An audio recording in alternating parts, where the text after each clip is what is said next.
Hi, my name's Drakbeck, and I want to casually read Warhammer Fantasy Roleplay 1st Edition. Come and join me as I peruse to my leisure at this wonderful, wonderful role-playing system. I'll basically be reading the parts that I find most interesting, because I do love this setting a lot, and there's something interesting about the 1st edition of Warhammer Fantasy when things weren't as established as they are now.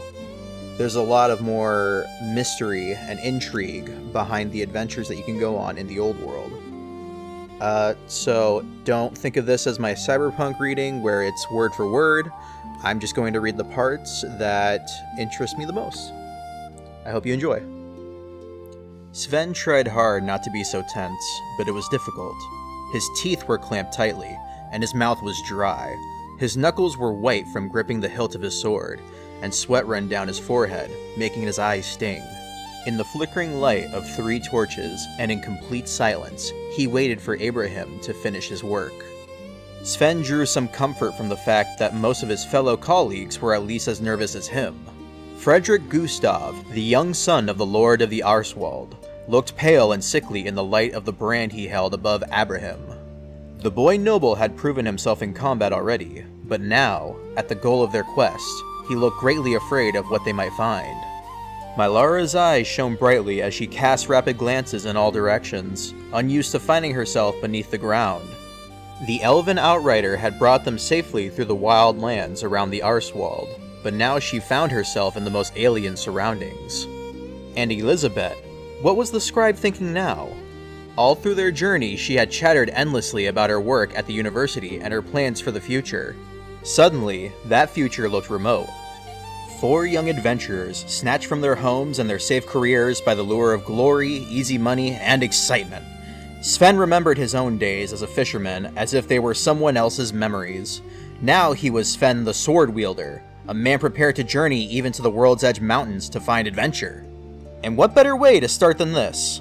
The strange-sounding Arabian, who had had to keep his cloak wrapped tightly about him throughout the journey through the cold wastes, had brought them to this crypt, hidden beneath the earth, to find an ancient map, one who would lead them to find a great treasure.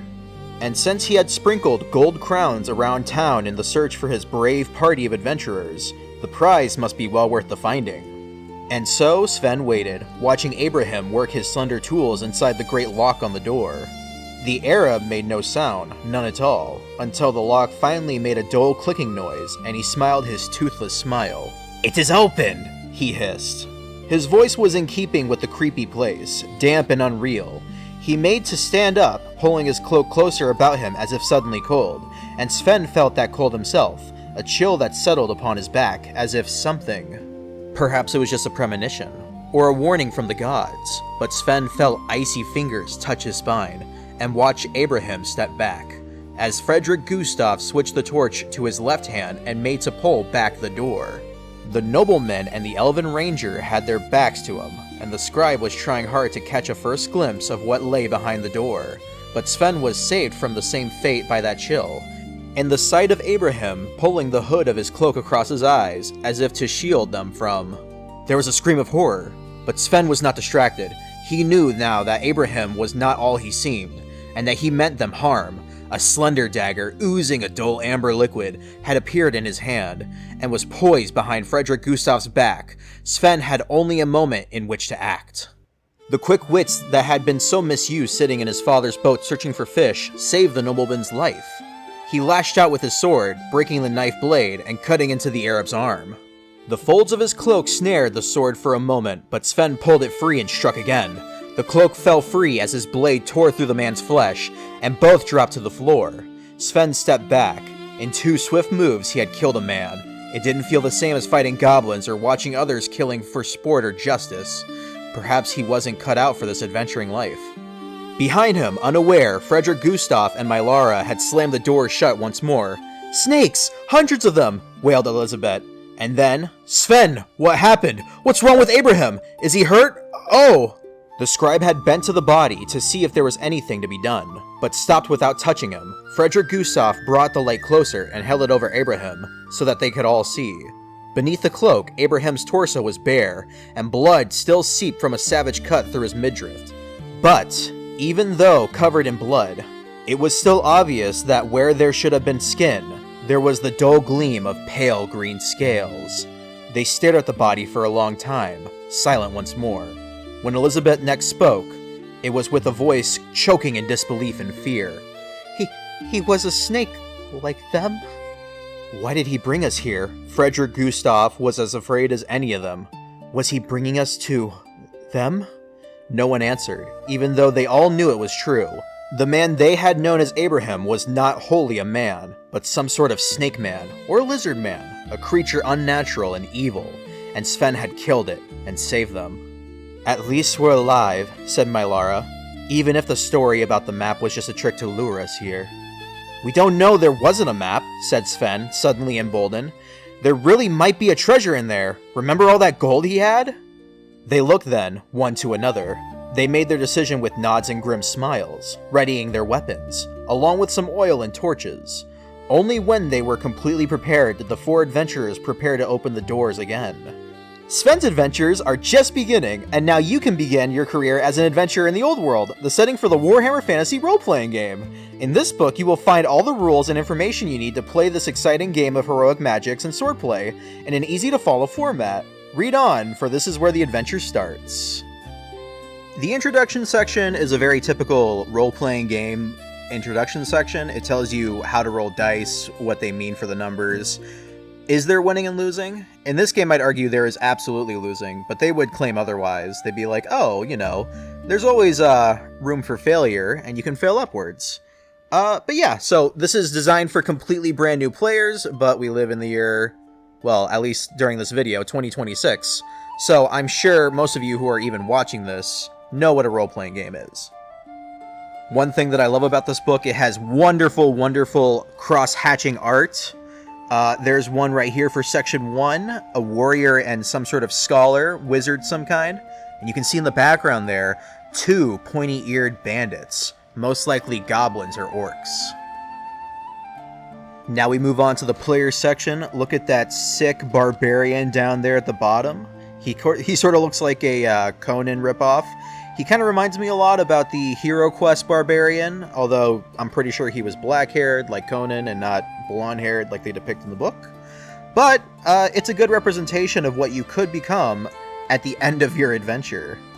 Also, to note, Hero Quest was made by Games Workshop, at least the art and assets were.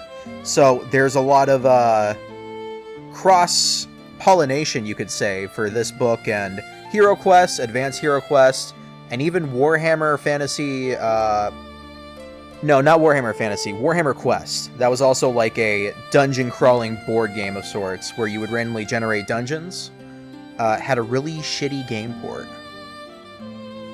Starting with our characteristics, the first one that they list is movement. This is a number used to determine creature speed in any given situation. An average movement for humans is 4, which equates to 8 yards per 10 seconds, moving at cautious pace. A horse's movement is 8 by comparison. So humans on average have 4, so that's the baseline that you measure against.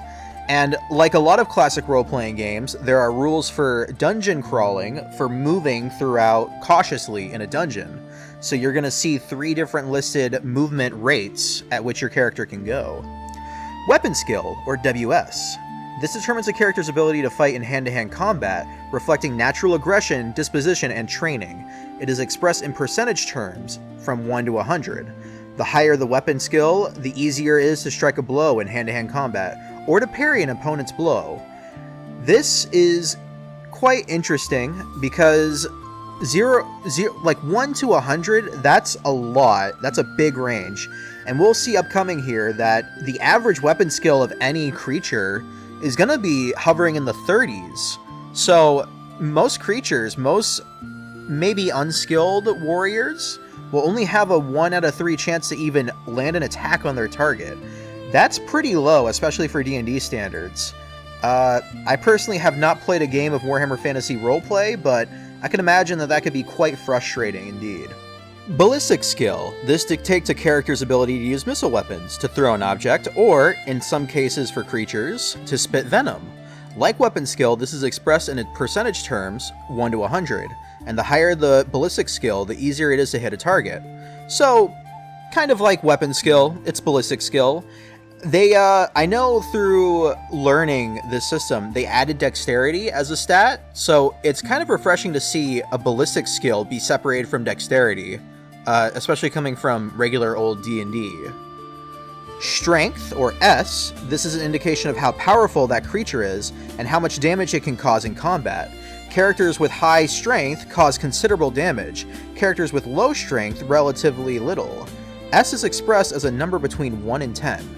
So yeah, first, either the stat that you have, the characteristic, is going to be either a percentile or just a 1 through 10. And second, strength is the amount of damage, the extra amount of damage that you can deliver in a weapon skill check. I don't think it applies to ballistic skills. I think ballistic skill damage is determined by the weapon alone. And I like that because it's sort of like you're getting free damage off without having to risk your own skin. So it makes sense that there wouldn't be any extra bonus to that, because in my opinion, that's a little too powerful, but it all depends on the context at which the combat's happening. Toughness is a creature's indication of its ability to resist damage. It is very hard to damage a creature with high toughness, and relatively easy to damage one with a low toughness. Like strength, toughness is expressed as a number between 1 and 10. So I do really like the combat system, at least as much as I've read of it. So it's a location and then damage reduction system. Toughness allows you to reduce damage in all parts of the body. So the higher the toughness, the harder it is for you to actually get hurt. The strength or damage has to penetrate through your toughness and your armor. And that is even if your weapon skill allows you to land a blow. Wounds. Some creatures can sustain more damage than others, either because they have more physical stamina or because they have little regard for or feeling of pain. This is represented by the number of wounds a creature has, representing the amount of damage that can be endured before serious injury or even death is caused. Characters reduced to 0 wounds are not dead, but have no capacity to absorb additional damage without suffering injury of some kind. The number of wounds is expressed as a number of 1 or more. Most human characters start with 6. Wounds is that's also another very interesting factor for a book released in 1986. So, like hit points, you have a certain amount, and usually once you get reduced to 0, you die. But in this game, once you start taking wounds past 0, you start to roll or determine how critically hit you've been. And that will determine how, if you even get there, you die. Sometimes it can just be a fatal injury that you'll have to recover from. But I really like this system because it describes very vivid ways in which a creature or character can die in combat. Initiative. This characteristic reflects a character's speed of thought, whether he is quick-witted or sluggish. In close combat, initiative determines who acts first. This is expressed as a percentile. So yeah, typical initiative, we see who gets to go first. Whoever strikes first usually wins.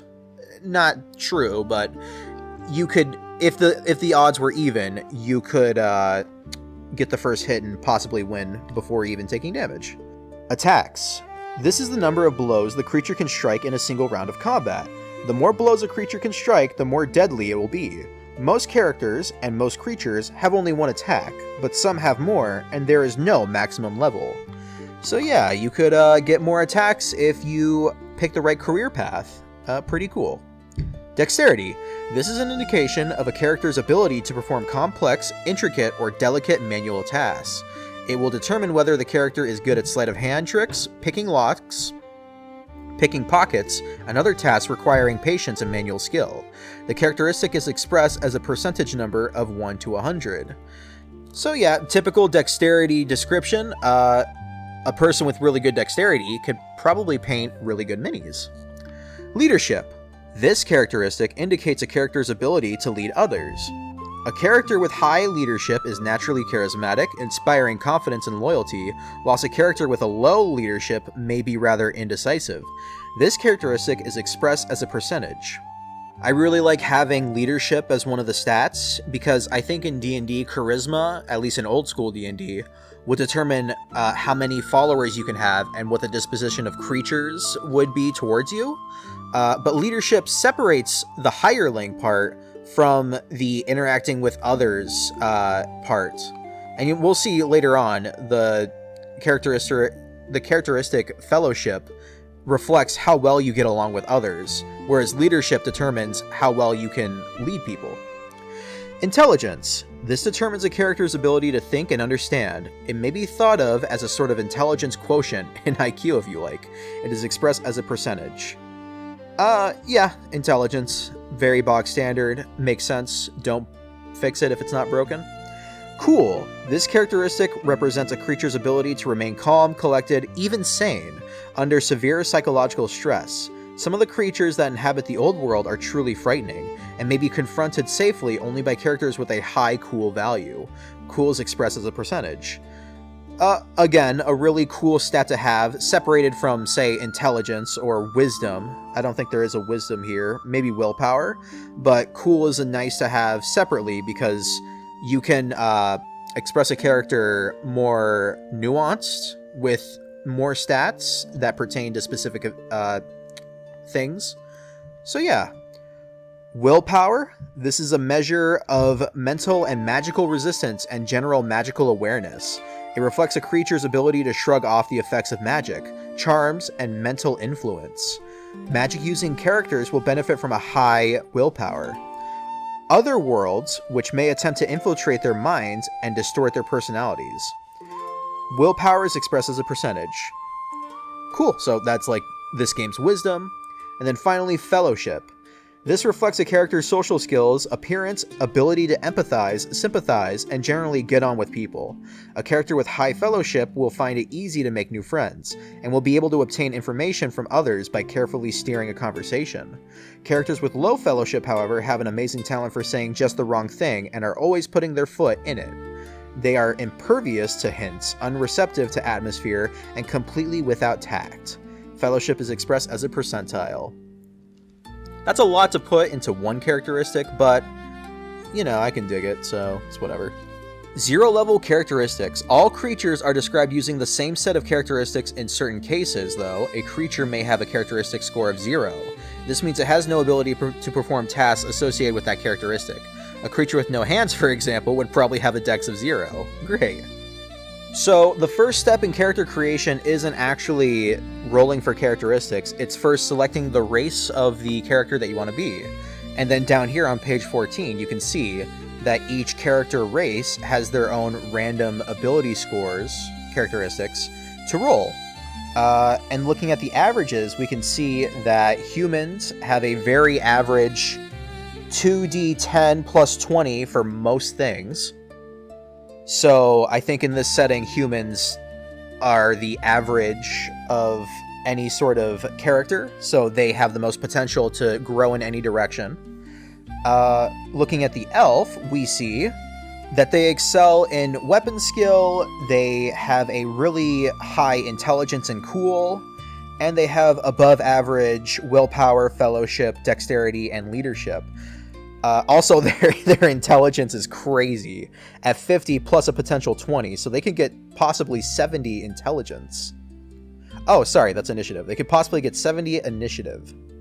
So what this tells me about the average elf is that they're very fast and very learned, so they would make great academics, but we'll get to that later. Next up is the dwarf, and we can see that the dwarf has also above average weapon skill.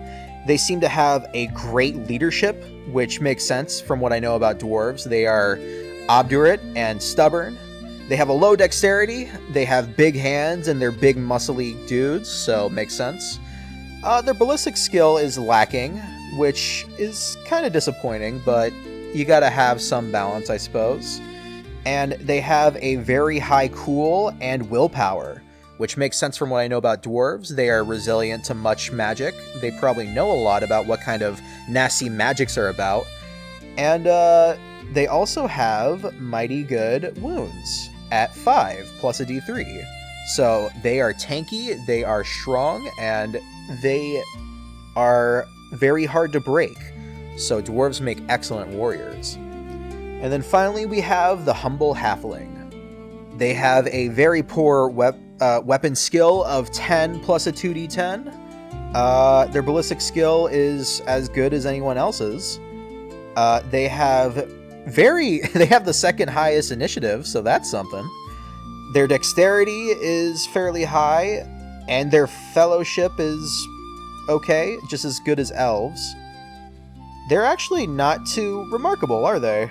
Huh. Halflings really got the short end of the stick on this one. But, I guess that's how the cards fall, so... Another interesting thing about the races that you can choose, if you want any more information about them, they can actually be found in the bestiary later in this book. So, if you want to know how to roleplay them better, or kind of want to figure out what their general vibe is, you go to the bestiary and find dwarf, or elf, human even, and especially halfling. There's a lot of interesting stuff. We'll get to that eventually, but that's way farther down in this series. So, let's move on to the 4 races and their descriptions.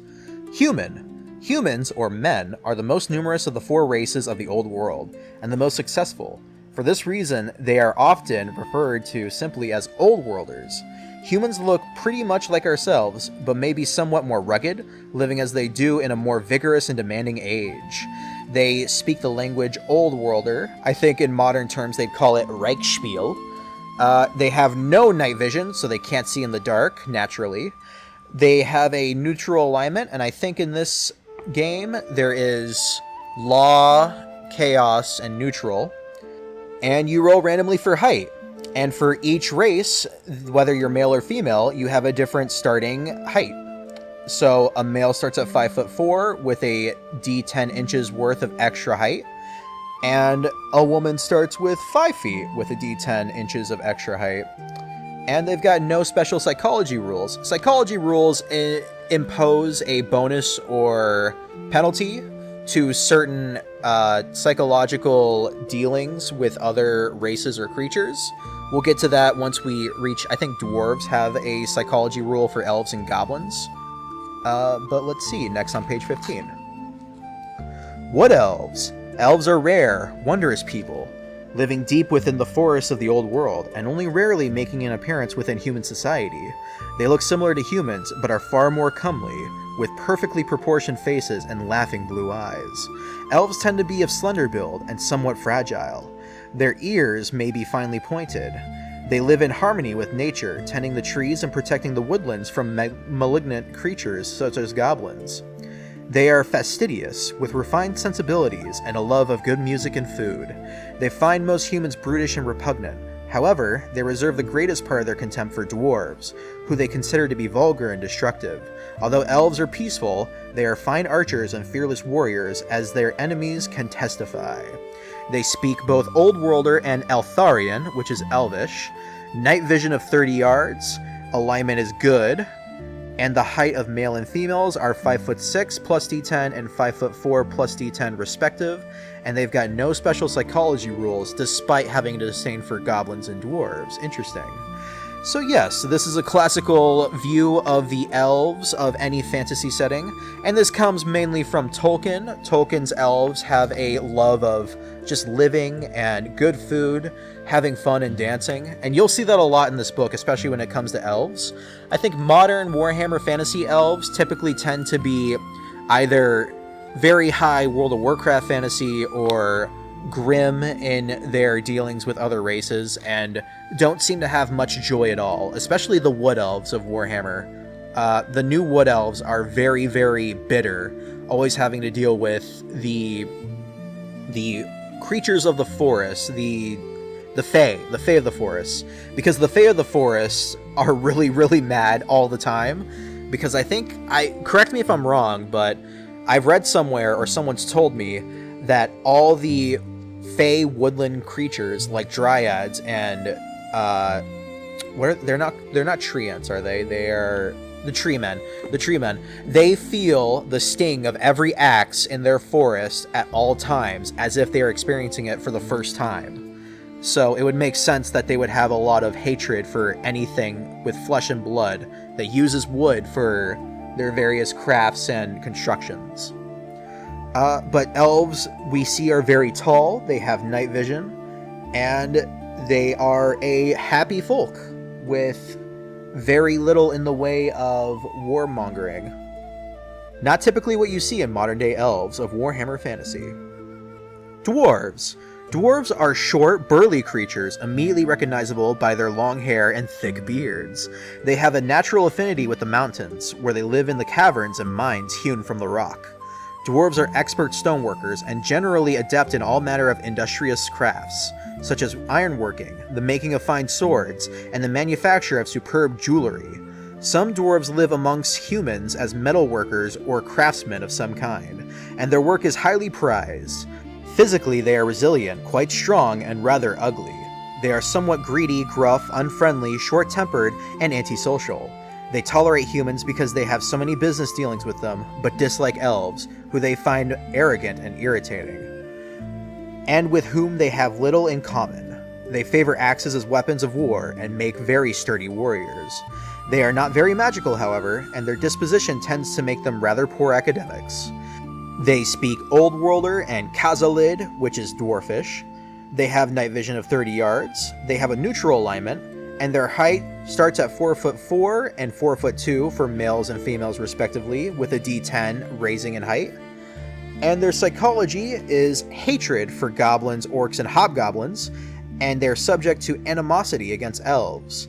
Now, we'll find out later what those two things are, but I think from memory, hatred gives a -30 to fellowship checks against those specific creatures, and animosity a -20. So they don't get along very well with goblins, orcs, or hobgoblins, and they most certainly don't get along with elves, as they find them more arrogant and holier than thou. And just as we suspected from the stats that you can roll up for dwarves, they are very good warriors with an ornery disposition towards all others. Now, dwarves in Warhammer Fantasy, they are my favorite depiction of dwarves I can think of in any fantasy setting. Even against J.R.R. Tolkien's dwarves in Lord of the Rings. Of course, that's where they derive from in Warhammer, but they took that sort of dwarf way of life and turned it up to 11. I don't like how most dwarves are depicted in classic Warhammer Fantasy. They give off more of a real world dwarf vibe, where it's just people with shortened features. But the modern depiction of dwarves, like Barden from Vermintide and the dwarves in Warhammer's Total War Warhammer, they are short, yes, but they're also wide and very girthy in muscle and sinew. So they have a very staunch feel to them, and they're always armored. You can always see them with armor and various weapons. So the quality of each dwarf is higher than what most other races would have in terms of their rank and file. But yes, dwarves of Warhammer Fantasy are the absolute best in my opinion, and I will never be dissuaded otherwise. Halflings. Halflings are small and slight of frame, but with rather round features and potbellies. They cannot grow beards and are shorter than dwarves, so the two races are easily told apart. Their hands and feet tend to be very large and hairy, and they prefer to go barefoot. They are not very numerous people, living in the small secluded part of the old world, protected by the surrounding lands of humans. Consequently, life for a young halfling is often very boring, and many seek adventure in the outside world. They are nimble-fingered and stealthy by nature, so they make good thieves. Halflings are extremely friendly and easygoing. They enjoy merrymaking and especially eating, and are usually the first to suggest visiting a local inn or stopping for a break. They speak Old Worlder, have a night vision of 20 yards, neutral alignment, and their heights start at 3'4" and 3'2", male and female respectively, and they have no special psychology rules. One thing I will never understand about Warhammer Fantasy is how much they deface halflings as a race and people. It's not as bad in this book, where they seem more endeared to the idea of halflings being in their settings, but if you look up any halfling art for Warhammer Fantasy, you will see that they are these chubby little mean looking thieves that just love to do nothing but eat and be lazy all day.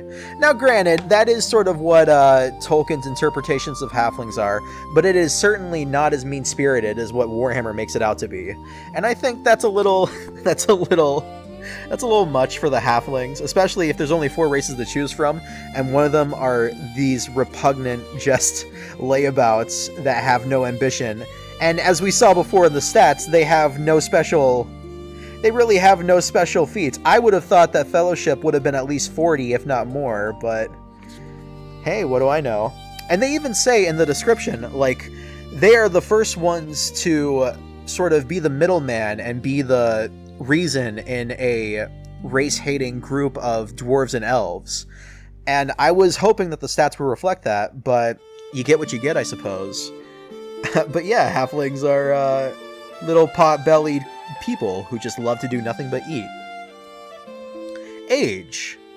We roll for age. Humans get 66 years or 60-10, depending if you want to be young or old. And I believe, yes, rolling less than 16, you'll have to roll again and add to the original score. So you can be anywhere between 16 and 75 years. I believe the reason why age is rolled is because there might be some spells that add to your age. But I know on the next page, depending on what your age is, you might get more or less skills. And skills are special in this game because they are very, very specific. So one person with a skill of writing will only be able to attempt a ride check, I believe.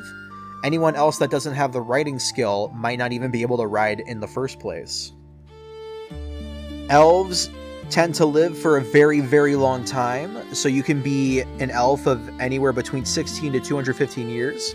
And it looks like for elves in this setting, they grow to maturity at 16, just like humans.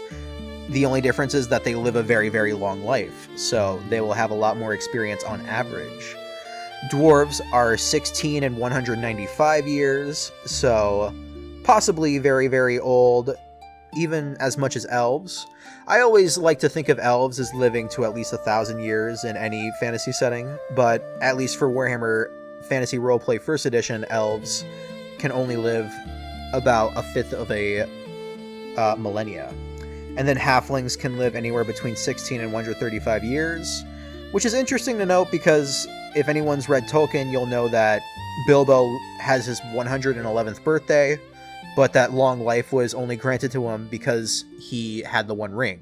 So it was magically lengthened. I think halflings in regular Lord of the Rings probably live as long or maybe shorter than humans on average. But hey, you know, it's a fantasy setting, so it can be whatever your heart's desire. And then next, you're supposed to choose your alignment. I think for the most part, since most of the races either start off as either good or neutral, you're probably going to play either a good or neutral alignment character. And there might be rules for leaning towards chaos, or evil, but at least you don't get to start out that way, not with how the rules are written, as they are. And then Fate. Fate is an interesting score. Fate is the difference between life and death. Sometimes you might get an unlucky roll against your character that would end up killing them, but instead of doing that, you can just spend a Fate point. Humans get the most Fate points with a D3 plus 1 for a potential of 4 Fate points. Elves have a D3 minus 1 with a minimum of 1, so despite how good elves are, they have very terrible fates, and most likely will experience death by random chance more so than anyone else. Dwarves get a straight D3, and halflings get a straight D4. And just to clarify, fate can only be spent once. So once you make your character, and you roll up your fate points, that is how many fate points they will have for their entire adventuring journey from start to finish. So you better use them when it counts the most, because otherwise, you get no more. Career classes. Now, here's also, I just really like this book and how it approaches things. There are 4 different types of career classes. There's Warrior, Ranger, Rogue, and Academics. Now, you would think that this is the classic, Fighter, Rogue, I guess Ranger. That's not really that is a D&D class, but it's not a classic D&D class. And Academic, which you can assume is Wizard. But the thing is, these are, groups of different starting careers. So obviously a warrior will lean towards a more fighting skill set, but that doesn't mean you're marked as a warrior. It means that you will have a background that would be associated with warrior. And we'll get to that later, but this is just going to be... I'm just like gushing about this system because it is a very original approach to the classic D&D approach of fighter and rogue and all that. There are restrictions though. So as a warrior, you must have a weapon skill of at least 30. So if we go back and look at the human scores for weapon skill, it's a 2d10 plus 20. So a big chance of getting 30, but there is always a chance that you would not be able to qualify as a warrior. Rangers must have a ballistic skill of at least 30. Rogues must have an initiative of 30, but specifically for an elf rogue, you have to have a initiative of at least 65. And elves being good are not naturally given to exploit or manipulating people.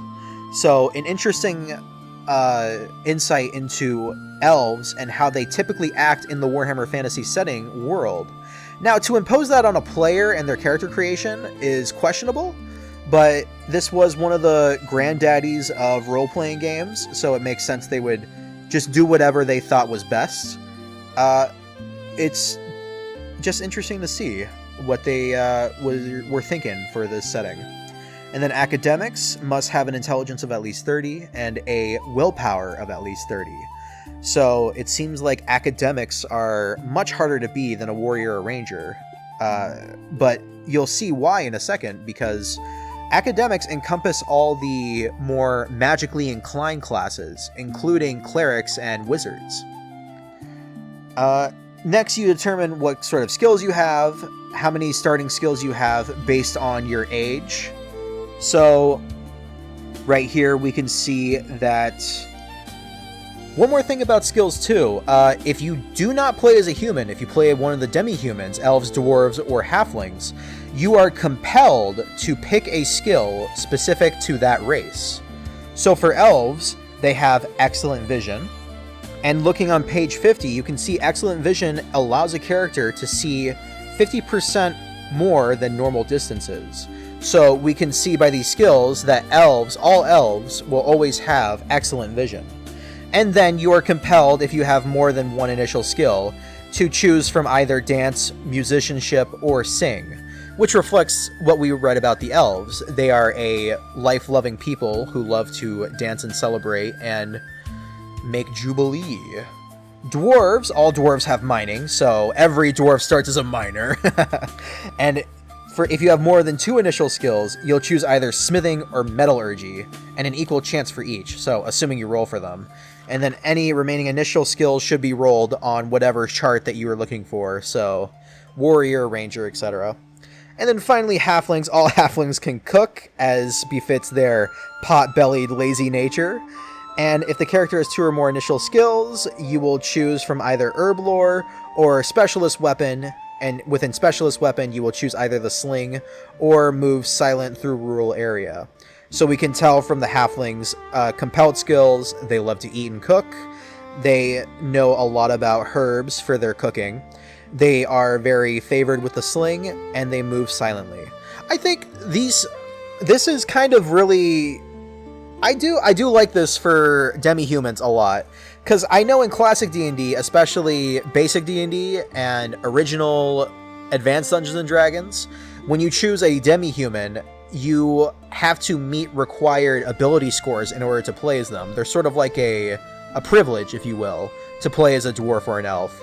But here, you can play as any one of them. You have equal chance. It's just you are compelled by the rules of the game to have skills that reflect their heritage. And I really like that as an alternative. I have a few opinions myself about how demi-humans should be played, if at all. But I will not share them here. I just think it's... Again, Warhammer Fantasy has a very unique approach to role-playing that I find quite refreshing. Here we see the skill charts. You roll for each skill that you have in whatever class you choose. The warriors seem to have a lot of movement, and interestingly enough, read and write is... read and write right here, number... what is it, 56? Depending on the race that you choose, is a thing that you can get. So that means you do not have the ability to read or write starting out as any character. So that's quite concerning, I guess. How are you going to read notes for adventure hooks if you don't know how to read? Sing, Sixth Sense, resilient and strong. So a lot of these actually, you know what? A lot of these skills seem to be shared amongst everyone. There seem to be a few differences. Like, it looks like the warrior has the disarm ability or skill. Night vision is a skill. That's interesting. And the ranger has it, but it looks like the rogue doesn't. I would think it would be the other way around for ranger and rogue, but what do I know? And you can see too that some of these, especially for the dwarf, some skills you just cannot roll. So for example, the ride skill for the dwarf and the ride skill for the halfling, you cannot get that. So dwarves and halflings can never be riders of any kind. Very interesting. But once you determine what your skills are, you move on to trappings. And for each section, it looks like the warrior, ranger, rogue, and academic have different trappings, which are just your equipments. And you start with a random amount of gold crowns is what they call them, so just gold. And finally, you determine what your career is. What were you before you became an adventurer? You roll for it. So here, for the warrior skill, or warrior basic career chart, you can see you could be a bodyguard, a laborer, marine, mercenary, all like fighter orientated, which makes sense. And one thing I'd like to point out, since I'm a huge fan of dwarves, for the warrior's chart on the dwarf's the only one who can get either troll slayer or tunnel fighter for their career. So you could start out, there's a very decent chance of starting out as a troll slayer. And if anyone knows what a troll slayer is in Warhammer Fantasy, they are disgraced dwarves who must prove their honor through a glorious and worthy death. One of my favorite classes that I'm sure, or career I suppose, that anyone is familiar with when it comes to Warhammer Fantasy is the rat catcher. I think that's just hilarious. And I don't think I would turn my nose against playing one, because rat catchers would be the great rags to riches story for any Skaven slayer, if you're familiar with the Skaven, the rat men of the underground. Grave Robber, a lot of these too, you'll recognize that Darkest Dungeon has these as characters that you can play as. So, like, there's Grave Robber and Thief, you could argue is one of them, the Highwayman. And Bounty Hunter, you can see there on the Ranger chart. And like I said before, for these careers, if you want the spellcasting types, like clerics or wizards, you would have to be an academic. In the setting of Warhammer Fantasy Roleplay 1st Edition, the only magically inclined of all these people are the Alchemist, the Druid, the Wizard's Apprentice, at least for your starting basic career. These are the only ones that can really use, I think magic points is what they are. Magic points. Initiate. Initiate 2 is the starting path for the cleric. Interestingly enough, Excise Man is not considered magical, I don't think. Let me go check. Yeah, it's not what I thought it was. I thought it was some sort of exorcist. No, it's more like a tax collector of some sort. So, definitely not magically inclined. But so people look at this and they go, oh, so you're like a rat catcher. That's like what you are as a class? No, it's more like you're a rogue and you start out as a rat catcher. Well, I think rat catcher is more of a ranger. Yeah, it's more of a ranger thing. But so you start out as a rat catcher and you could eventually advance to either another basic career that you can see on the list or an advanced career, which is on page 94. Some of these careers, some of these basic careers can lead to more specialized people. So obviously the Alchemist Apprentice should eventually become an alchemist. The Wizard's Apprentice should eventually become a wizard, etc. And the only reason why they aren't on the basic careers list is because you must specialize or be some sort of apprentice in that field in order to become a advanced career. But this is also, this is sort of speaking to the world that you inhabit of Warhammer Fantasy Roleplay. You start out as somebody who lives their life in a fantasy setting, except it's not as glamorous as running around the forest with elves and fighting goblins all the time. You start out as a simple, everyday sort of person who is, like it said in the beginning, lured to adventure through quick riches and glory. So the way I like to put it in a way is you're a level 0 character advancing to a level 1 D&D character. And unlike modern D&D's play of today, where you're all on sort of the same string of events, going from adventure to adventure, in classic D&D, you would just pick up a module and use the same character that you used for the previous module to play that. It's assumed that your character was out doing something, like trying to train, upkeep his sort of lifestyle that he had outside of adventure, and then once he finally found the opportunity to go on an adventure, that's when you would start playing the game. So it sort of posits that your character has a career outside of these get-rich-quick schemes, these adventures. So once you're done with a adventure, you can assume that your character goes back to normal living, considering they have a skill set that most people in their society would use.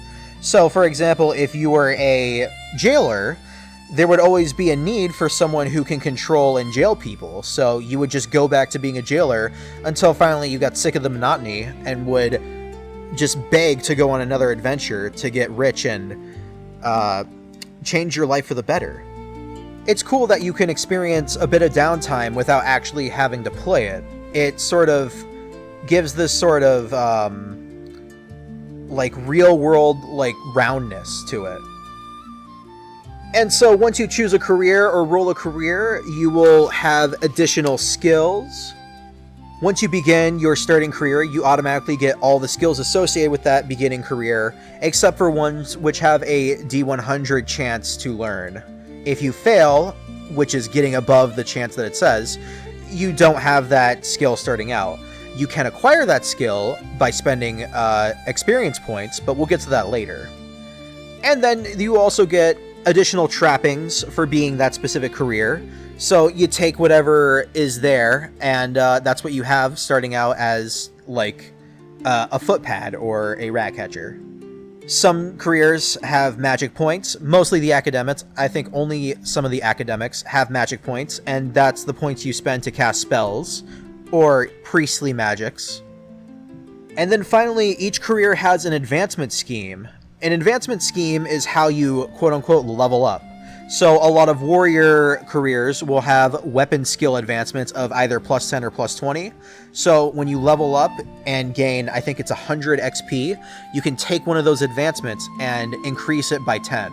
Sometimes it might say weapon skill of 20.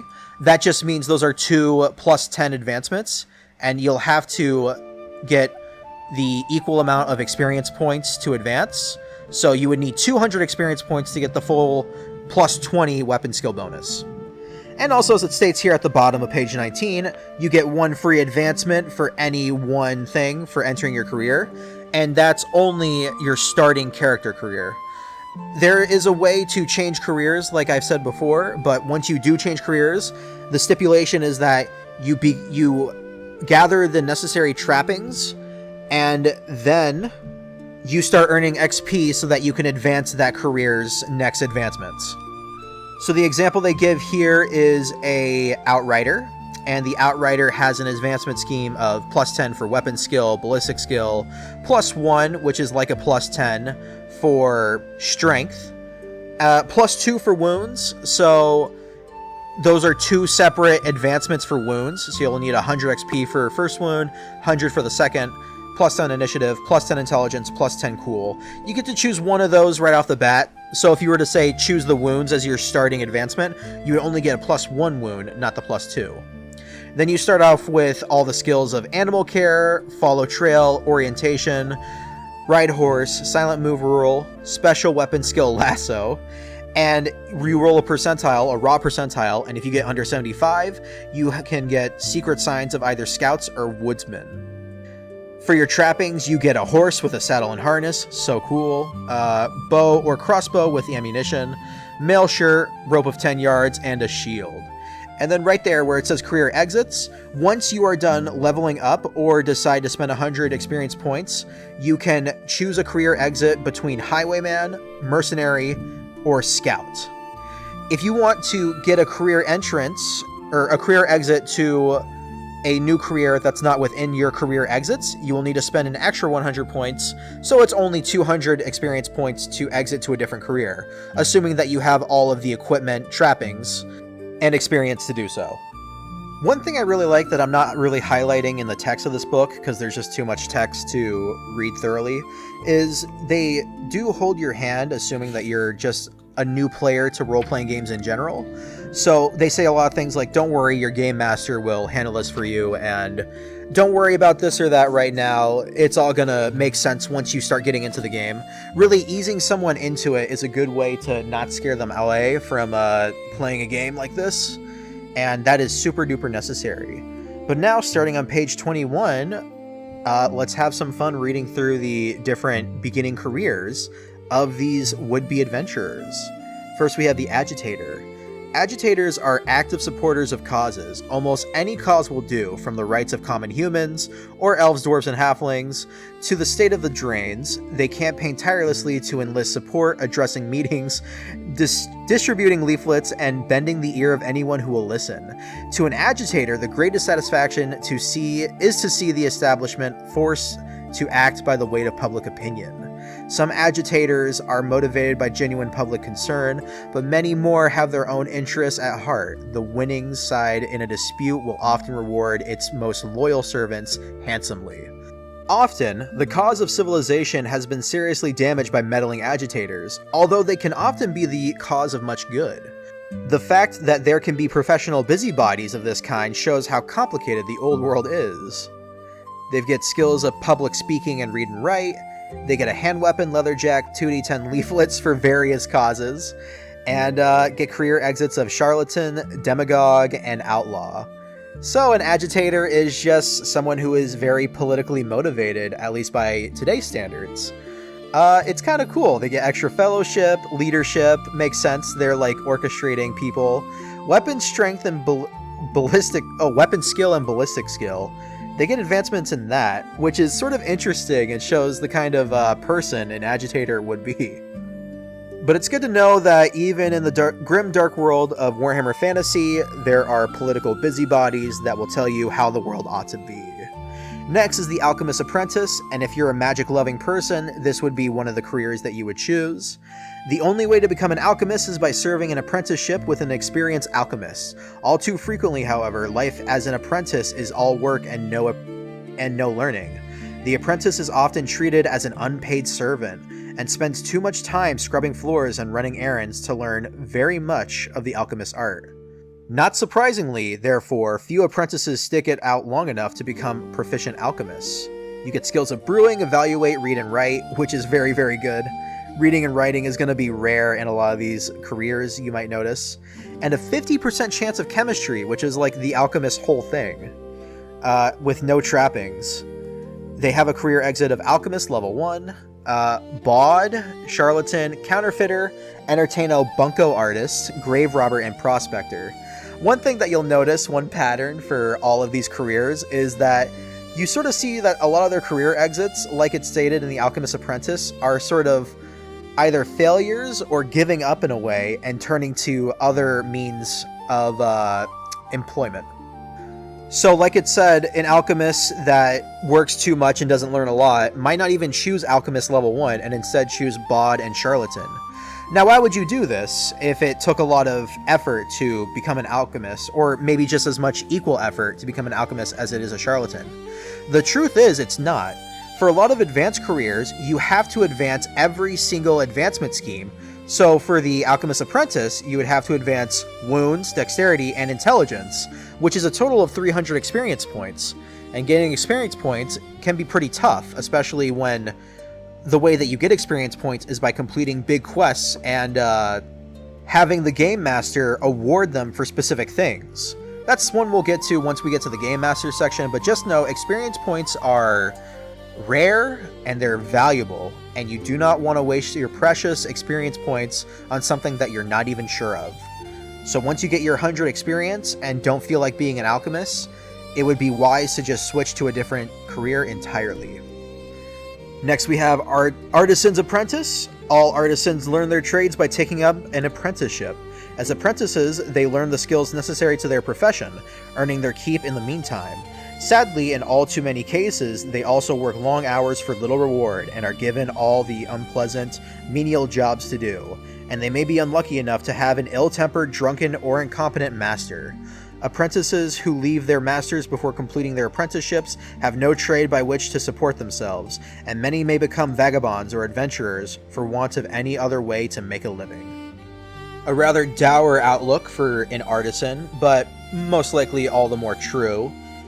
People are definitely not perfect, so having an imperfect master would drive someone to find better ways to make cash. But seeing their skills, they can drive a cart and have a quarter of a chance of either being very resilient or very strong. So it just shows the sort of hardships they have to endure in order to make a living in this world. Trades. Apprentices are trained in the crafts of a particular trade. Use the trade chart given with the Artisan Advanced career to determine the character's trade. All apprentices have a 25% chance of having one skill associated with their trade. So there's also another example of the advanced career. You have to go to the actual artisan's career to see which sort of artisan's craft you would have, and if you're even skilled in it or not. They get a hand weapon and tools appropriate to their trade skill only if that character has that trade skill, and their exits are artisan with the same trade only, or a bodyguard or footpad. So they can either be like a bouncer or a thief of some sort, I think that's what a footpad is, or become an actual artisan despite all the trials and tribulations. Bawd. In virtually any old world town, there can be found a professional guide and escort to the seedier districts, someone familiar with the full range of illegal and immoral establishments and services to be found there. The whole world over, they are known as bawds. Such men, and they are usually male humans, know all the best drinking houses and gambling halls, as well as where to find brothels, drug dens, and establishments catering to all manner of other vices. They can gain access to such places for outsiders and can be relied upon to know which are safe, which are under official scrutiny, and which make a practice of robbing and or murdering clients. Their services are for hire to any reveler who appears suitably wealthy, although many bawds are not above leading their new-found companions into sucker traps or gangs of cutthroats in exchange for a share of the pickings. Skills include bribery, secret language of thieves' tongue, and street fighting, with a 25% chance of getting wit. Their trappings include hand weapon, leatherjack, and D6 gold crowns. They got career exits of bodyguard and fence. So a bawd is sort of an unsavory character who knows how to get to all the unsavory underworld sort of deals. Another unique career in the Warhammer Fantasy roleplay lexicon, I suppose. This would typically be under like a rogue. You would just say, oh yeah, my rogue specializes in being the guy who knows how to get to the hot spots of any city. But I like that in Warhammer, it's specifically, this is your character, and this is typically what they do. This is how they make their living. They are just the most seedy and, like, unscrupulous sort of person to try to get suckers to go to places, or to genuinely help people who are looking for a less than savory good time. I think there's like a lot of these kinds of people in Vegas or LA. They sort of give out flyers and they get a commission if you go to the thing with their flyers, like a club or something. But they're typically there to like lure suckers in to like take advantage of them. That's like their whole livelihood. So yeah, not probably the best kind of person that you would want associated with in real life. But hey, being one in Warhammer Fantasy, that seems like it'd be kind of cool. Maybe this life isn't for you and you want to go out and be a real sort of adventurer. Or maybe you think this is just a quick way to earn a little bit of extra cash. Beggar. Beggars are society's outcasts, desperate people with no visible means of support. They are drawn to the towns and cities of the old world, for the only way they can keep themselves from starving is to beg in the streets. This is a hazardous business, since most old world towns allow the town watch to beat, brand, and throw vagabonds into the stocks almost as they please. The beggar accepts these risks as an occupational hazard, and often becomes highly skilled in the art of extracting money from passers-by. Some play on pity, while others offer blessings or threaten curses in order to fill their begging bowls. In some of the larger cities, the beggars have organized themselves into a semi-legitimate beggars guild, which deals with the allocation of pitches, the diverting of official attention, and the suppression of amateur or non-affiliated beggars. In many cases, the Beggars Guild work in conjunction with the local Thieves Guild, serving as information gatherers and lookouts. They get skills of begging, concealment urban, secret language thieves tongue, secret signs thieves signals, silent move urban, and 25% chance of consume alcohol. They get a begging bowl as their trappings, tattered clothes, heavy stick, and a bottle of rot gut spirit. Their career exits are bodyguard, racketeer, and rat catcher. Admittedly, not the most glamorous career that you could possibly roll up. It seems like you would be a dretch of society. Would make for an interesting character development, though. And it says that you can get a career exit as a bodyguard, and if I'm not mistaken, a bodyguard can get a respectable advanced career as a bounty hunter or outlaw chief, or even a mercenary. So it's not completely hopeless for our would-be beggar. You wouldn't have to be a pathetic little wretch for the whole game. You can advance to something a lot more respectable and heroic, and more in the sense of what a fantasy adventure should look like. Boatmen. The old world has many coastal settlements, and inland waterways are as important as roads for trade and communication. The boatman has the same role on water as the coachman, see below, has the roads. Transporting passengers and goods from place to place and avoiding the unwelcome attentions of robbers and officials, as well as being competent boat handlers and navigators. Therefore, boatmen need to be able to look after themselves, their passengers, and their cargo, as some of the trade routes go through wild and dangerous country. That's an interesting way to put a boatman. They're just like a coachman, but on boats. Makes sense. I would consider that more like a sailor, I guess, but maybe you're driving your own independent boat or piloting your own independent boat. You get the fish skill. I don't know what the fish skill is. That might be fishing, orientation, river lore, row, and a 50% chance of being very strong, a 25% chance of consume alcohol, and a 25% chance of boat building. So you could be your own ship's carpenter of some kind. For your trappings, you get a hand weapon, a leather jack, which I think is a sort of beating stick, and a rowing boat moored on the nearest water. Moored. Career exits are outlaw, seaman, and smuggler. Okay, so maybe seaman is a advanced career, or not? I'm not sure. Let's keep reading. Bodyguard. The old world is a dangerous place, especially if you happen to be outspoken, unpopular, powerful, or rich. Since there are plenty of people who can manage these attributes, it is hardly surprising that a class of professional murderers has sprang up to keep them from harm. Merchants and nobles almost always maintain a group of bodyguards to protect them from those who wish them ill, and to keep beggars and other riffraff from getting in the way. Bodyguards can often vary in nature, from semi-skilled heavies to members of what amounts to a private army. The bulk of them, though, are simple thugs who enjoy being paid for beating up unsuspecting citizens. Skills include disarm, specialist weapon, fist weapon, street fighting, strike mighty blow, strike to stun, and a 50% chance to be very strong. They get knuckle dusters, a leather jack, a 50% chance of getting a shield. Their career exits are bounty hunter, footpad, mercenary, and outlaw thief. As far as a career goes in a civilized area that's not just fighter, bodyguard is one of the most, sensible, I would think. Being able to fight and protect somebody for cash, it makes sense why you would become an adventurer, because you could probably take down some of the fantasy world's more dangerous creatures and get paid while doing it by plundering their treasure. So, a very cool addition, and a plus 20 weapon skill, so if you were really gunning for a melee heavy build, a bodyguard would not be a bad way to start. Bounty hunter. Bounty hunters live by tracking down wanted criminals, bandits, or other undesirables and bringing them to justice. By and large, to all but the criminals, this makes them a useful part of old world civilization.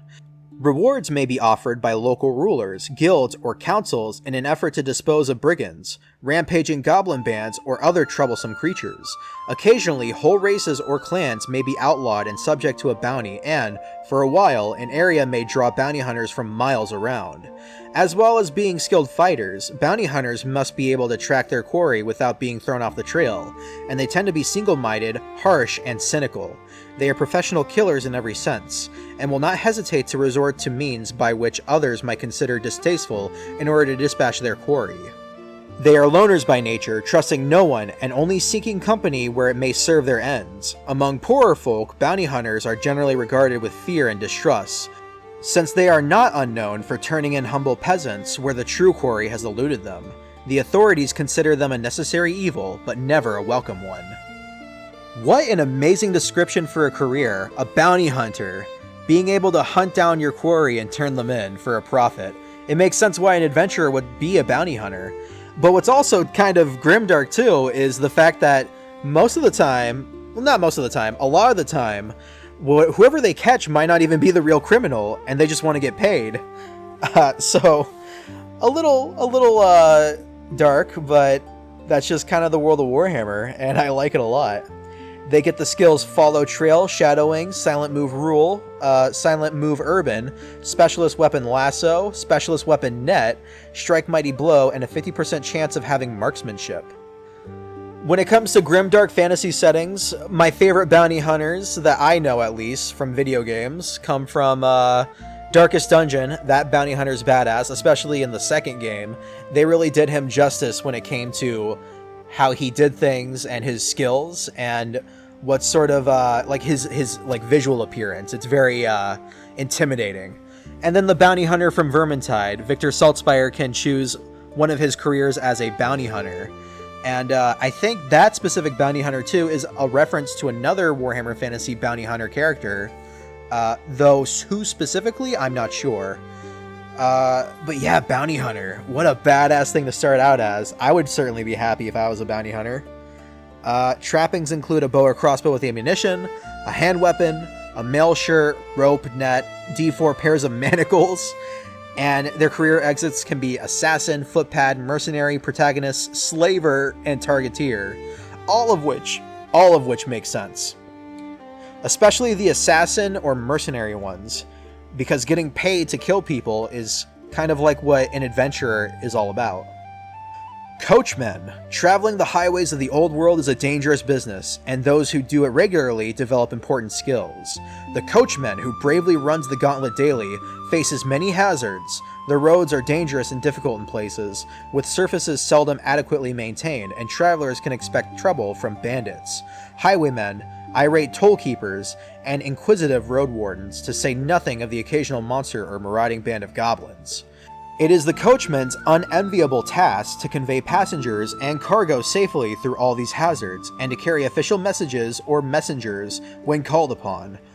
Few coachmen stay in the job long enough to benefit from the Teamsters Guild pension scheme, and some take their skills into a life of adventuring. They get skills of animal care, presumably for whatever pulls the cart, drive cart, musicianship, I should say, coach horn, specifically coach horn, ride for a horse, so that's your animal care, specialist weapon firearms, so you get guns, trappings, a coach horn, which I assume you blow into it to like warn other people or something like that, a blunderbuss with D6 shots of powder and ammunition, a hand weapon, and a mail shirt. Your career exits are highwaymen, so the very thing that would threaten you as a coachman, or a scout, which I assume is somebody who can gather information and be unseen. Coachman is a really cool career to start out as well, because you get your own, let me see. No, you don't. You don't get your own cart. It's presumed you have a cart or borrow a cart from somebody, I would say, but if it's not in your trappings, then maybe you don't have it. I'd like to also note that the coachman in the art has a very cool looking blunderbuss. It kind of reminds me of one of the shotguns from the Cathayans in Warhammer 3, or even a dwarf forged sort of rifle. At least the ones that I'm thinking of are the higher skilled ones, or the higher rolled ones that Barden has. Very big and very dragon-esque. Very cool. Next is another spellcaster, a druid. The druid is a practicing member of the Old Faith, see religion and belief, following a belief whose origin is lost in the mists of antiquity. The Old Faith is outside the main religions of the Old World, but coexists with them most of the time. Druids pursue a strict code of life and strive to live in harmony with nature. They long for the natural order of a bygone age and have little patience with the modern world. Many choose to live apart from it altogether, and all prefer the countryside to town life. Only humans may become druids. Now this is super interesting because typically when we read over the races that are available, wood elves were one of those things that you could play as. So why wouldn't they be a druid? I literally could not tell you why this is, but knowing what I know now, what everyone knows about wood elves later, what we know about them now, they have their own different sort of druid-esque sort of way of being. They don't actually have like spellcasters that we think of as like druids. They have spell singers. The elves who are particularly gifted in magic that can help grow trees and touch them with fae to make them more resilient and stronger. The sort of druid that we're thinking of does exist in Warhammer. It is a druid of life, I believe. It's between the Life Wizard and the Amber Wizard. The Amber Wizard being a wizard of beasts and like laying out your primal fury, and the Life Wizard obviously being very similar to the spell singers of the Wood Elves. They have the Lore of Life, which have Awakened Woods and Healing Word and Regrowth, very druid-esque. But yeah, I don't know how far ahead they were planning with regards to how druids should be, but for some reason, it's only humans can be druids. And whatever their justifications were, I don't think we'll ever know. Maybe somebody with more pull than me could interview one of the original designers to ask why it is that they designed it this way. But yeah, this will eventually lead you to a druid priest, which is the druid proper, which is the advanced career. So you better do all the necessary RP experience point grinding in order to get there. Engineer, dwarvish with a V. So that's already an error, I think, because they specifically want dwarfs to have F, so dwarfish. But this is probably before that, so they took the Tolkien-esque route. Dwarvish engineers are greatly sought after in nearly all parts of the Old World, for they alone have the skill to create the mechanical marvels of the age. The Dwarven Engineers Guild is a powerful but very secretive body. Its structures, rules, and the bizarre and sometimes distasteful rituals it employs are founded on centuries of tradition. It has a deep distrust of innovation and invention. If anything had been worthwhile, they maintain. The guild would have tried it centuries ago. Because of this, and because of the tight control which the guild maintains over its members, it is not unusual for imaginative and inventive young dwarves to leave or be expelled from the guild and seek employment and patronage outside of it. The technical term for these individuals, for historical reasons, is wetbacks. Wow! Okay. Although it is unwise to call them this to their face. Wetbacks can be found working for a number of wealthy patrons in the Old World, and the guild is increasingly worried about the steady undermining of its position and authority. Guild members and wetbacks rarely treat each other with anything but hostility.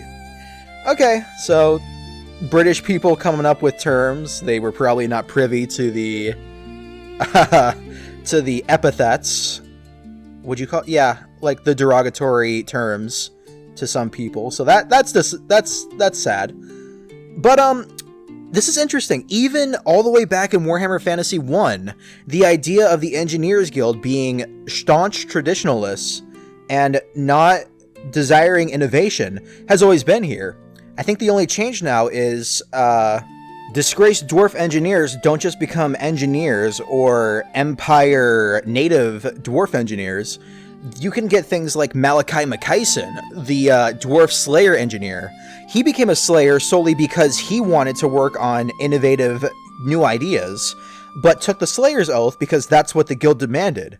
What they didn't expect was that he would keep doing his engineering work while also under the Slayer Oath. So he sort of circumvented the system in a creative way.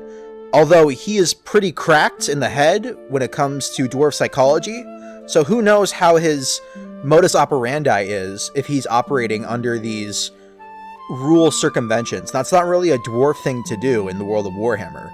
They're very lawful and traditional. They sort of are obliged to obey the way that they are, except for when it comes to outside of their clans, so like Chaos Dwarves. They've got skills in carpentry, drive cart, engineering, read-write, secret signs with the Dwarven Engineers Guild, set traps, smithing, spot traps, and a 50% chance of metallurgy, which, if you'll remember, is one of the compulsory skills that you must take as a dwarf, the race.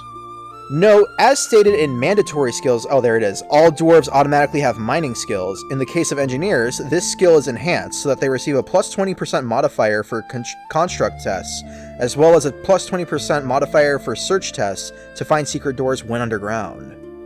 So, this is also taking from the idea of D&D's dwarf being able to be a better dungeoneer, knowing when you're changing elevation and finding secret doors and stones. Their trappings include a hand weapon, leather jack, tool bag, D4 hammers, and D6 times 10 nails, D4 cold chisels, pick, saw, D6 iron spikes, tongs, pliers, heavy wire of 10 yards, hand axe, and a ring with concealed guild symbol, unless wetback. So, how you would determine yourself as a wetback, I'm not sure. Also, I don't like that they keep using that term. You could probably just call them outcasts. Oh, they're like Barden, the outcast engineer in Vermintide 2. They have career exits as an alchemist apprentice. That's very interesting, considering dwarves aren't typically magically inclined. Artillerist, which makes the most sense. An artisan for a carpenter or stonemason. A gunner, which makes a whole lot of sense. Sapper, which makes the most sense. And a tunnel fighter, which is more akin to an ironbreaker, which is very dwarfy in its own right. I had no idea engineer was specifically tailored to the dwarf race, but hey, I'm learning new things by reading this. Next we have the entertainer. Entertainers make their living by providing live shows in the cities, villages, and palaces of the old world. They travel widely, either in small bands or alone, performing wherever they think there is a chance of earning some money, or even as little as a free meal or a bed for the night. A very few become sufficiently famous to attract the patronage of the nobility, but the rest live more or less as vagabonds, performing when and where they can before being moved on by suspicious town watchmen. I had a real bad time reading that because performing and being are hyphenated, and I'm not sure why. But yeah, classic bard, entertainer. Gotrek and Felix. Felix was an entertainer before he became an adventurer. So there's a good example of how you could play out a character like that. And I'm pretty sure Gotrek and Felix were characters from Warhammer Fantasy Roleplay turned into main characters. So another cool little tidbit. I don't know if that's a lie or not. Someone will have to fact check me. But I did hear that story, and I would like to choose to believe that it's true. Consult the following table for skills and trappings. So you can choose what sort of entertainer you are. Entertainer is not just a universal.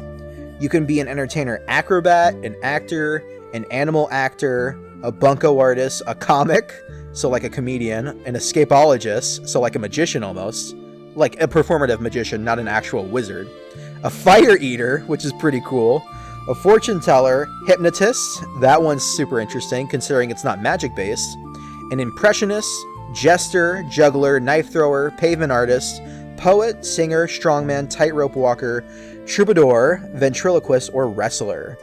So many of these could make for good adventurers, like the knife thrower or the tightrope walker. I can imagine all sorts of different scenarios by which someone with those specific sets of skills can perform amazing feats to get through a dungeon or like wow a monster into being disarmed. Career exits. All entertainers may choose to become a different entertainer type on completion of their basic career, or they may choose a new rogue basic career, or random warrior, ranger, or academic career as usual. Oh, so you can just choose whichever one you want. I assume it's 100 XP to do that? Some types of entertainer have special career exits open to them. These are as follows. Acrobat. Bunko artist. Oh, okay. So if you're an acrobat, you have none, but may go to thief basic career. A bunko artist can become a charlatan. A comic can become a demagogue. A fortune teller, charlatan. A hypnotist, none, but may go to hypnotist basic career. Would that not be redundant? Maybe they meant something else? A strongman can become a racketeer. A tightrope walker can choose a thief basic. Troubadour can become a minstrel basic, which must be different than entertainer.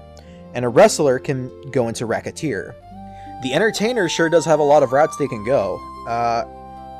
I was not expecting the versatility of said entertainer. Interesting. Excise man. Excise men are probably the least popular citizens of the old world. No matter how benevolent the government might be, or how many great public works it may undertake, the fact remains that no one likes paying taxes, and the tax collectors bear the brunt of this resentment. Nonetheless, they are a highly necessary branch of the civil service, and no government could survive long without them. However, excise men tend to lack job satisfaction and are seldom well paid. This means that some inevitably become corrupt, while others go to the other extreme in the faint hope of securing a promotion. So when I first read excise man, I was not expecting tax collector. I would expect tax collector to be a tax collector. So, another new thing that I learned every day. I like that they get extra wounds because of probably how many beatings they have to endure for their hated career. Their skills include blather, numismatics, read and write, supernumerate. Numenistics and supernumerate, interesting. 50% chance of knowing law and 20% chance of knowing embezzle, which reflects the corrupt sort of excise man. Their trappings include a leather jack to beat the non-tax-paying citizens with, a hand weapon to defend oneself, a writing kit to write up probably what taxes you owe, an abacus for counting all those delicious gold crowns, and D6 gold crowns for themselves, I assume. Their career exits are agitator, lawyer, only if law skill is obtained, which is a 50% chance, a merchant, a militiaman, an outlaw, a road warden, and a thief, clipper or embezzler specifically. I think just like the entertainer, the thief will probably have multiple different career types and thief types you can choose from. A very interesting start for a prospecting adventurer. Fisherman. I believe this is what Sven was at the opening. Not everyone in the old world is a heroic adventurer. Many of those who live in coastal areas and around lakes make their living by fishing. Being a fisherman is not a bad life. There is plenty to eat nearly all the time, even if it is always fish. But in hard times, or when it is so hot that the catch goes off before it even gets transported to market, fishermen often gather around the quays and in the dockside inns, where they dream of becoming adventurers, sailors, explorers, and most of all, rich. Most are content to dream, but a few actually turn to adventuring in pursuit of their ambitions. They have the skills of fish, sailing, swim, 50% chance to know river lore, 25% chance of boat building, and a 5% chance of cartography. Trappings include leather jack, and a 25% chance to have a boat, which is a fairly decent chance of just owning a vehicle in this setting, so pretty good. They don't have a lot of skills that they can advance. It looks like strength, wounds, and dexterity, which I guess I could see for a fisherman. You could probably increase their fellowship. They're probably nice people to be around. Maybe, maybe not. Their career exits are pilot, which makes sense because pilot in this case would be someone who drives a boat, a seaman, a smuggler, or a trader. So a little bit of dipping into unsavory careers there. Footpad. Footpads and cutthroats are a menace in towns and on the road. They act in groups, waylaying travelers or helpless passers-by. They prefer to avoid bloodshed unless absolutely necessary, but can fight ferociously. Though they generally attack from ambush with an advantage of at least 2 to 1, most will normally only seek to disable their victim through a stunning blow to the head. But there are those known as cutthroats who actually seek to kill those they rob. They know silent move rural, silent move urban, and strike to stun. So that's a special skill in order to stun somebody into unconsciousness. Trappings include a bow or crossbow with ammunition, club, hood or mask, leather jack, and a quarter chance of a shield. They have exits of bodyguard, fence, highwayman, outlaw, racketeer, and slaver. So you could become even more malicious in your career as a footpad. Footpads seem to be someone who just wants to safely get their stolen, ill-gotten goods. A very nefarious start to an adventure. Many old worlders look for easy ways to make money. Gamblers seek to use their skills to make theirs at the expense of others. Sometimes things go wrong, and the gambler loses large sums of money. In these cases, a swift retreat is generally indicated before the creditors discover that the gambler has no means of paying. Gamblers tend to be drifters by nature, always moving on to avoid old debts and bad losers. Skills include gamble, luck, and palm objects. I wonder what luck is. Trappings include hand weapon, leather jack, a pack of cards, including spare aces, a pair of dice, and a pair of loaded dice. Always roll 6s. Oh, interesting. It would be career exit of charlatan. It would be interesting to see how one would play a gambler in this, because it seems like there's a lot of ways to tilt the odds in your favor, obviously by cheating, but how the game master would handle that, considering each rube should be approaching the gambler with a fresh set of eyes and unaware of how nefarious they can be. A very creative way to start as some sort of, well, it says charlatan, but a rogue type character. Gamekeeper. Most old world landowners employ gamekeepers to look after their estates, woodlands, or hunting parks. Gamekeepers look on trespassers with deep and sometimes fatal suspicion. The archenemy of the gamekeeper is the poacher, who seeks to make a living by trapping or shooting animals or birds. Every gamekeeper likes to boast of his victories over these elusive and devious opponents. Poachers and gamekeepers can be thought of as opposite sides of the same coin, and players with gamekeeper characters of a neutral, evil, or chaotic alignment may choose to be poachers instead. Gamekeepers or poachers may take this career a second time, taking opposite careers, following the normal procedures for changing careers. An interesting description, because it gives you a choice of being either a poacher or a gamekeeper. So it looks like one is sort of for the nobility, established people of law, and the other is against the people that are established for law. Most likely, I think poachers do it for their own food, for their own selfish needs, but a lot of times, a la Robin Hood, poachers can be the good guys. It just depends on how the current ruling body, if they're righteous or not, at least from most people's perspective. They have concealment rule, marksmanship. It seems like marksmanship might give you a bonus to ballistic skill. I'm not sure. Secret sign for poachers. Set traps, silent move rule. Spot traps, half a chance of secret language. Ranger, gamekeepers only. And a 10% chance of animal trainer for hawks. Ooh, that's cool. Trappings include a bow or crossbow with ammo, hand weapon, leather jack, and a man trap. Now, I gotta see what a man trap is, because if it's anything like I know in Vermintide, it's a long claw on a big stick to grab someone's neck. Career exits include Druid, which is very, very cool to know that you can go into magic as a gamekeeper. A Militiaman, which is gamekeeper only.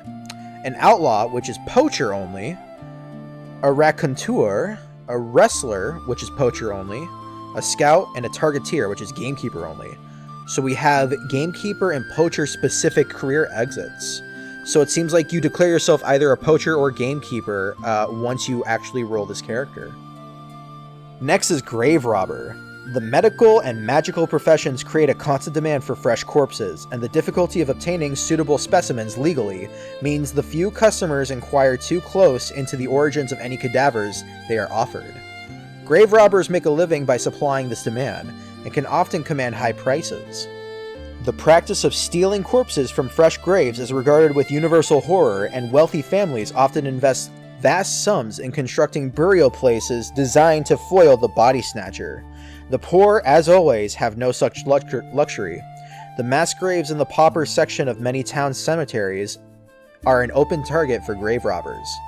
Skills include Silent Move Rural, Silent Move Urban, and a 25% chance of spotting traps. Trappings include a black cloak, a hand weapon, a lantern, a large sack, and a spade. Career exits include bodyguard, physician student, and rat catcher.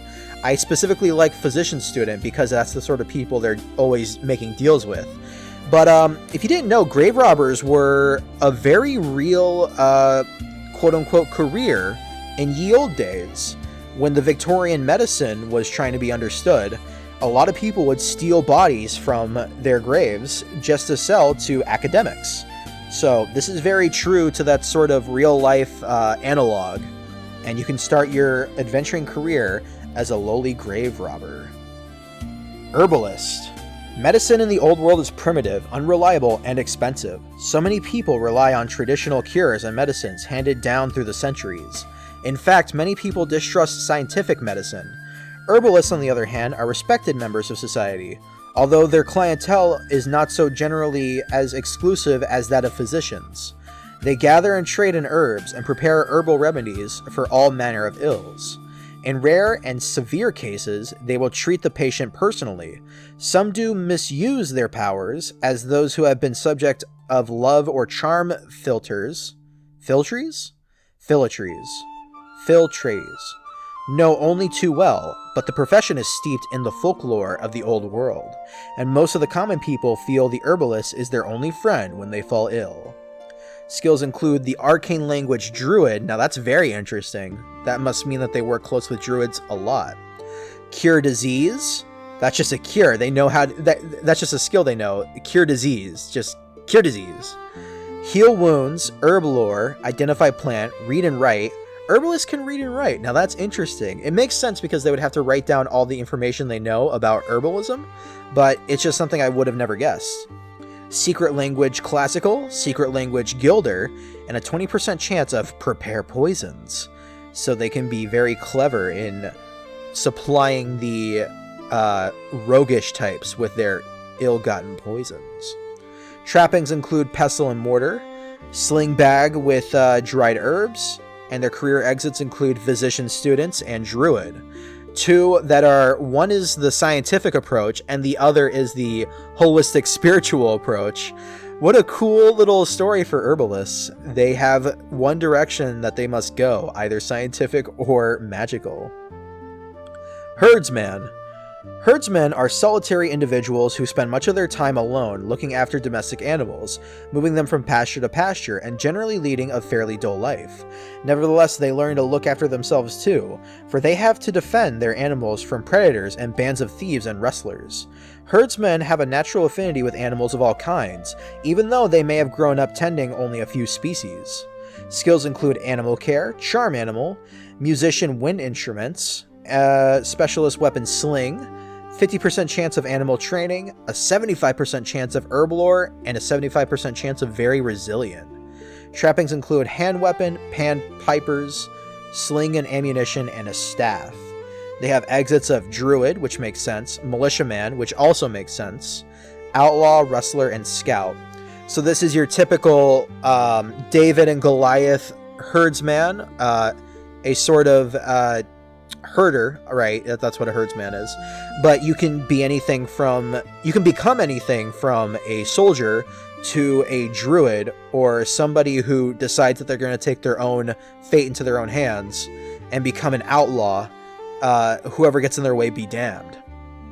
Next is the hunter. Hunting is one of the oldest professions in the history of the old world. Each can follow and almost sense animal trails with uncanny precision and is expert at the kill. The habits and habitats of wild animals are part of their lives. They share an uncommon affinity with the creatures of the wild and their ways. The hunter may appear sullen and uncommunicative to his fellow men, but this is the result of his solitary, stealthy lifestyle. Hunters stand out from the common press of old worlders, and are often seen wearing the skins of the animals they have killed. In colder climates, this has practical as well as symbolic value. Skills include concealment rule, follow trail, game hunting, secret language ranger, secret signs woodsman, silent move rule, and 25% chance of immunity to poisons, which is a very powerful skill indeed. Trappings include a bow or crossbow with ammo and a hand weapon. Career exits include Druid, Outlaw, and Scout. Hunters are classic in the Warhammer setting. They are so much a staple that they are a unit that you can employ in Total War Warhammer, specifically from 2, the Hunts Marshals expeditions. They included archers and huntsmen, which are just rogue hunters recruited to fight for the army. Marcus Wolfheart started as a hunter. He became the Hunts Marshal of the entire empire, meaning that he is the one that gathers and corrals hunters to work for the empire's greater goods. Hypnotist. In the old world, the power of hypnotism is used medicinally as well as entertainment. Hypnotists, with the exception of a few charlatans, do not pretend to understand the mysteries of the human mind, but seem to have a gift for soothing its ills. Hypnotists are called in to treat a wide range of nervous complaints, alcoholism, and addiction to various other substances, and even some forms of insanity. Skills include hypnotize and magical awareness. Trappings include a silver charm on a chain, for the hypnotism, presumably, and the career exit is charlatan, entertainer for hypnotist, and physician. So a hypnotist, as opposed to entertainer hypnotist, is one that presumes to use hypnotism for therapy of some kind, like a psychoactive treatment. Very interesting. And I know I read ahead to hypnotism, and it seems like the vampires have this ability too, where you can control one person indefinitely, but it requires all your concentration in order to put someone under a spellbinding effect. Can be very powerful versus one individual, but against many other people, it would sadly do very little. Initiate. This is the cleric I was talking about. This is how you start out as a religious holy man of an official order. Religion has taken second place to money in the affections of many old worlders, but there are still many young men and women who strive to attain the position of cleric. The clerical profession requires great dedication and training from its members, and all clerics start as initiates. Initiates have to undergo harsh training to become full clerics, and until they complete this training, they have no authority to preach or to conduct services. Time is spent learning the scriptures of the religion in question and acting as a servant and assistant to more senior priests. The period spent as an initiate is often regarded as a test of the individual's spiritual resolve and fitness for progression into the priesthood. See Religion and Belief. They can read and write, scroll lore, secret language, classical, and theology. Their trappings include a robe and a religious symbol, which is specific to the god that they worship. Career exits are Agitator, which is fitting, and Cleric level 1. So if you want to become a quote-unquote healer or a spiritual spellcaster, Initiate is the place you want to start first. At least, blatantly. There's probably other ways to become a religious spiritual spellcaster. Druid is an example, but Initiate is the classical go-to method. Jailer. Jails and dungeons are never pleasant places, and even short stays can have a detrimental effect on people. Jailers have to live in these places, and it shows. They are seldom pleasant to look at, and they have a good chance of carrying a variety of diseases and parasites, although they seldom succumb to diseases themselves. Jailers generally have no sense of justice or pity, and are seldom swayed by pleas or speeches. The thing that talks most clearly to them is money, for theirs is seldom a well-paid profession. Jailers quickly become inured to the suffering they see all around them, and many are brutal or even sadistic. A great many jailers are alcoholics. Skills include immunity to disease, immunity to poison, and palm object, silent move urban, half a chance of very resilient, a quarter chance of consume alcohol, and a quarter chance of very strong. Trappings include a club, ring of heavy keys, and a bottle of rough wine. And fleas.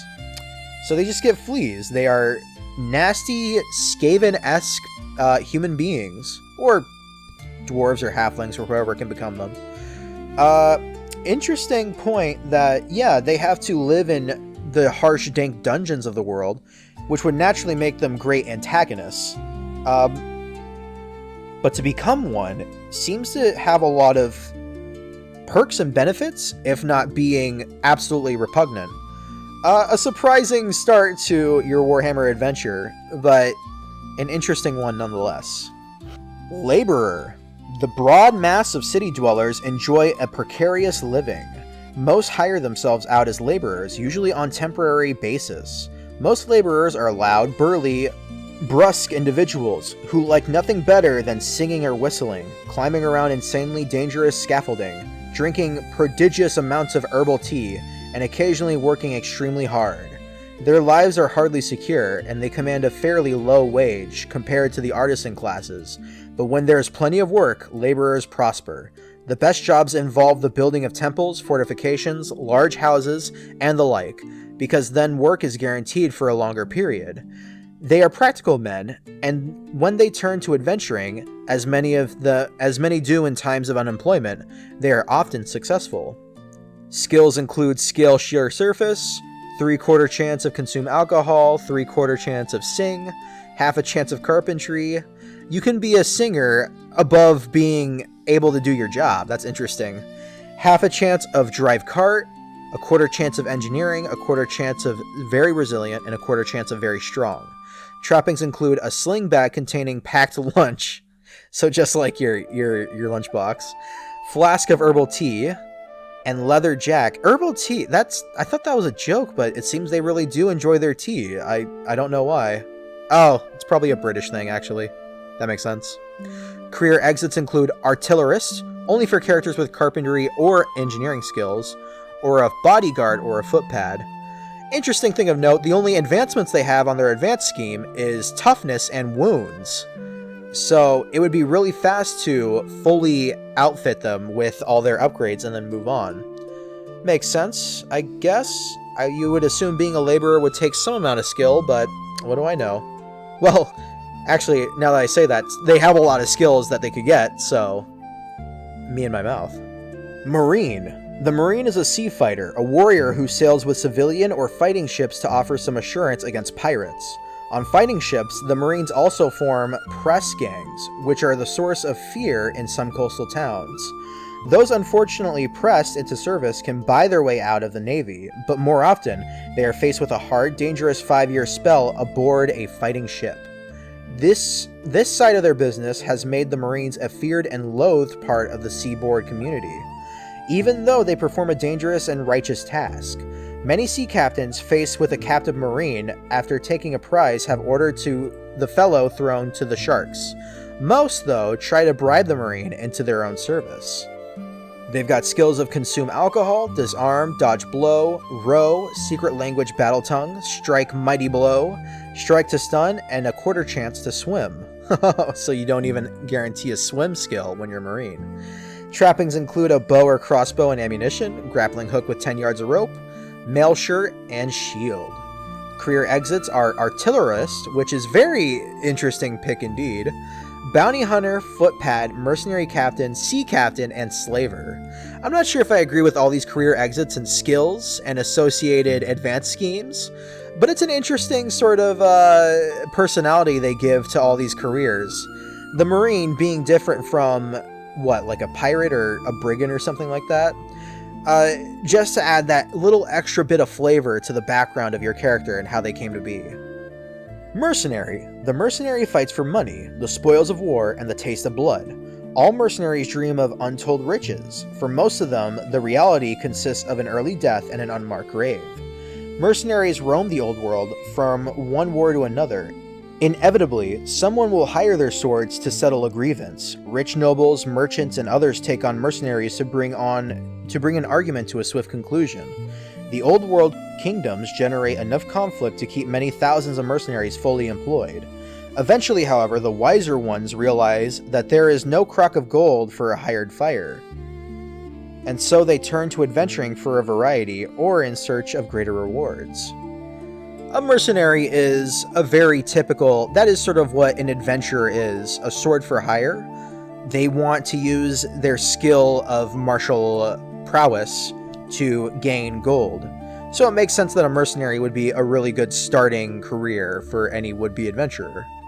They've got a diverse advanced scheme, one that diversifies their combat potential, and their career exits are very interesting. Sapper for dwarves only, and slaver, artillerist, and gunner.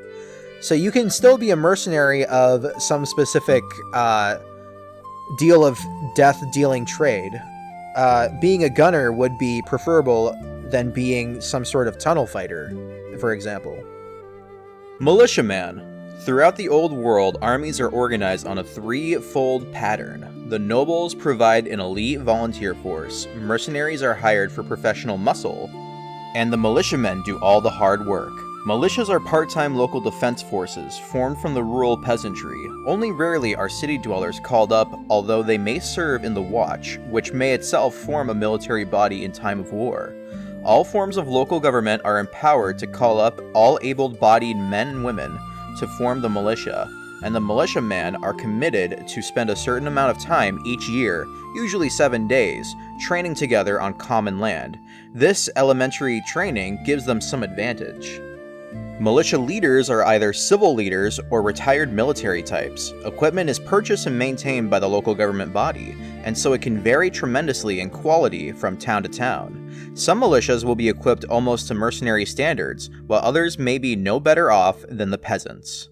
Skills include dodge blow, strike mighty blow, half a chance of drive cart, a quarter chance of animal care, and a quarter chance of ride. Trappings include a bow or crossbow with ammo, mail shirt, shield, and spear. Career exits include footpad, mercenary, and outlaw. One thing that I'd like to highlight too is very rarely do you get careers that advance your attacks and wounds considerably. Increasing your attacks, because every character starts off with one attack, would be a considerable advantage, given that you can try to attack twice in one turn, thus trying to end the combat earlier. So a militiaman is certainly no career to scoff at. Minstrel. Traditionally, minstrel was just a term given to singers of ballads and airs who traveled the byways of the old world, making a living from their songs. However, the word has a more precise meaning. Many people found the peculiar talent elves have for song made them ideally suited to the role, and therefore those wandering elven balladeers became known as minstrels, to distinguish them from their plainer human contemporaries. Much later, the distinction began to disappear, as great human singers became to enter the employment of noble houses. Minstrels enjoyed the advantage of guaranteed bed, board, and spending money, though in return they are expected to produce words and music as the patron demands, and some find the task of composing odes on the beauty of their patron's spectacularly plain spouse interferes unduly with their artistic freedom. Though the life can hardly be described as hard, many minstrels find themselves forced to become adventurers, having left their employment rather hurriedly, following indiscretions with members of the family. Elven minstrels tend to lead the wandering life out of preference. Their temperament does not suit them to working for a human master, and many hold to the opinion that mere humans cannot properly appreciate their art anyway. Only elves may have a basic career as a minstrel. Others may become minstrels after having been troubadours, which is the entertainer troubadour above. Skills include charm, etiquette, musicianship, public speaking, sing. Trappings include lute or mandolin, sheet music, colorful clothes, and your only career exit is a charlatan. Very interesting that they specify that a minstrel can only be started as an elf. It gives 2 more world building. That's not the kind of lore that you would expect in contemporary Warhammer Fantasy or even Warhammer Old World. Like I said before, elves are rather grim and not so cheery and bright as depicted in this setting. Mule Skinner. Wagon or mule trains are the most common means of transporting goods overland in the old world, and it is the mule skinner's job to look after the animals, be they mules, oxen, or anything else, and ensure that they are fit and cooperative. Since everyone working on a long-distance caravan must be able to look after themselves, mule skinners often double as guards in much the same way as coachmen. Skills include animal care, specialist weapon, flail weapons. I wonder why they get flail weapons as a specialty. I'm not really too familiar with the term or idea of a mule skinner. It kind of sounds like a cattle driver. A 3/4 chance of drive cart, a 1/4 chance of training animals, and your trappings include a weatherproof coat, which could come in handy depending on how you handle exploration and weather, broad-brimmed hat, hand weapon, and whip. Career exits include outlaw, scout, and smuggler. Not very remarkable, I would say, as a career. Something I've never even heard of, but hey, he looks pretty cool, doesn't he? Noble. To be one of the ruling classes seems, to the ordinary citizen of the old world, to grant the right to live a life removed from the cares and struggles of ordinary men. Nobles control the land, and many have had the sense to involve themselves in matters of commerce, in competition with bankers and financiers. However, the youngest sons of noble families frequently have to fend for themselves when their elder brothers take over the family fortune and estates, since one of the major preoccupations of the noble class seems to be to cause untold harm to other members, even to those from one's own family. Many disinherited nobles turn to the military life or adventuring for the excitement, certainly, but many more do so because they wouldn't know what else to do. Certainly none of them would lower themselves to practice a trade, and a few would tolerate the boredom of study for an academic profession. They see war as a great and glorious game, and they view getting drunk, insulting commoners, and wrecking restaurants in much the same light. Nobles tend to have a short attention span, an irritating accent, and an unfailing ability to rub lesser mortals up the wrong way, but they nearly always manage to sail through life almost unscathed, owing to a combination of luck, charm, and the deference which their free-spending manner tends to generate in tradesmen. Skills include blather, charm, etiquette, heraldry, luck, read and write, ride, wit, half a chance of gamble, half a chance of public speaking, quarter chance of consume alcohol, quarter chance of specialist weapon for fencing sword, and 10% chance of a musicianship. Trappings include horse, expensive clothes, 2d6 gold crowns, jewelry worth 10d6 gold crowns, d4 hangers-on, career exits bawd, duelist, freelance, gambler, and student. Noble seems like it's a very good start to your adventuring career, and I like the justification they give. More often than not, you're going to be someone who doesn't have the inherited family value, so you're going to have to go out and work for your riches, unlike your spoiled older brother. I like to, it sort of poisons the well a bit about how a noble is and what they typically could be expected to do. It makes sense that the privileged son of somebody important would also, they themselves, be privileged and difficult to deal with, but because no one ever says no to them, and because they can get away with a lot due to their status, they would be a very hard person to get along with. Ironically, they also get a advancement in fellowship, so maybe they're not all bad all the time. I certainly know if I rolled up a noble, I would be a very happy adventurer, that's for sure. Outlaw. Outlaws are those who have been driven from general society, or who choose to live outside its laws. In practice, this can mean a great many people. Some outlaw strongholds are quite powerful and can effectively become independent petty kingdoms. Outlaws tend to identify themselves with the peasantry and the common folk upon whom they rely for support and protection, although there are outlaw nobles and princes disowned by their families in fighting guerrilla war against their former homeland. Outlaws generally confine their attentions to the wealthy and the minions of the establishment. The fact that these are more likely to be worth robbing has never escaped them, although they will attack just about anyone in times of hardship. Outlaws prefer to work in forests or areas of rough terrain, where there is plenty of cover.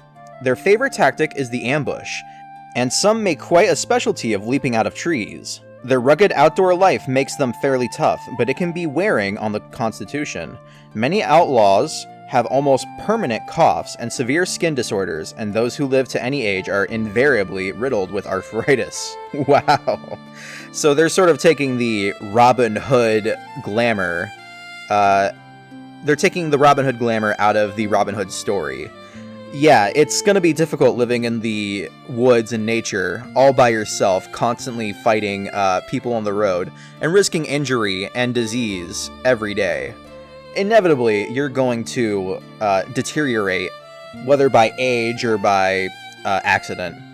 Skills include concealment rule, disarm, dodge blow, scale shield surface, secret language of battle tongue or thief, equal chance of either, set trap, silent move rule, spot trap, strike mighty blow, strike to stun, 3/4 chance of drive cart, 3/4 chance of ride on a horse, half a chance of animal care, quarter chance of marksmanship, and quarter chance of secret signs woodsman.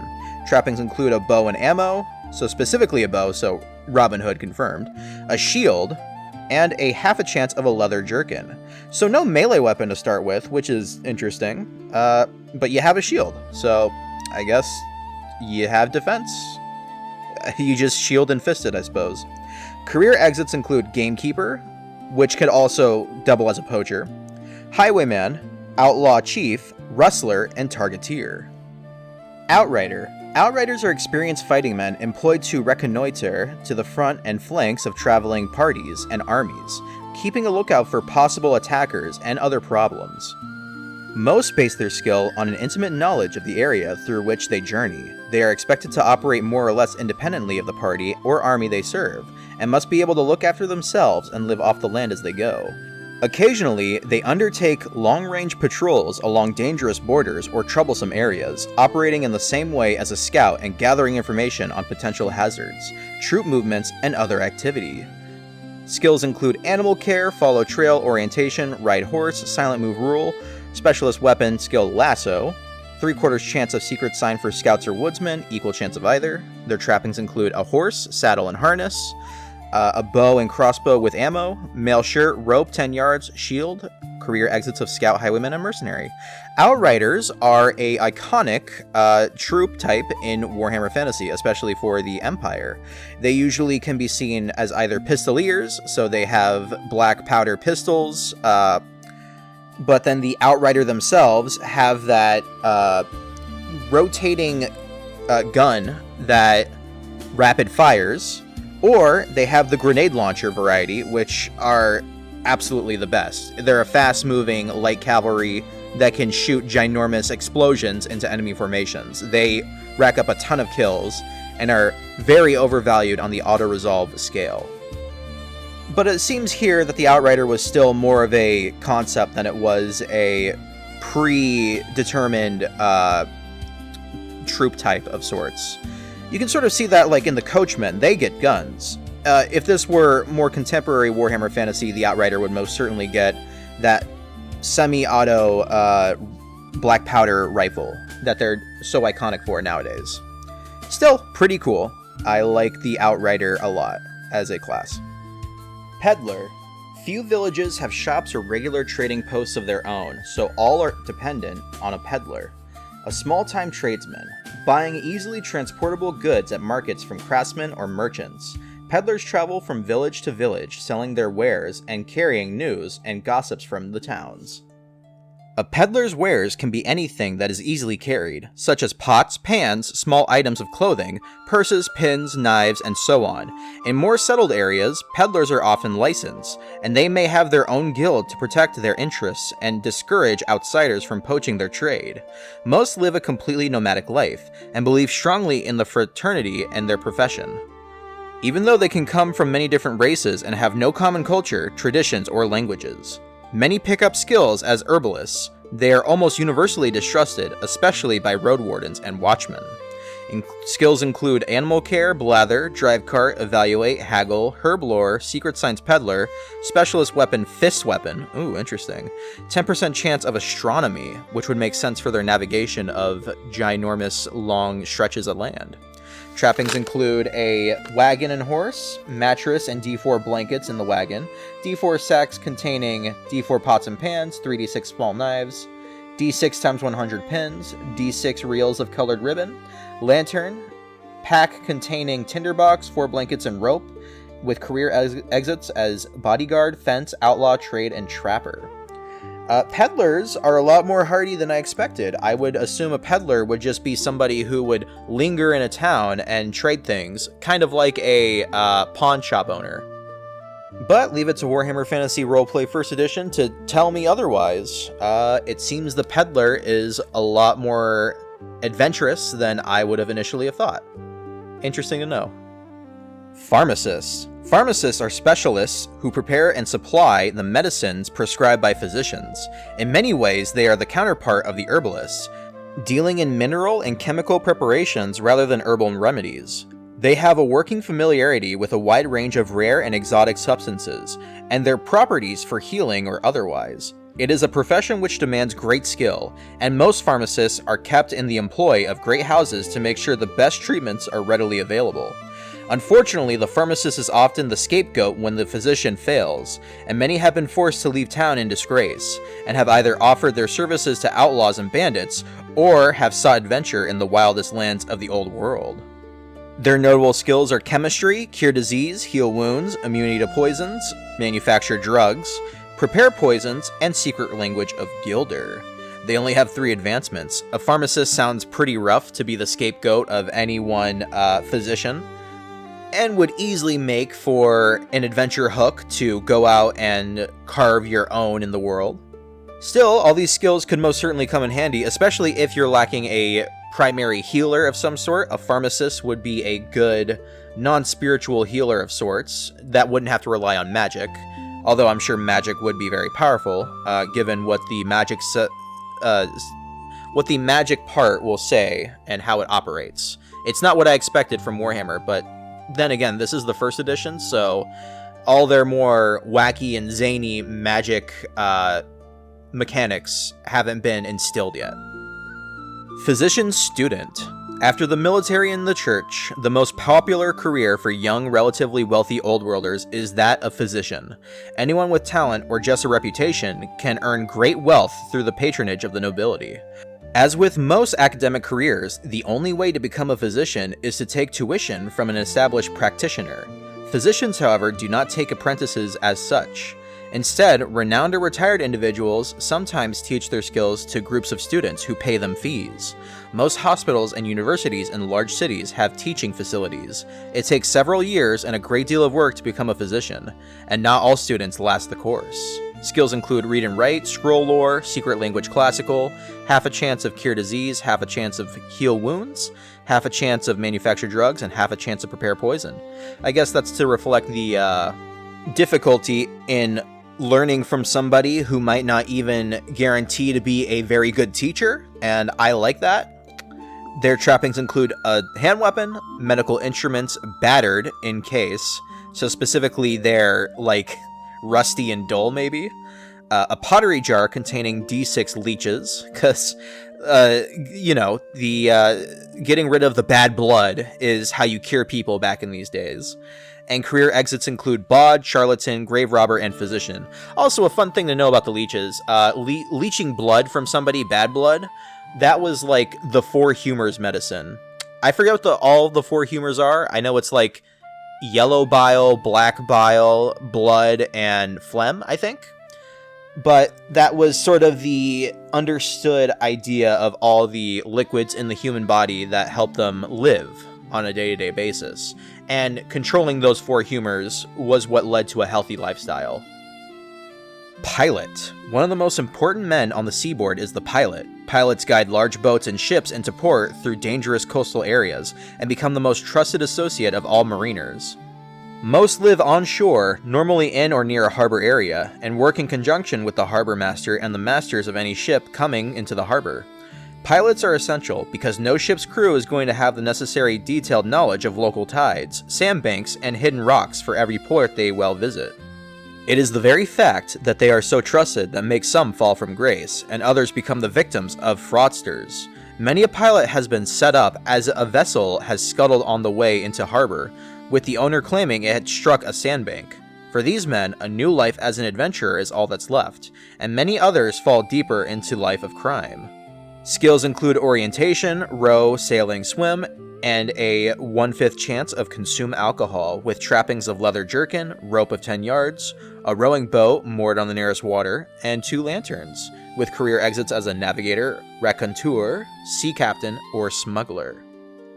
An interesting thing, it's a job that probably was a lot more commonly known back in ye olde days. I had no idea that a pilot was a permanent career of employment, but I suppose that makes sense.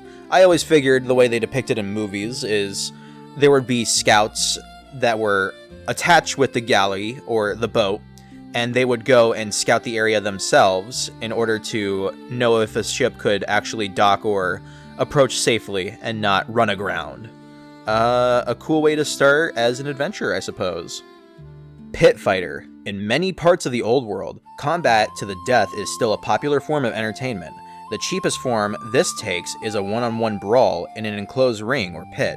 between two condemned criminals or prisoners of war. The fights can be hard and vicious because pit fighters who manage to survive for any length of time pick up a lot of weapon training and, in some cases, enough money to buy their freedom. In previous decades, it was fashionable to use half-orcs as pit fighters, but they were too dangerous to keep in or near large human populations, and human pit fighters are the norm. Also, there is a growing breed of professional pit fighters, men who do the job for the money and the sport, who are not just convicts. The sport attracts large audiences, and much money changes hands through betting. Those few hardy souls who survive long enough to buy their way out nearly always end up as outlaws, bounty hunters, or adventurers, where their formidable fighting skills and fearlessness makes them indispensable. Skills include disarm, dodge blow, specialist weapons for fist weapons, flail weapons, parrying weapons, two-handed weapons. They strike mighty blow and strike to injure, with half a chance of very resilient and half a chance of very strong. Ooh, trappings include a shield, mail shirt, knuckle duster, flail, and a fifth chance for a two-handed weapon. With career exits as bounty hunter, footpad, giant slayer for dwarves only, a judicial champion, ooh, that's an advanced career, I recognize that one, an outlaw chief, and a tunnel fighter. It's interesting to note that the pit fighter does not get an extra attack, because you would think a melee-focused class would be like that. I suppose you could interpret it as they know how to make a show out of their fighting, so they don't want to end the fight quickly. But they do get a plus 20 weapon skill advancement, so they will be very skilled, obviously, with their weapon skill, in bashing their opponent for maximum effect. A very good start if you were looking to be a warrior type. Interesting to note, I think this might be the first mention of half-orcs, especially in the Warhammer Fantasy setting, where it wasn't established that greenskins were assumed or inferred to be fungus or some sort of alien being. So they do have the D&D thing of half-breeds in this universe. So not being able to play as one, that's very interesting, but once we get to the monster section, we'll read up on the half-orc cast and see how they interact in the Warhammer world. Unfortunately, it looks like the nuances of monster and civilized roleplay is as straightforward as we kill you, you kill us sort of exchange, which makes sense. That's the primary focus of the game is combat. But it would always be nice to see if there were any other options besides just kill or be killed. Enough about half-orcs. Prospector. Far from the normal trade routes, towns, and farms, prospectors can be found sifting through the silt of river and stream beds in search of gold washed down from the mountains. Most deposits in populated areas are already exhausted, so prospectors spend most of their time in remote and dangerous mountain and badland areas. Their one hope is to find a large vein, and to claim it or work it before others find out. But few manage to resist bragging about their find, even when they do finally strike it rich. Word spreads quickly when gold is discovered, and prospectors' shanty towns spring up almost overnight, only to be abandoned just as quickly once the area is worked out. The lure of gold is one of the few things that can draw a dwarf above ground, and dwarven prospectors are not as uncommon a sight as Gold Rush areas. They get animal care, presumably for the beast of burden that will carry their gold. Carpentry, presumably because they have to build the town. Metallurgy, you gotta process the metal somehow. Orientation, not sure about that. River lore, half a chance of fishing, half a chance of game hunter, half a chance of luck, and a fifth of chance of cartography. They get a pack, one-man tent, pick, shovel, pan, and a 25% chance of the mule that they would have been caring for. Career exits as scout, soldier, tomb robber, and tunnel fighter, but that's for dwarves only. I like that they note that prospectors are mostly either humans or dwarves, because gold is certainly something that universally is desired between humans and dwarves. Maybe to an extent for elves and for halflings, but it usually is only a means to an end, as opposed to being the richest and that garnering fame and fortune. Protagonists. Some old worlders get so used to its violent ways that they resort to fist or sword to earn every penny. Protagonists live by their combat skills, picking fights for small sums, even just the price of a drink. In many cases, protagonists are hired to provide a beating or a damaging fencing lesson, hiding the fact that there is someone in the background who profits from or enjoys the results by provoking the fight over some ridiculous trifle. Roughing up a few locals will be comparatively cheap, while more able opponents and more extensive injuries are proportionately more expensive, and a murder might earn the protagonist enough to live on for several months. When no client is forthcoming, protagonists generally travel from place to place, challenging those they meet and robbing their defeated victims. Of course, the risks are high. Local law enforcement officials do not take kindly to protagonists' lifestyle, and an error of judgment in sizing up prospective opponents can be fatal. The protagonists add a strangely random air to the endemic violence of the old world.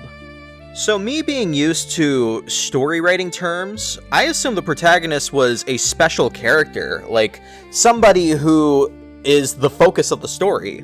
But after doing a little bit of research, I've come to conclude that protagonists should be synonymous with like a professional bully or a hired muscle. Not too dissimilar to mercenary, I suppose, but protagonists are specifically equipped and designed, or skilled, to overpower the weak and, like the description said, beat up and teach others how to fight. It's very strange. If anyone knows what a protagonist, like what the intent is or the inspiration behind this career class is, let me know, because I'm very curious. It's a very curious thing to name a class a protagonist and be a professional bully. They get the skills of disarm, dodge blow, ride horse, street fighting, strike mighty blow, strike to injure, and strike to stun.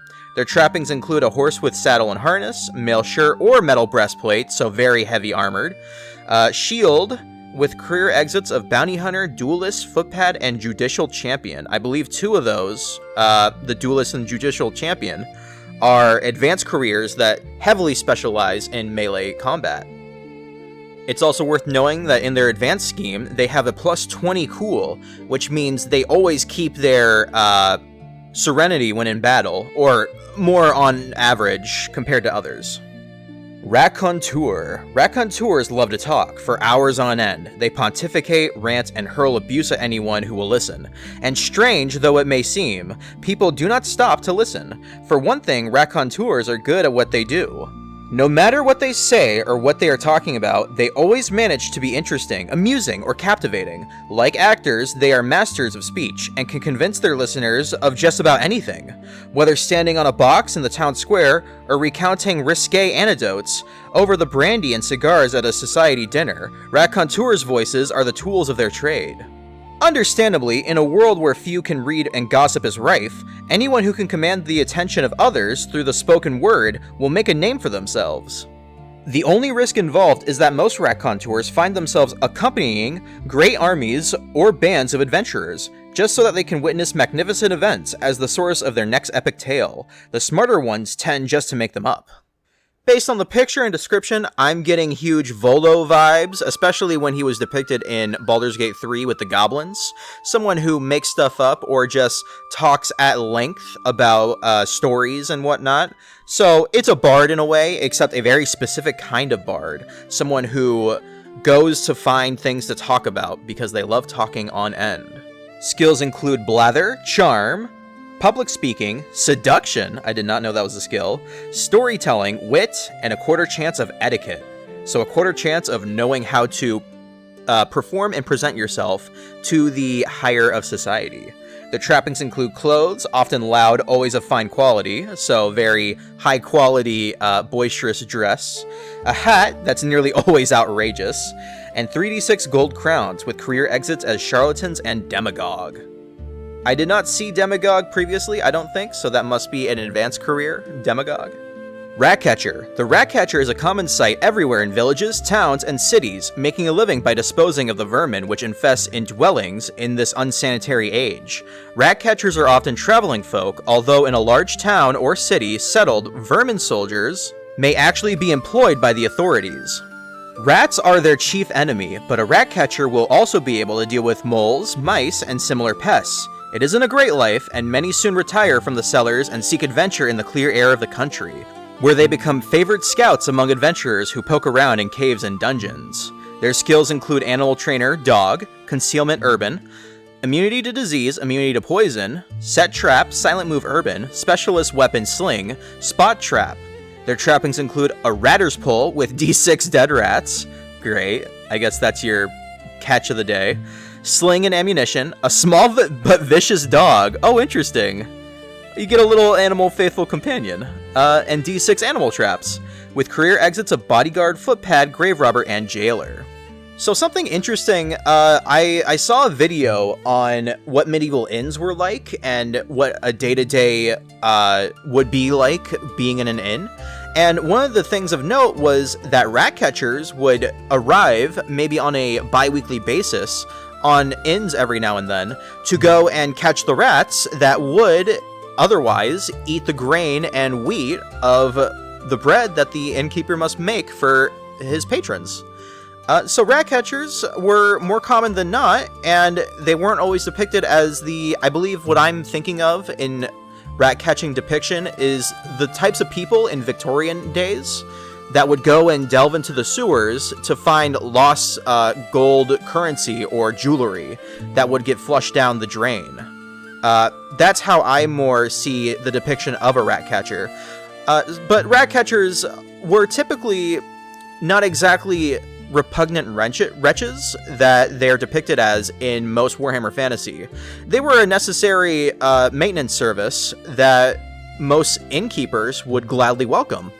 I don't know about how much money they make. They're probably not living the most glamorous lifestyle, but they get the job done. They're like a tradesman, like the plumber of ye olde.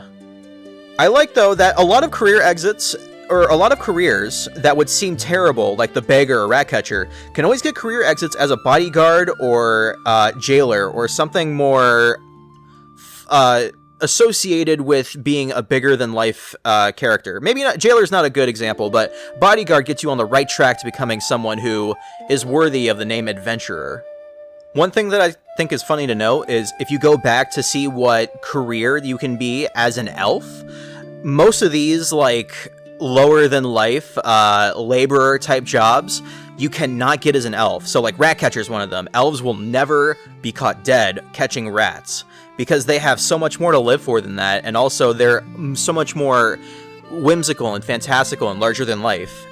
They would not do anything as demeaning or small as being a rat catcher to earn a meager living. They would much rather be under the open sky and striding along a forested path than to spend all their days cooped up in a basement catching rats. Road Warden.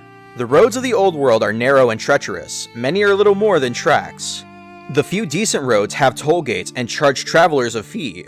Also, needless to say, the roads are rarely safe, with bandits and the like menacing travelers, and goblin bands digging pits and laying traps for coaches and riders. Because of these threats, many civic bodies employ professional marshals called road wardens, who patrol the roads, dealing with or reporting problems as they are found. It's an enormous task. In theory, the tolls pay for the upkeep of the roads, but this is not always the case, and the safety and honesty of the toll keepers has to be checked upon.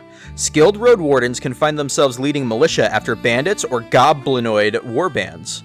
Road wardens will also occasionally ride with wagons or coaches with important cargo or passengers to bring their sword arm to the assistance of coachmen and drivers. Because of who they are, road wardens get to hear of all kinds of treasure and adventures from captured bandits and outlaws, and sometimes the temptation proves too great and they set off as adventurers. They get skills of ride horse, and trappings of bow or crossbow with ammo, horse and saddle with harness, mail shirt, rope 10 yards, shield, with career exits as highwayman, outlaw, and militiaman. That's interesting. 2 of the 3 possible career exits are the antagonists of a road warden or coachman. I really like Road Warden as a starting career. You can sort of, the closest thing that I can think of in a video game medium is the Oblivion Guards that would patrol the roads. That is a Road Warden. And Road Wardens seem to be, they have the most networks when it comes to knowing what the general layout is. I would reckon a guess, I probably could go back and double check, but they're most likely Rangers, because the classification of Ranger is someone who constantly travels to and fro the same area over and over again and gets a feeling for what's around the surrounding area and what they can typically expect when traversing said area. They seem a little light on skill, and I'll be honest, that advanced scheme doesn't seem too enticing, but narratively speaking, and for opportunities, Road Warden is an endless font of potential adventures. Runner. The dwarf holds of the World's Edge Mountain are connected with each other by miles of tunnels. Communications between holds is carried out by means of runners, specifically trained young dwarves who risk life and limb to carry messages from one hold to another. Over recent centuries, as more dwarf holds have fallen to the goblinoids, the runner's lot has become increasingly harder. They are forced to take more and more circuitous routes, and even these are fraught with danger as the goblinoids discover the tunnels. Often runners have to leave the tunnels altogether and cross the mountains and valleys on the surface. Note, only dwarves can become runners.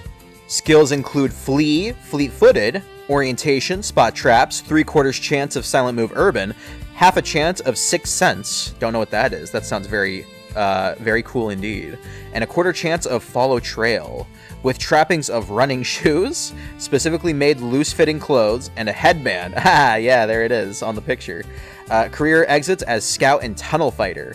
Interesting. I think the modern interpretation of this for dwarves is rune bearer or like rune runner, something like that. I'll look that up later, but another dwarf-only career, and it looks like this dwarf has a very short beard, so this could be a potential other young dwarf career.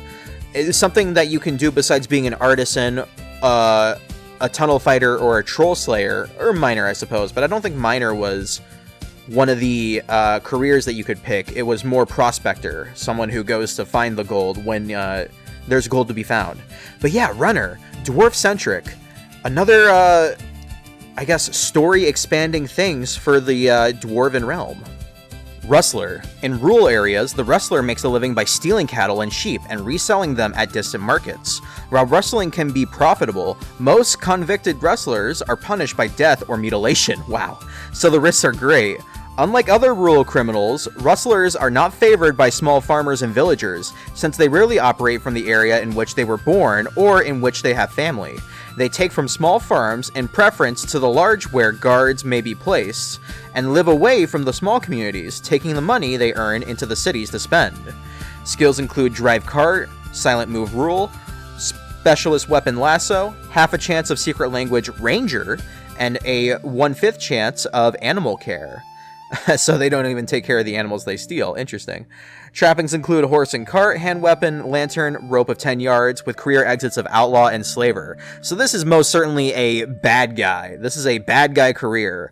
As far as I thought I understood it, I thought rustlers were like cowboys. Just people who rustle up the cattle and mosey them on down to other farms to be selling them for steaks and meats and other sorts of like tan and hide and whatever.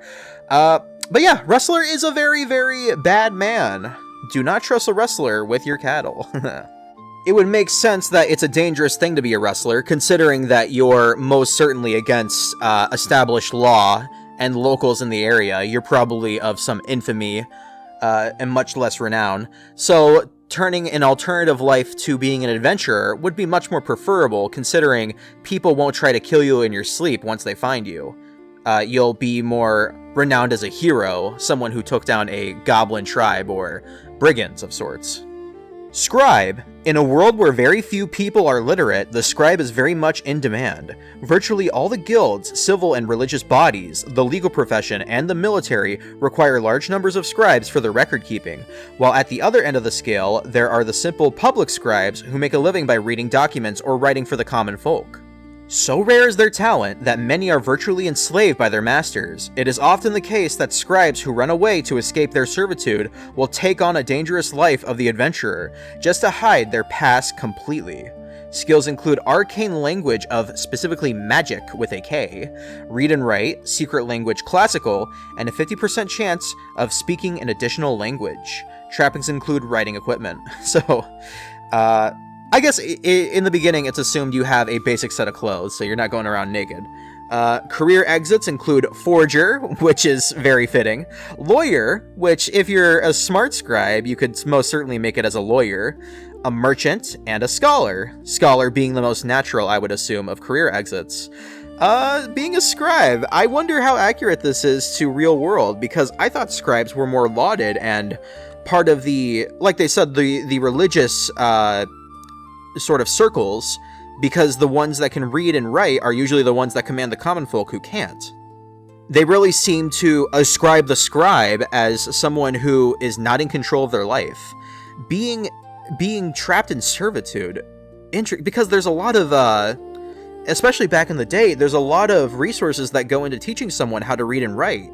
So you would think they would be not as helpless and be more open to different opportunities because they would be in demand, like they said. An interesting take. A very downer take, but an interesting one nonetheless. Seaman. Many folk depend on the sea. Fishermen, traders, even some kings. Seamen are the closest to the sea of all. Though their lives, be it on merchantman or a fighting ship, are harsh and often brutal. As a result, seamen tend to be rather loud and brash and enjoy bragging, yelling, singing, and brawling, which can irritate other members of the public. They also get used to cheap liquor. Any character following this career has a base 5% chance of being an alcoholic, which is not the same as consume alcohol. An alcoholic is someone who is inflicted with a disease, I believe. As an experienced sea dog, the seaman is used to brawling and fighting on land and sea, and sudden outbreaks of violence on ship or in dockside taverns happen with terrible frequency.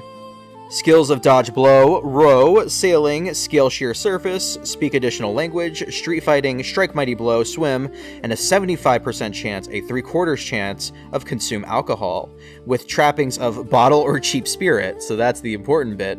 No weapons or anything like that.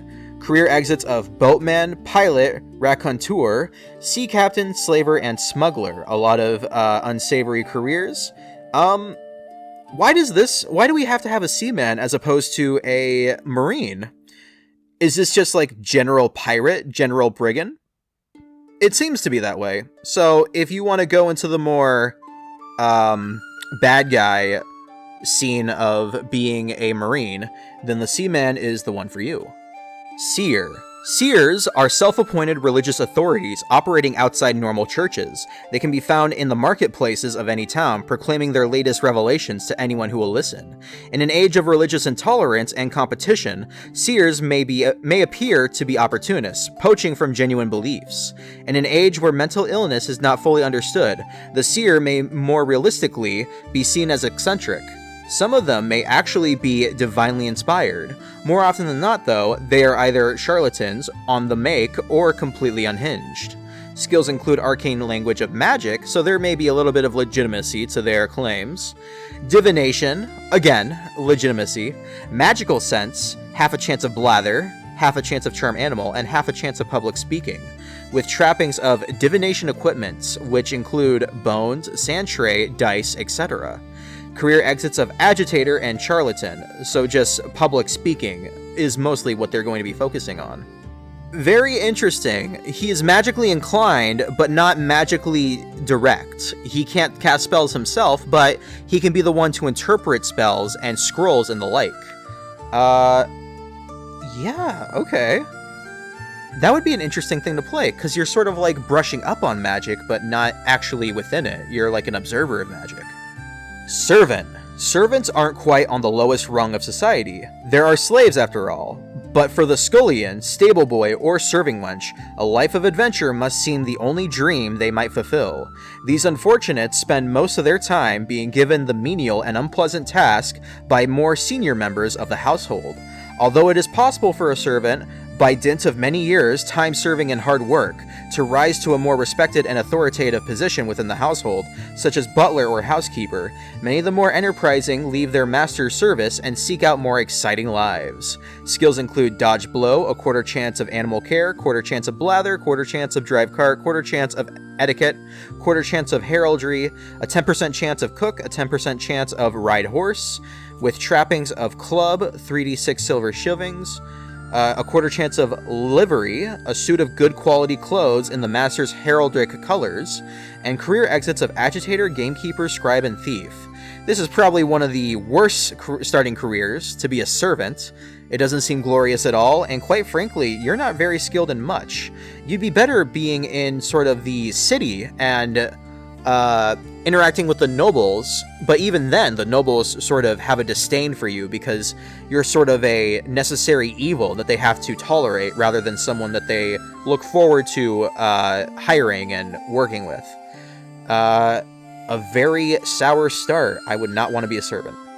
Smuggler. Most of the sea and road trade in the old world is subject to duties and taxes. Countries, towns, petty fiefdoms, just about anyone who chooses to can place a duty on the movement of goods. At some major ports, nearly everything moving in or out is taxed in some way. Given this burden, there is no shortage of enterprising souls who avoid these taxes by smuggling. It is a way of life for some people, and in some of the more remote coastal villages may occupy themselves in smuggling quite openly. Smugglers are quite often very respectable people who find the opportunity to cut a few corners. So rife is amateur smuggling that the professionals are looked upon as being more like generous tradesmen than criminals. Skills include drive cart, row, silent move rural, silent move urban, half a chance of consume alcohol, half a chance of secret language thieves' tongue, and a quarter chance of speak additional language, which makes sense because you're going from different nation to different nation. Trappings include a horse and cart, so you just get a horse and cart, a rowing boat and a rowing boat, hand weapon and leather jack, with career exits of fence, pilot, and seaman. Fence definitely makes sense. Pilot and seaman, not so much. You would have to be on a coastal or river-based settlement, or be based out of that in order for that to count, I would believe. They have a very romanticized view of a smuggler. I'm not sure how accurate, historically speaking, that is, to praise a smuggler for avoiding taxes. Unless the law is infamously renowned for its greed and avarice. But in terms of the advanced scheme, you get weapon skill and ballistic skill, so hey, better than nothing.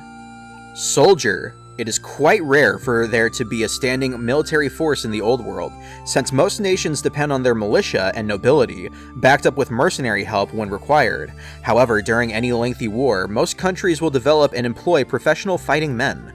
Soldiers exercise a degree of power beyond their individual prowess. For although they are at the command of officers and lords, it is their skill upon the field of battle that becomes the crucial factor in the survival of each kingdom during prolonged strife. Once independent, many turn their back on the harsh army life and turn to a life of adventuring in the hope of greater rewards. Skills include disarm, dodge blow, secret language battle tongue, street fighting, strike mighty blow, half a chance of animal care, quarter chance of ride horse. Trappings include bow or crossbow and ammunition, mail shirt, shield, career exits of artillerist, which is a very good career exit actually, bounty hunter, footpad, a gunner, mercenary captain, slaver, or sapper for dwarves only. Soldiers, not as common as you would think in the Warhammer world. I know somebody described that Warhammer Fantasy roleplay setting is much different from Warhammer Fantasy battles, in that it's much more stagnant. Roleplay has a much more stagnant world where individuals of squads and of adventurers can go and sort of uncover an unknown and unexplored world themselves. That's sort of the appeal, the pull. But in Warhammer Fantasy Battle, everyone is constantly at each other's throats nationwide. So there's always a need for soldiers, and there will always be a need for those soldiers to perform their duties for their nations. An interesting contrast to someone coming from Warhammer Fantasy Battles into Warhammer Fantasy Roleplay. And also a classical wonderful start for a prospecting warrior adventurer. A soldier is a fitting thing to be indeed. Squire. Squires act as servants to nobles and freelances, and it may seem to some that their status is no better than that of a common domestic. The squire attends to the maintenance of the horse and armor, and the warrior's other general needs. Many untitled nobles, younger sons of petty aristocrats, serve as squires as part of their training, although in some cases this is only a token apprenticeship before they receive some recognition from a noble of higher rank. Skills include animal care, animal training, dodge blow, etiquette, heraldry, ride horse, strike mighty blow, Trappings include mail shirt, pony with saddle and harness. Oh, they get a pony instead of a horse. And a shield. Career exits of freelance and mercenary captain. Yes, I think it is the Bretonnians that got the new squire unit for their roster. And I love the description they have. It's every squire aspires to be a knight. Every knight aspires to have a better squire. But you're very close to the knights, the knightlihoods. I don't know if knight is a career in this, which is why a career exit is either freelance or mercenary captain. Maybe, I think freelance is actually a knight of some kind. I think it's either crusader or something like that, but squires typically attend to nobles and freelances, which might be knights. Not a bad start to being a squire. I would think that if you were going to be a squire player, the game master would have to create some sort of knight or noble that you would have to answer to. So getting to know the house that you serve would certainly be a central factor in your squire's story. Student. There are many students receiving formal tuition at the university establishments of the Old World. By doing so, they have the opportunity to learn many new skills, and to progress into a variety of lucrative and respected careers. Many students, however, tend to forego these opportunities in favor of broadening their range of social activities and developing their less intellectual appetites. Skills include arcane language magic, reading and writing, secret language classical, a quarter chance of consume alcohol, a 5th chance of history, a 10% chance of astronomy, 10% chance of cartography, 10% chance of identify plants, 10% chance of mnemonistics, 10% chance of speak additional language, with trappings including a hand weapon, D3 textbooks corresponding to each knowledge skill, writing kit, and career exits of agitator, bawd, lawyer, navigator, scholar, and thief. A very interesting career to be. You would think that a student would not want to go out and adventure and just finish whatever I guess diploma or pursuit of knowledge they started out as. But I suppose this assumes that the student, like it said, got bored of their intellectual pursuits and want more of a hands-on life lesson, you could say. So yeah, starting as a student for one of the academics, a nice possibility. Thief. Many rogues have no special skills or inclinations, but indulge their larcenous tendencies as the opportunity presents itself. The simplest way to make money in the old world is to take it from somebody else. Thieves are opportunists, ready to turn their hands to anything. They may even consider legitimate employment from time to time, although many regard employment with distaste. Although nearly every thief is a jack of all trades, there are those who specialize in certain types of crime. Burglars specialize in entering and robbing houses, mainly at night. They are adept at spotting the telltale signs that show a house is not occupied, and are skilled in dealing with locks, alarms, and other security devices. Clippers are petty crooks who earn their living by tampering with coinage. Old world coins are irregularly shaped things, whose value is determined by the weight of metal they contain. The stamp of the issuing government on both sides of a coin is a guarantee of its weight and consequently of its value. The clipper exploits this by clipping or shaving small amounts of metal off the coin. By doing this to 10 or 20 coins, the clipper has recovered enough metal to make a new coin. One trick, which requires considerable expertise, is to saw a coin in half from edge to edge, to give 2 coins which can be passed to the unwary. Clippers is very interesting because that's a real, known crime in the old world. And I'm not talking about Warhammer, I'm talking about in ye old day. So to specialize as a clipper is an interesting thing to call yourself for a thief. You're just sitting down and being a craftsman, essentially. You're not exactly reflected in how much more dexterous you are than, say, someone who is a burglar. Embezzlers are highly skilled rogues who work undetected for an individual or organization, siphoning off money through various methods. They place themselves in positions of trust and then help themselves to the monetary wealth of their clients. See right there, embezzler would be more so a scribe thing than it would be a thief thing. You are technically, by definition, a thief, but your skills, I would assume, would be more reflective of someone that can read and write. Let's see if it says it right there in the skills section. For embezzler,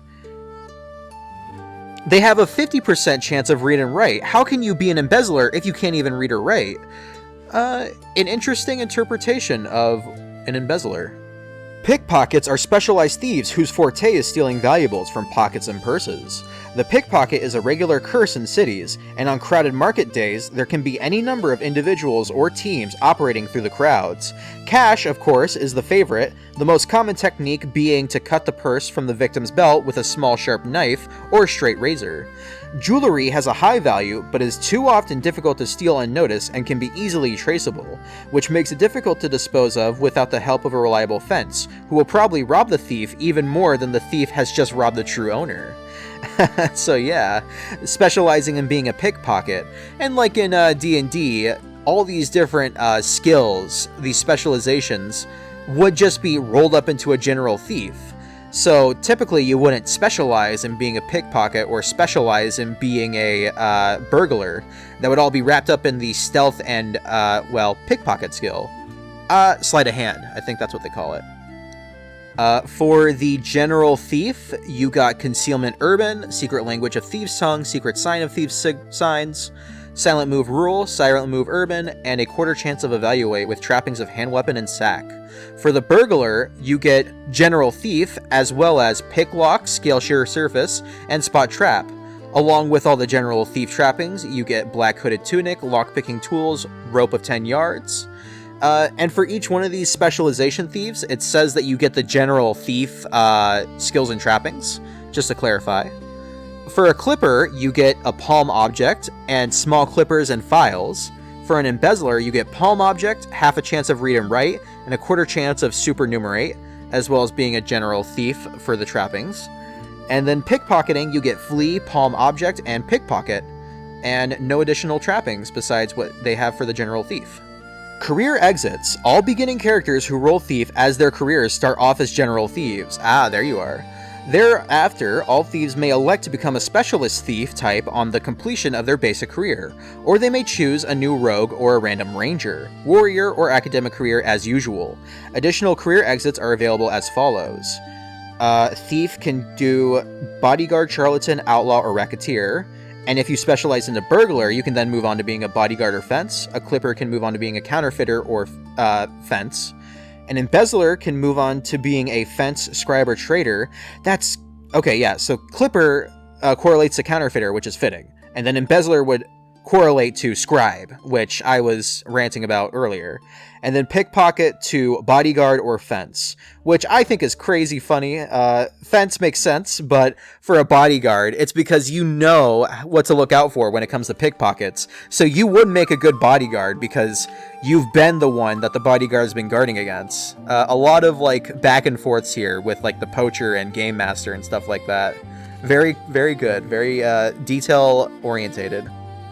Toll Keeper. The toll gates on the roads of the old world are manned and maintained by toll keepers, who live in the house by the side of the road. The toll gate system is supposed to be a method for maintaining the roads and paying the road wardens. Instead, the gates themselves are often the scenes of violence, robbery, and murder, as outlaws rob the toll keeper. Equally often, road users themselves, with whom this form of road tax is far from popular, decide to kill the keeper and destroy the toll gate. The toll keeper must cope with the hostility of everyone who passes his home, or take up some less loath form of employment. Toll keepers who live on rivers and collect tolls for the use of locks are known as lock keepers. Skills of evaluate and haggle, trappings of bow or crossbow with ammo, mail, shirt, shield. A career exits of highwayman, so another good guy becoming bad guy situation, a militiaman, an outlaw, or a thief, specifically an embezzler. Who knew being a toll keeper was such a dangerous job? You would think since it's such a dangerous thing, you would maybe get 2 or 3 toll keepers, so that way there's strength in numbers. Cause surely, controlling the traffic, there would be a lot of traffic going back and forth. Maybe not on some roads, but it would be enough to warrant multiple men to keep a toll, but hey, what do I know? Tomb Robber. Tomb robbers differ from grave robbers in that they are interested in the valuables that might have been buried along with a body, rather than the body itself. Although very few burials in the old world include valuable goods these days, there are many ancient burial sites which may contain treasure, and the tomb robber's specialty is locating and plundering these sites. The richest treasures belong to the fabled tombs of Arabe, but there are many less well-known tombs in the old world. Often places such as these are revered and protected by the local inhabitants, so the tomb robber must operate secretly or under cover of darkness. It is not unknown for rich tombs to have a number of traps and other devices to thwart tomb robbers, and to enjoy a long and successful career, they must learn to locate and disarm them. Few survive long enough. Skills include concealment for rural and urban, silent move for rural and urban, spot trap, and a 3/4 chance of secret sign of thieves, half a chance of secret language thieves' tongue, and a half a chance of evaluate. Presumably to evaluate how valuable the treasure it is that they just plundered. Trappings include a crowbar, hand weapon, lantern, leather jack, rope of 10 yards, and D4 sacks. The sacks presumably for the treasure that they are going to get. Career exits include bodyguard, fence, rat catcher, and tunnel fighter. I'm very glad that the description for tomb robber specifically marks the difference between tomb robber and grave robber. That is a very good distinction to make and to clarify. Tomb robber, akin to like say Tomb Raider or an Indiana Jones type, where they go into an ancient long forgotten tomb and plunder the riches that the ancients would put there in reverence to their gods or traditions. I like this a lot. This is the closest you will come to a dungeoneer, a dungeon explorer in the World of Warhammer 1st edition roleplay, I suppose. Although the skills related to it only really would be spot trap, I can't think of anything else that you would specify for a dungeoneering specialist. But it's good to know that one exists, so if you wanted to be the classic rogue that would skulk around and disarm traps, tomb robber would probably be the best fit for that archetype. Trader. In larger towns and cities, there are sufficient people so that traders can set up a small shop or market stall. Thus, instead of the wandering life of a peddler, traders wait for their customers to come to them. Some can become quite wealthy, with more than one shop and a social status approaching that of lesser merchants. By and large, however, a trader's life is a dull one, enlivened only by the occasional robbery or visit from racketeers, and it is not unknown for traders to turn to adventuring in search of excitement and quicker profits.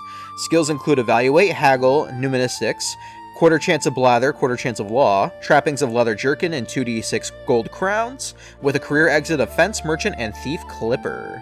I don't know how true to life that is, a trader being sick and tired of his day-to-day. That's true, but enough to risk life and limb and livelihood to go adventuring? I don't know if I necessarily agree with that, but it's a cool idea to become an established trader as opposed to a peddler, like they specify in the description. Interesting to think that you would be the man who would be buying the stuff off of the adventurers, adventuring yourself. The dynamics of that would be interesting to play out. I can see that you could further explore you as the trader buying the stuff off adventurers, how you yourself would turn a profit from those specific things that you would purchase from them. Trapper. Trappers hunt furred animals for their pelts, a valuable commodity in the old world. Their skills lie in obtaining the skin without damaging it. They do not shoot their quarry like the hunter, but set traps instead. Even so, trappers learn to use weapons. They must live in the wild, cold mountains of the old world. And so, they must be able to protect themselves from the dangerous wild creatures, not to mention goblins, with whom they share the environment. Since so much of their lives is spent in the parts of the old world where adventurers look for their livelihood anyway, it doesn't take much for trappers to change the nature of their work. Skills include concealment rule, orientation, row, secret language ranger, secret signs woodsman, set trap, silent move rural, and spot trap. Trappings include bow or crossbow with ammunition. Kinda weird. Okay, yeah, they specify that they do not shoot their quarry, but instead use their weapons against goblinoids and other would-be assailants. Fur hat and buckskins. Buckskins? Okay. Interesting. And a fur hat kind of like Davy Crockett style, so I suppose that fashion was employed at the time of this particular timeline, that being Holy Roman Empire time.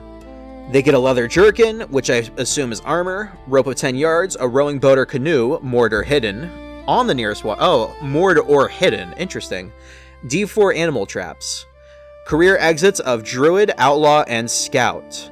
So yeah, it doesn't get any more rangery than Trapper or Hunter, so a very fun pick indeed. Changes up the flavor of the kind of ranger that you would be. Troll Slayer. The Dwarven Troll Slayer is an illustration of the strange personal psychology that dooms many young dwarves to short and violent lives. Young dwarves who have been disgraced, crossed in love, or otherwise humiliated will abandon conventional dwarven society and go to seek death, hunting down the most ferocious of beasts. Most of them die fairly quickly, but those few who survive become members of the strange cult of Troll Slayers. Troll Slayers exist only to die, and by doing so redeem whatever disgrace they suffered in their past, and into which it is neither polite nor wise to inquire. They seek death by deliberately seeking uneven battles. Going alone into goblin strongholds is one example. Trolls are considered the ideal opponents because the dwarf's death is almost a certainty. Troll Slayers can be recognized easily by their hair, which is spiked and dyed orange, and by the many tattoos which cover their bodies. They also favor exotic jewelry, such as earrings and nose plugs.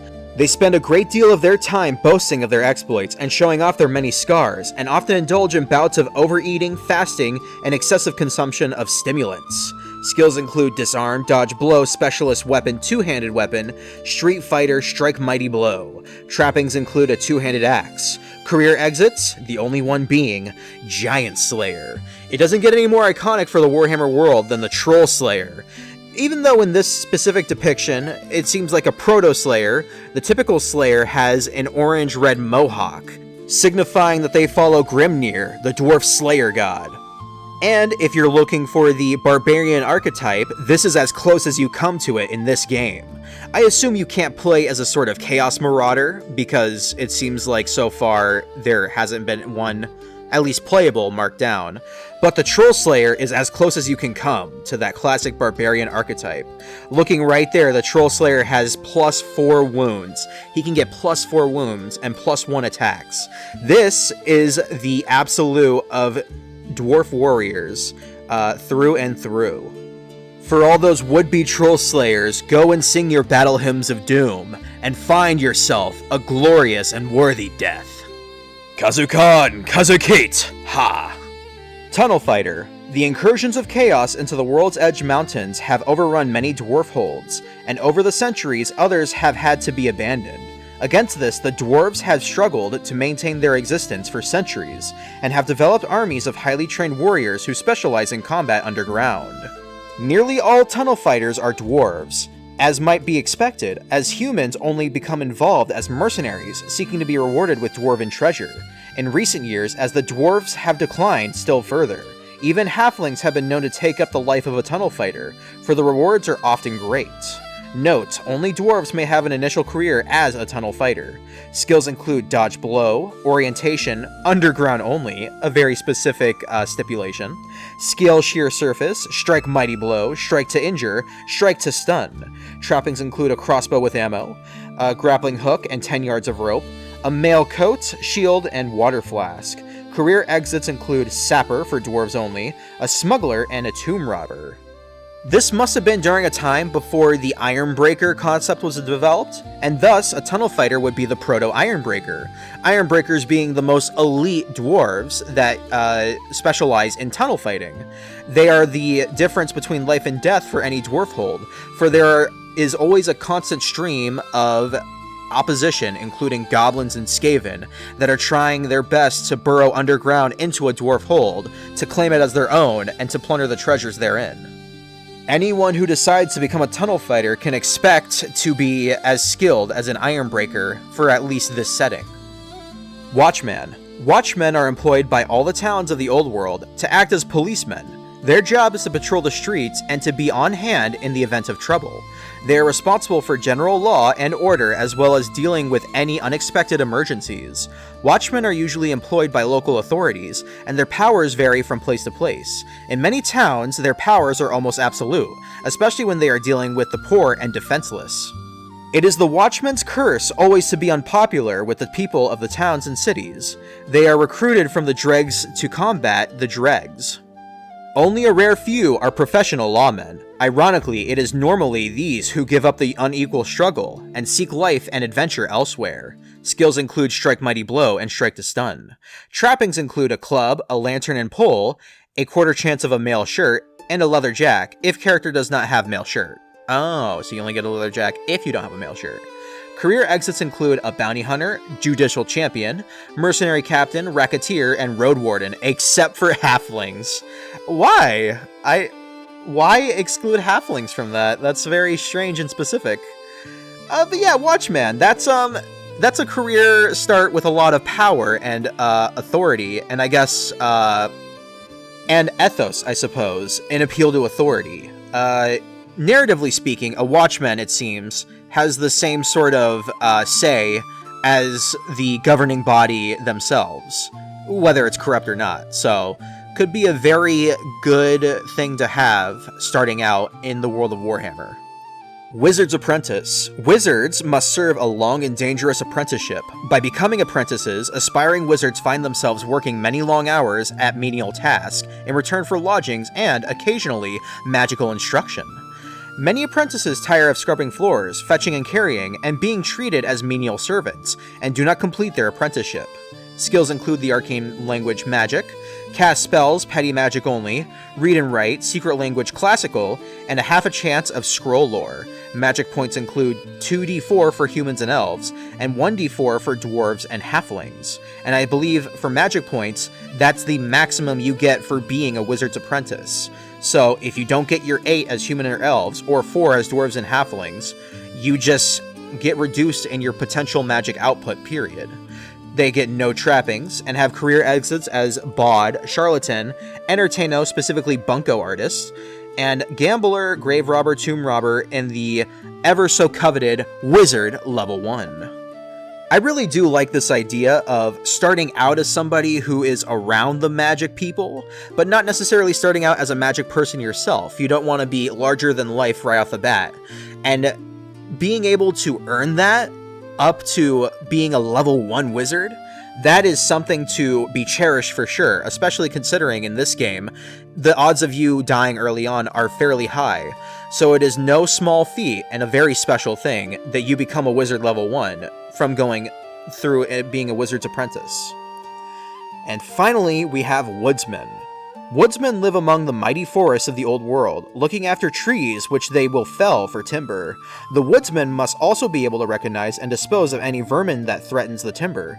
Most work on the estates of landed nobles, but the more enterprising set up on their own, working the fringes of the forest, selling lumber, or building new settlements. More realize their skills might bring them greater reward in the wilder parts of the world as adventurers. Skills include Concealment Rule, Follow Trail, Identify Plants, Secret Language of Rangers, Set Trap, Silent Move Rule, Specialist Weapon, Two-Handed Weapon, Spot Trap, and a 3/4 chance of Secret Signs Woodsman.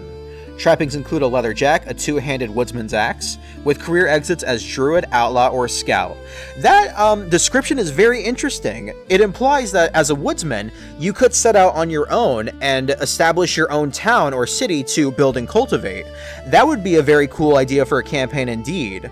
Being able to build out your brand new town in the Drakewald or the Reichwald, whatever their forests are called, and try to drum up a new community to people who might want a new opportunity at life.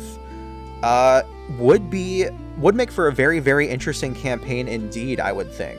Sort of like a Keep on the Borderlands, except you yourself are building the keep first and foremost, and trying your best to defend against all the dangers that lurk in the woods in the Warhammer world. And those are all the starting careers. Very diverse selection and a very interesting start for each one of them. Not all of them are equal, and most of them are certainly not glamorous. But I think having a ragtag team like that group up together and go adventuring and learn from each other and get to know this world one step at a time could make for a very interesting start to a wonderful adventure. Moving on to the skill section, I read to myself how skills are used, and it suggested something like, for example, if someone has the drive cart skill, they might be able to drive the cart without any difficulty or check involved, which I really like as a premise. So that sort of implies that anyone can attempt something that might be associated with a skill, but instead of rolling a check like you would do for any sort of check. If they have the associated skill, they just automatically do it successfully. So it's sort of more like a rewarding feedback loop for having that associated skill, rather than having a bonus to roll, given the context of the skill. That, of course, being that it's not going to result in death if you fail. It's assumed that you can just do something without having to make any sort of check. There are 133 unique different types of skills, and for whatever reason that you might need to roll a random skill, you can go to page 46, roll 2d12s, one for one axes of a graph and another for the other, and then the result will be the randomly rolled skill that you will acquire. Of course, some skills are going to be more common than others, but who knows what you might get for rolling 2d12s. Acrobatics. This skill allows characters to be highly trained athletes capable of amazing feats of tumbling, leaping, jumping, etc. Characters with this skill should add 2 yards to the distance of any leap, and a +2 modifier to the die roll for damage from jumps and falls. In addition, they can climb all but sheer surfaces without needing to take a risk test. Although characters with acrobatics can perform backflips, handstands, somersaults, and cartwheels without any risk, they may not perform acrobatics and simultaneously combat or attempt any manipulative actions such as opening doors. So no cool like Legolas spin sword slice situations, I suppose. Characters with this skill may seek work as entertainers with a +10% modifier to employment tests, or may busk with a 10% modifier for the test. Acting. Characters able to act can assume or feign other identities as well as project themselves before an audience. They may bluff or gossip with a +15% modifier to the test.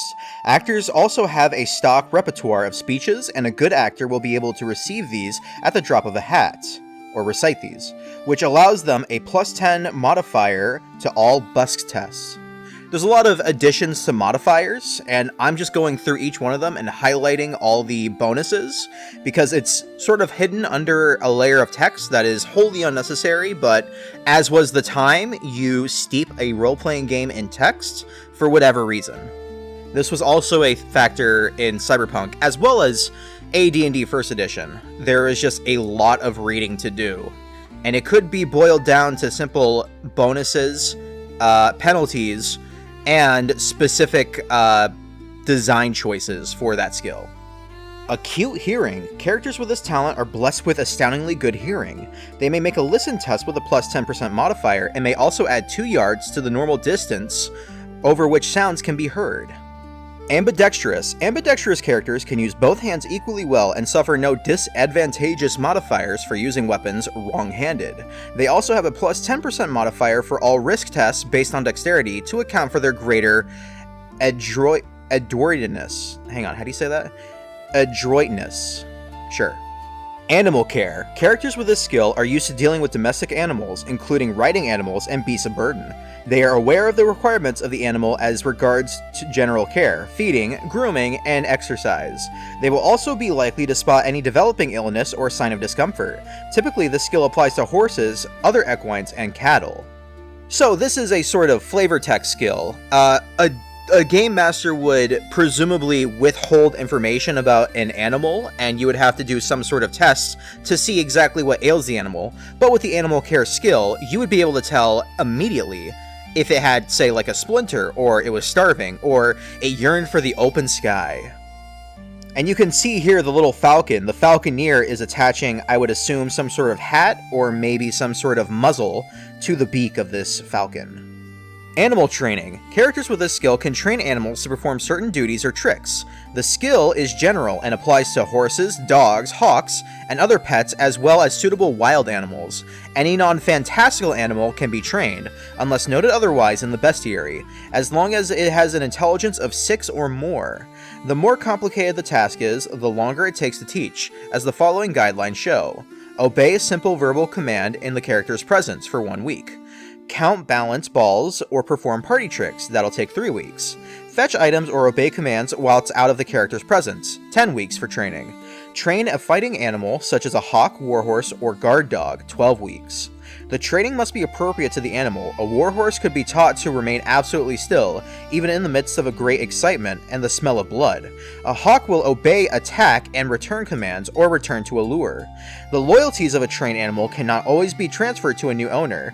The game master should determine if this occurs. Warhorses would probably accept a new owner, whilst dogs would be less likely to do so.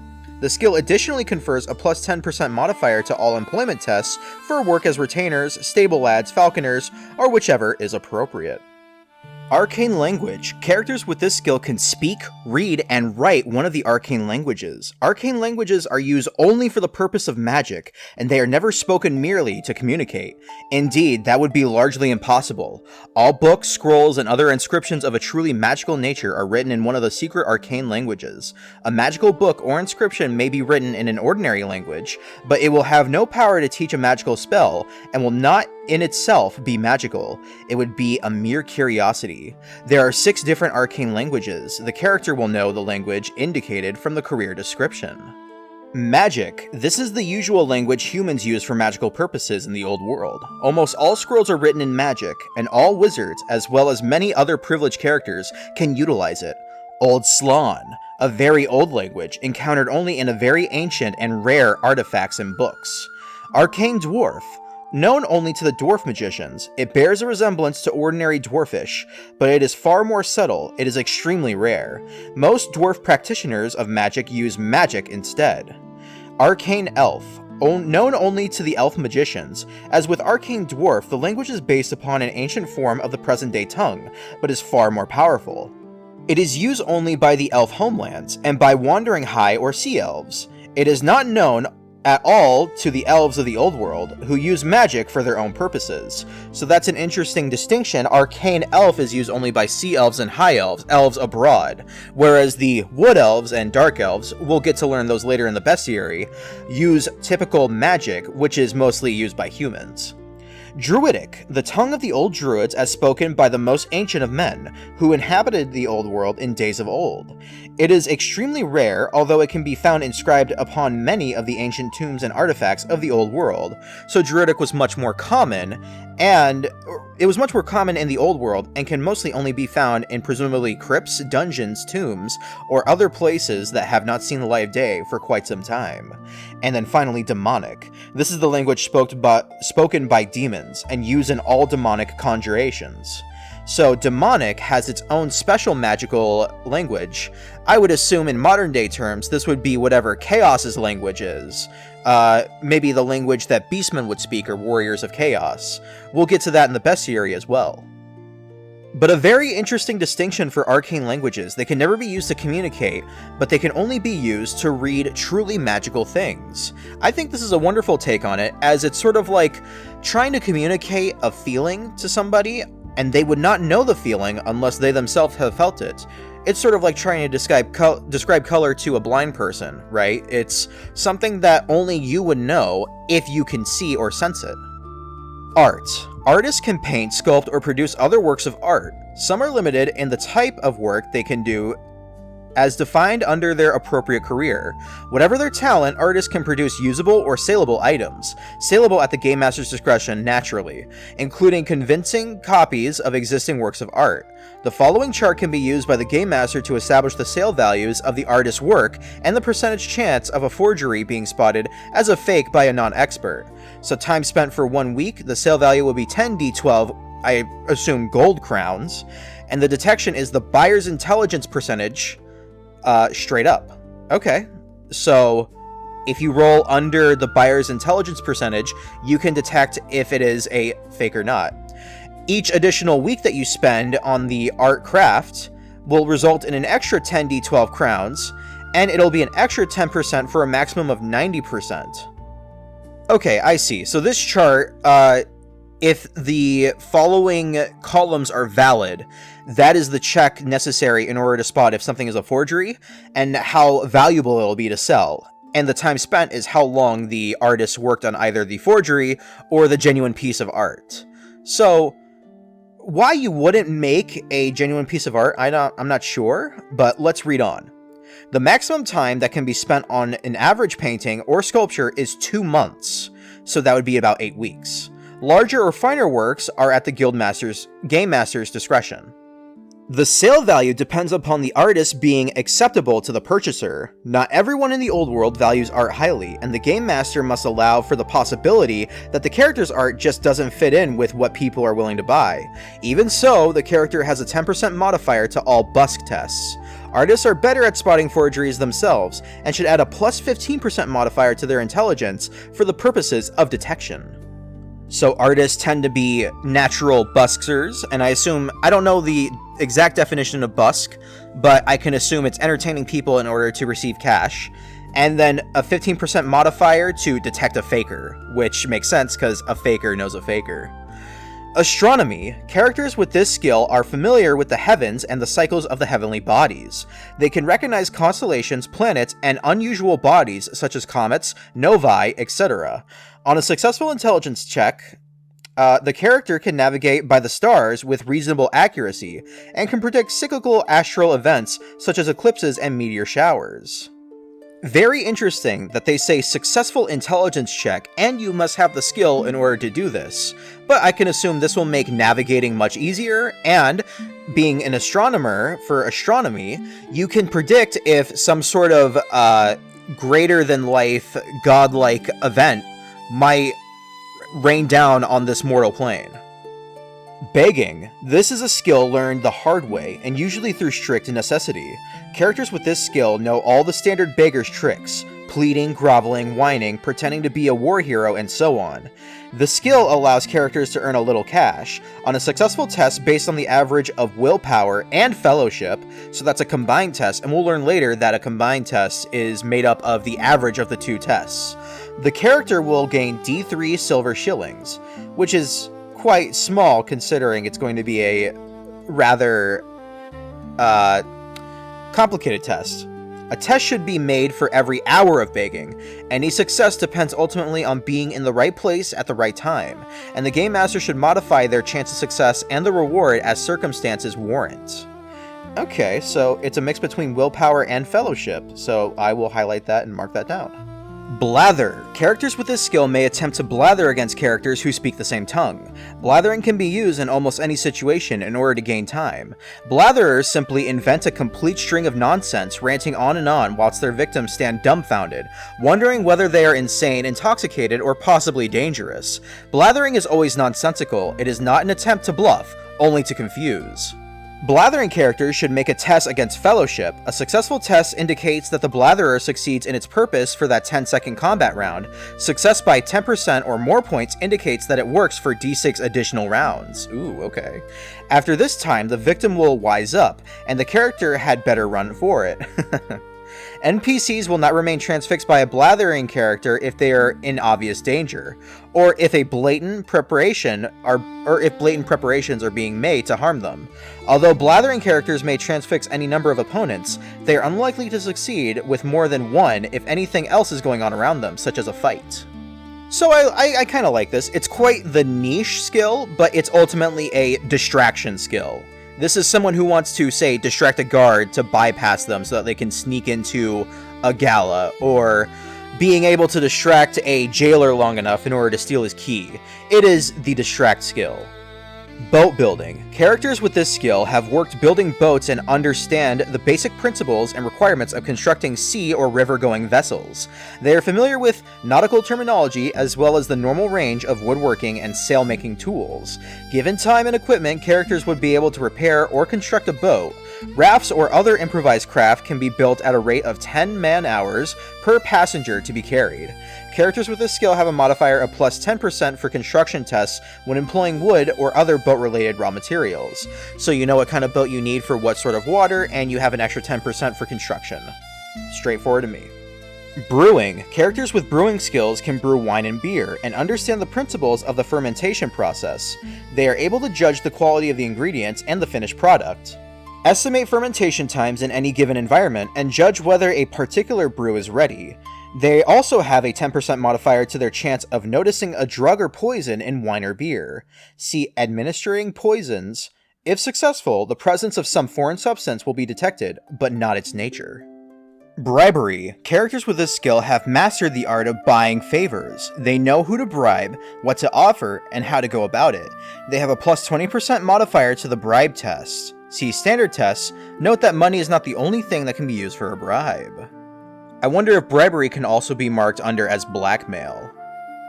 Carpentry. Carpenters have experience of working with wood, constructing items such as furniture, house fittings, chests, wagons, etc. They are familiar with woodworking tools, techniques, and type of timber. Characters with this skill have a plus 10% modifier to construction tests when building wooden structures. I wonder if that would also fall under boat making as well, because that is also working with wood. I would probably rule that as yes if I was the game master, but who knows. Cartography. Characters with this skill are familiar with the practices and uses of map making. They can read maps, even if they are drawn in an unconventional or archaic manner, or depict unknown areas. They are also able to recognize coastlines and other geographic features, even when distorted, badly drawn, or presented in a disguised fashion. Using a map, cartographers can guide themselves or others towards a certain goal, or in a specific direction. Cartographers are also very good at remembering directions and features. This is very useful in dungeons, and may enable a character to remember a way out or recall where a passage leads. Tests are made against intelligence to determine success. I think that's the first time the word dungeon was used in this book, period. Maybe. I can't remember a specific instance, but I was thinking about Dungeons and Dragons the entire time, so who knows. But yeah, that right there is actually really cool to have as a skill, because it means even if you, say, got a crude goblin or orc map, or someone who was trying to hide a map in an unassuming image, you as a cartographer automatically recognize, I know what that is. That's a map. That's a coastline. I've seen these sort of patterns before. This is a map of so-and-so. So, kind of a really cool skill, I do say. Cast spells. Characters with this skill may cast magical spells appropriate to their career and mastery level. See the magic section for details. So, that's just, I can cast spells. That's my skill. Charm. Characters with charm have the indefinable quality which allows them to get on exceptionally well with people, who will generally be friendly and helpful. Charming characters will find it easy to persuade other people of almost anything. They can turn on the charm at will, giving them a plus 10% modifier to all tests involving fellowship. So, that's just a straight 10% modifier to fellowship tests. It's not really anything special like the cartographer has. So, not very exciting, but hey, they all can't be winners, right? Charm animal. Characters with this skill get on exceptionally well with animals and receive their trust for some reason. Domestic animals with an intelligence of 10 or more will be affected as soon as they approach within 12 yards of the character. They will respond by wagging their tails, mewing, purring, or acting in a similar friendly manner, and unless restrained by a leash, tether, fence, or something, will start to follow the character around. Aw, that's cute. That's very cute for a grimdark setting. Simple verbal commands can be given to any animals with an intelligence of 5 or more, as long as they are within 12 yards. A test against the animal's willpower must be made to determine success. These commands must be very basic, such as follow me, halt, or go away, etc. Characters may also attempt to influence animals threatening or attacking them. In this case, the animals might obey a simple go away, but they will show the character no outward signs of affection. The Game Master can enliven the proceedings by having charmed animals constantly trailing the character, turning up unexpectedly, getting in the way, and generally making a nuisance of themselves. So just an affectionate animal of some sort. Chemistry. Characters with this skill have a reasonable understanding of the principles of chemistry, although their knowledge will often be in a mystical or magical form. As chemists, these characters have the ability to recognize various types of mineral ores, naturally occurring chemical compounds, and prepared chemicals. They also know where to look for these items, e.g. that sulfur can be obtained from volcanic pits, etc. Chemists can also understand how to extract and refine chemicals from mineral ores or compounds. They can isolate an element from its compound to produce iron, copper, silver, etc. It is left up to the Game Master to guide players running characters with this skill. They should be permitted to manufacture certain compounds, but must be restrained from trying anything too complex or unlikely. TNT is definitely out. Gunpowder and various flammable mixtures should be permitted. But that's... TNT is just gunpowder, though. Gunpowder comprises a mixture of sulfur, saltpeter, and carbon, whilst most of the Greek fire mixtures of ancient times contained naphthata and usually sulfur, as well as various bitumen substances and oil. A test against intelligence should be used, with modifiers to reflect the complexity of the task. As the Game Master sees fit, serious failures can be expensive, messy, and painful. This one's one of the more lazier skills. It's just like, yeah, hey, DM, make a whole chemistry, like, system. Do whatever you want. So, I mean, whatever. But the important thing to know is you make a intelligence check to see, or an intelligence test to see if you can perform the chemistry feat that you want to pull off or not. That is assuming you have all the necessary ingredients and, I guess, chemistry tools that you would need. Clown. Characters with this skill have worked as clowns, usually as part of a traveling circus or within a company of players. Clowns concentrate on visual humor, slapstick, and crude jokes. Even companies specializing in high drama and tragedy employ clowns for comic relief during their productions. It is only to keep the stupid and drunken portion of the audience happy. Clowns can fall and jump with a +1 modifier to the damage roll. Is that damaging to you or to whoever you're damaging? Interesting. They also have some acting skill, which allows them a +10% modifier to bluff tests. Comic recitals can be performed to order, which allows the character a +10 modifier to all busk tests. I did not realize bluff was a test unto itself. Maybe we'll go read the standardized tests eventually and see what the standard of testing is. Comedian. Comedians have normally worked as entertainers, telling amusing stories, anecdotes, and jokes. Unlike clowns, they rely on verbal humor only. Although they can develop acting talents and usually work in the company with other actors or entertainers, comedians have a repertoire of amusing stories, such makes them interesting to talk to, and which gives them a +10 modifier on all busk tests. Characters with this skill have a +15% modifier when making gossip tests. Concealment Rule. A character with this skill can hide in rural environments almost perfectly, using trees, branches, and undergrowth for cover. Hide tests should be made with a +20% modifier if the character is keeping still, or a 5% modifier if the character is moving cautiously. Rural environments are basically all non-urban areas: farms, woodlands, riverbanks, fields, parks, and gardens, jungles, swamps, and so on.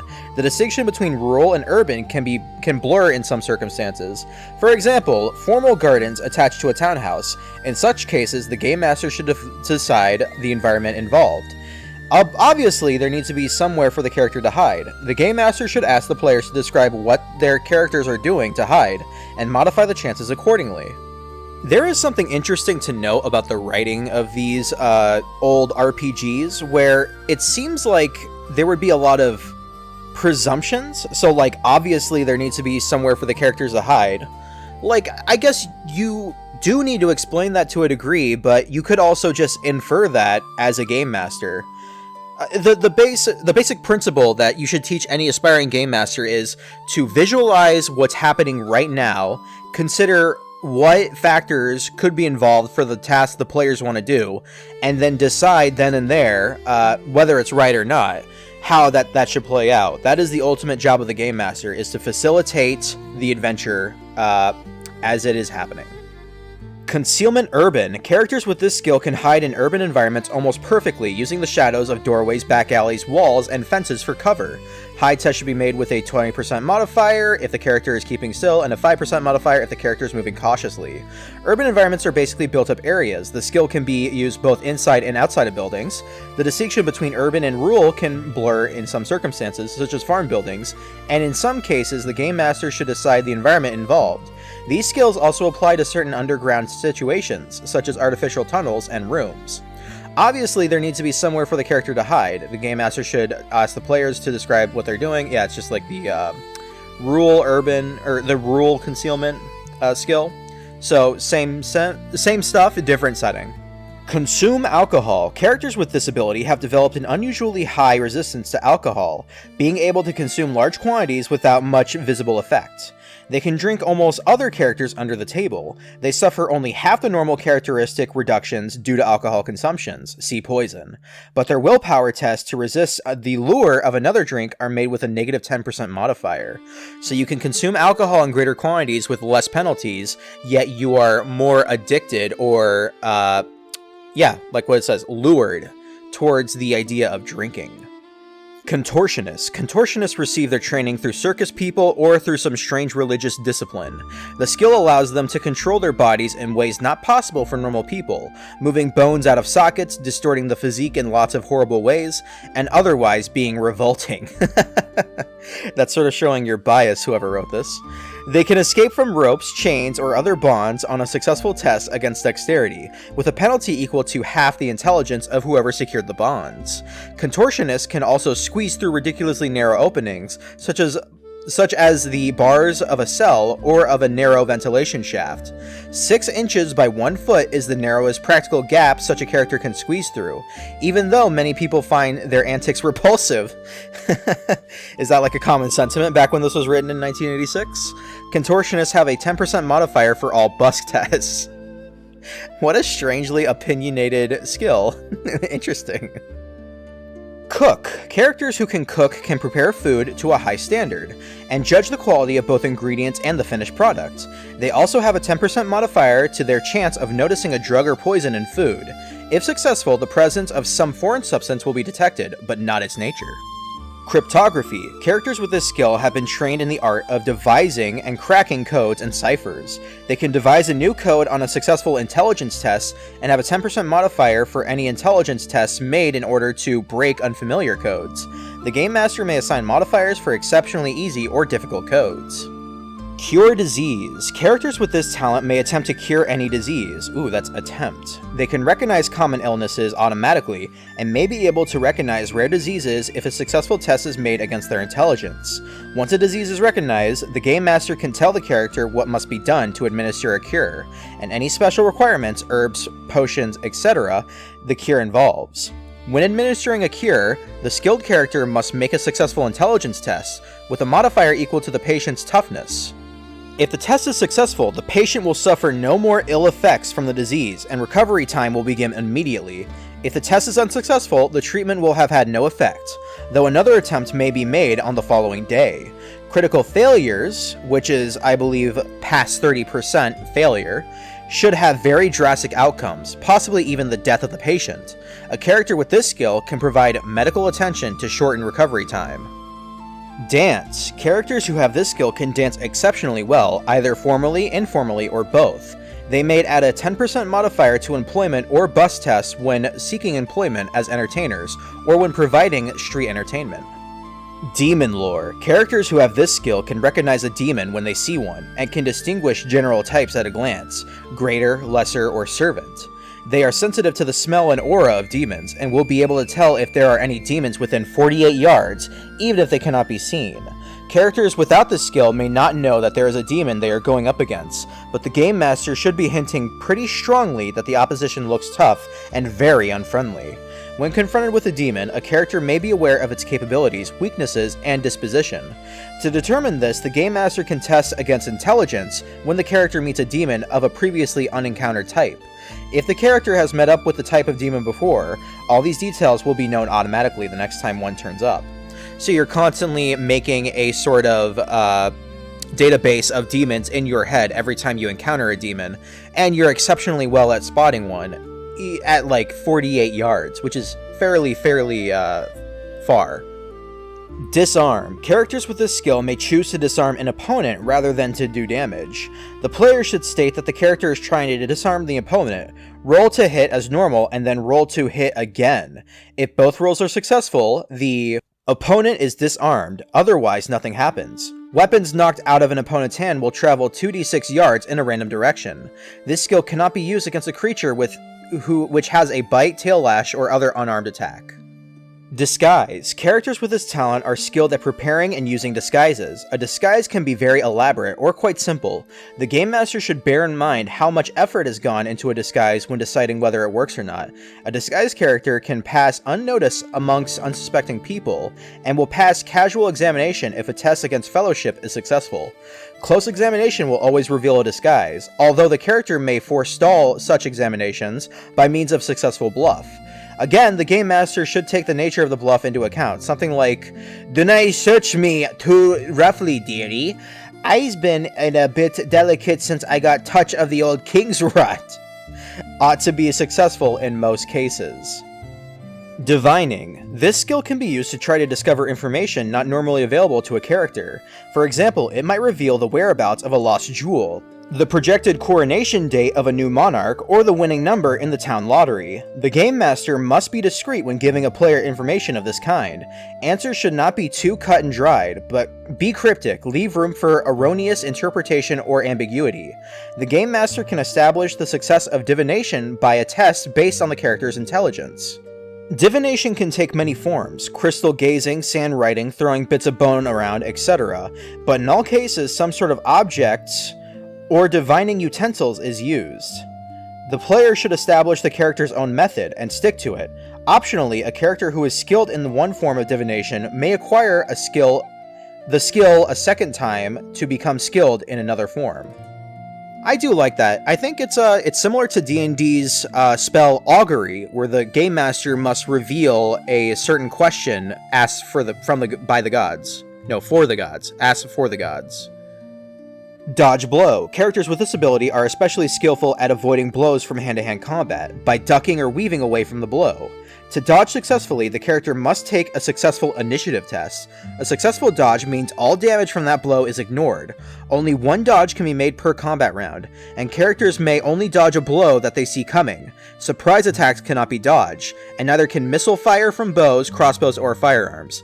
So you only get one dodge per one melee attack, and cannot dodge a blow that is surprising or fired from range. Okay. I guess it's better than nothing. You could dodge a very harsh incoming attack from, say, like an ogre or a troll, so that would be very good. Dowsing. Characters with this skill will be able to locate sources of underground water using only their natural instincts, provided they pass an intelligence test. The game master should decide the probability of water being present in any location. In desert regions, this skill should normally enable a character to survive all but the worst conditions. Drive cart. Characters with this skill have experience driving carts or wagons. They may drive any sort of vehicle, cart, wagon, or even chariot, with perfect confidence, being able to control the horses or beasts automatically, without having to make a risk test, and without attracting untoward attention or causing possible accidents. See movement for more information on various forms of transport. Embezzling. Embezzling is a very useful skill to have, since it allows the character to acquire sums of money seemingly from nowhere. If placed in a job where it involves contact with money, the character can employ this skill. The game master should test against the character's intelligence to establish whether the character is successful. A successful embezzler acquires D6 crowns and always escapes detection, or at worst, cannot be suspected. If the test fails, nothing is acquired, and the character may be suspected. If the attempt fails by 40% or more, the crook is caught red-handed.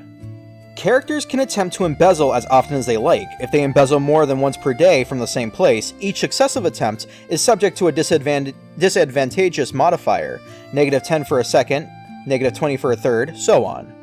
The game master should adjust the amount of money available to suit the precise context of each attempt. A character embezzling from a state treasury could acquire much more than D6 crowns, whilst a poor shopkeeper might only be good for D6 shillings. This skill may only be used when a character is employed in a job which involves handling money.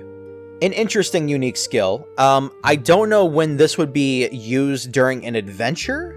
It could possibly be used during downtime. It would be interesting to see what the intent is with the embezzling skill during play. Engineer. Trained engineers have a good understanding of mechanical principles and methods of construction. Although they are used to working with others, they are quite capable of completing most jobs individually, with a 20% modifier on construction tests. Engineers are conversant with metal woodworking tools and terminology. They are able to draw up plans and can interpret technical drawings no matter how obscure or involved. I like a lot of these skills just straight up, like, say, hey, you are so proficient with this aspect of your skill that you automatically pass any sort of thing that would require somebody, like, hard study who's not familiar with it. So, like, being able to draw up plans and interpret technical drawings, no matter how obscure or involved, you can immediately recognize when a schematic is right in front of you, even if it's in a different language, or even in a different plane of existence, like a Chaos Dwarf engineer's plans for a Hell Cannon. You automatically know it's a machine, and something about it screams at you, this is something that's mechanical in nature, despite having so many magical properties imbued into it. I like that. Escapology. Characters with this skill have received training from either circus people or a religious body. They cannot be restrained by normal means. Sooner or later, they will escape any bonds. It doesn't matter if they are ropes or chains. The escape happens after a successful test against dexterity, which may be tried once every turn. Characters with this skill will have a 10% modifier to all bust tests. There's a lot of 10% modifier to bust tests. Interesting. Etiquette. Characters with this skill are fully conversant with social conventions, knowing the correct way to behave in most situations. They have an across-the-board modifier of 10% to all standard tests and characteristic checks in situations where the character is mixing in high society. Evaluate. Characters with this skill have a practiced eye and can judge the worth of goods with a fair degree of accuracy. They have a modifier of plus 10% to estimate tests, and the margin of error is reduced to 5% in all cases. Excellent vision. Characters with exceptionally good eyesight can see objects at 50% normal distances. This does not affect night vision distances, but it does affect the distance that can be seen with a torch, lantern, etc. See light and darkness. Fire eating. Characters with this skill have worked as fire eaters with circuses or other traveling entertainers. They can extinguish burning sticks in their mouths, juggle or balance burning objects, and even breathe fire. They are so used to dealing with fire that any damage they receive from fire-based attacks will cause one less wound than it would otherwise. The character can kindle fires in the most unpromising situations. Fire eaters may breathe fire using a special inflammable alcohol-based preparation, which they can manufacture themselves using standard alcoholic spirits. This is normally kept in a small flask. It can be drunk without causing serious long-term harm, although most characters would be sick for several days afterwards. Fire eaters take a swig of this strange beverage every time they want to breathe fire. This takes a turn. Fire can be breathed at a single target as either a missile weapon or combat attack. Maximum range is 2 yards. Hits cause D4 wounds with a strength of 3, plus D4 additional wounds at a strength 3 on flammable targets. Characters with this skill have a 10% modifier for all bust tests. Okay, so you can just breathe fire like you were a dragon or something. That's pretty sick. And it's interesting they say, yeah, you can use it as either a melee attack or a ranged attack, we don't care. Even though I'm pretty sure we established before that ballistic skills also include spitting. But hey, you know, if they let you use weapon skill, then why not? Fish. Fishing is not a sport, but a necessity for most people. Fish form an important part of their diet. Characters with this skill are quite canny with a hook and line or net. If properly equipped, characters can catch fish from any waters, but the game master must decide how long it will take to catch the amount of fish required. This should vary from place to place or day to day. A good rule of thumb is that it takes D4 hours to catch enough fish to keep one person alive for one day. Fishermen know where to find specific sorts of fish, and what habits different fish prefer. Catching rates and probabilities are at the discretion of the game master. Fishing in winter, for example, should be difficult or even impossible. Flee. Characters with this skill are fit and agile runners, and may add 50% to their move characteristic when running away from combat or other threat. Fleet-footed. Characters with this talent are good, fast runners, and very nimble on their feet. Their movement score, is increased by 1 point. Follow trail. Characters with this skill can follow any trail made by animals or travelers. A faint or difficult trail may require an intelligence test, at the game master's discretion. The trail can be followed without the tracker becoming slowed down. From hoof impressions, the state of fires, and other trail features, characters can estimate the distance between themselves and their quarry, either in days or distance, with a 10% modifier. Trackers may also add an additional 10% modifier to test to estimate the numbers of quarry and, in some cases, their racial types. They can identify animal species from their droppings where present. Frenzied attack. Certain characters are somewhat mentally unstable and prone to fits of violent temper or indiscriminate violence. This leaves them subject to frenzy. Gamble. Characters with this skill are accomplished statisticians and experienced gamblers. They know how to make their odds on any game work for them, and so all gamble tests should be made with a modifier of intelligence divided by 2. So half of an intelligence check. Characters may choose, so that means it's like a maximum 50 to accomplish something. So if it's a difficulty 1, you would divide it by 2. No, that doesn't make sense at all. I'll think about it later. Characters may choose to throw any gambling attempt, in which case they will automatically lose and no test is required. Yeah, if anything, it shouldn't be intelligence divided by 2, it should be intelligence times 2. Because if you had an intelligence check of 30, you were trying to roll under 30. So halving that would mean the difficulty is doubled. So instead, it should be intelligence multiplied by 2. I think that's the intent, but I can't be sure. Game hunting. Experienced hunters know where to look for game and the best way of dealing with it. The game master must decide which specific animals could be found in a given place, and can tell characters the sort of animals they might expect to encounter. A test made against a character's intelligence will give the game master an idea of whether a game has been found. A failed test indicates nothing, whilst a successful test indicates that the game of some kind has been located. The degree of success can be taken as a guide to the number of animals and whether they are what the character was looking for. Depending on the situation, the test can be performed once per day, or more or less often. This seems extremely redundant, considering we just got done reading Follow Trail, which would presumably serve the same purpose. So unfortunately, I would call this a redundant skill, and most likely wholly unnecessary, if one were to recompile this and proofread it. Gem cutting. Characters with this skill can cut gems given the correct tools and sufficient time, at the rate of d6 stones per day, so long as no stone is worth over 50 gold crowns. Stones worth 51 to 100 gold crowns each take a whole day to cut. Stones worth over 100 gold crowns each take d6 days to cut. To determine success or failure, a test should be made against the average of intelligence and dexterity.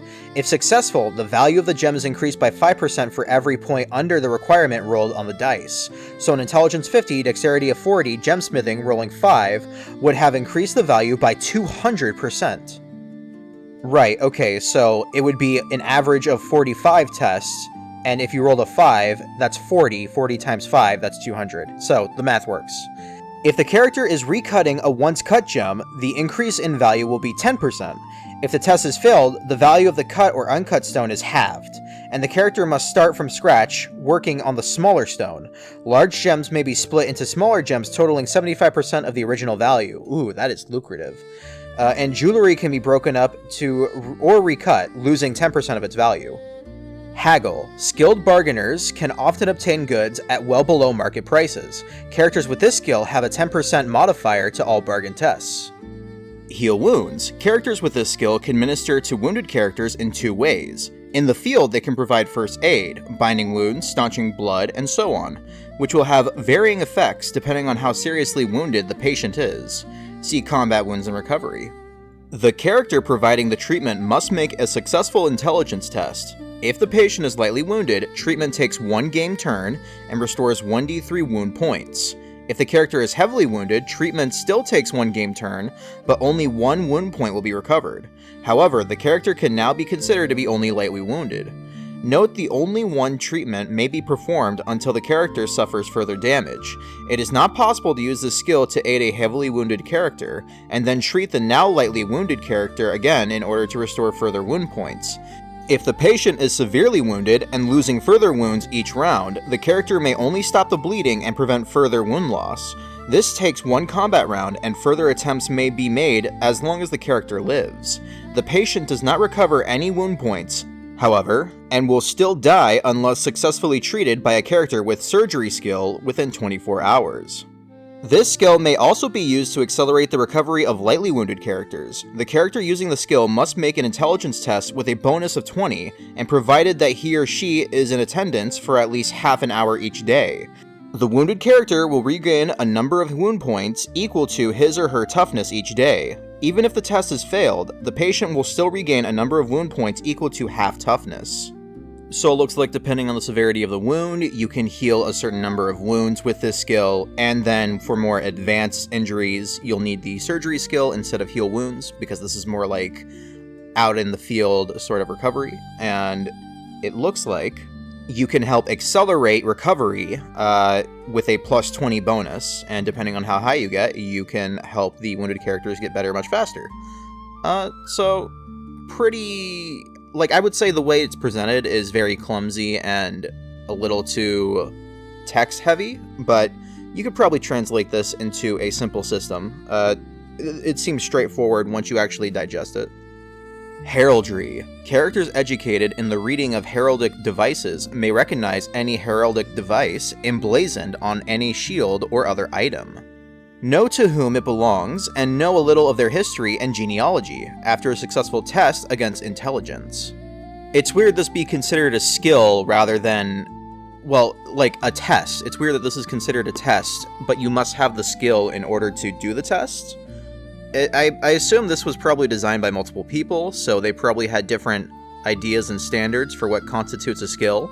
Some skills just impart great boons and automatic benefits, and some seem to make you work for it, so I feel like there were some wires crossed. Herb lore. Characters with this skill can recognize the various types of herbs. They know about herbs' properties and whether they must be gathered at specific times of the day or year, or under special circumstances. The Game Master can indicate to characters places where they are likely to find herbs growing after a successful test against intelligence. Again, for heraldry, this is something that you have to roll against, which, why make it a skill in the first place if this is something I assume most people could probably attempt? Who knows?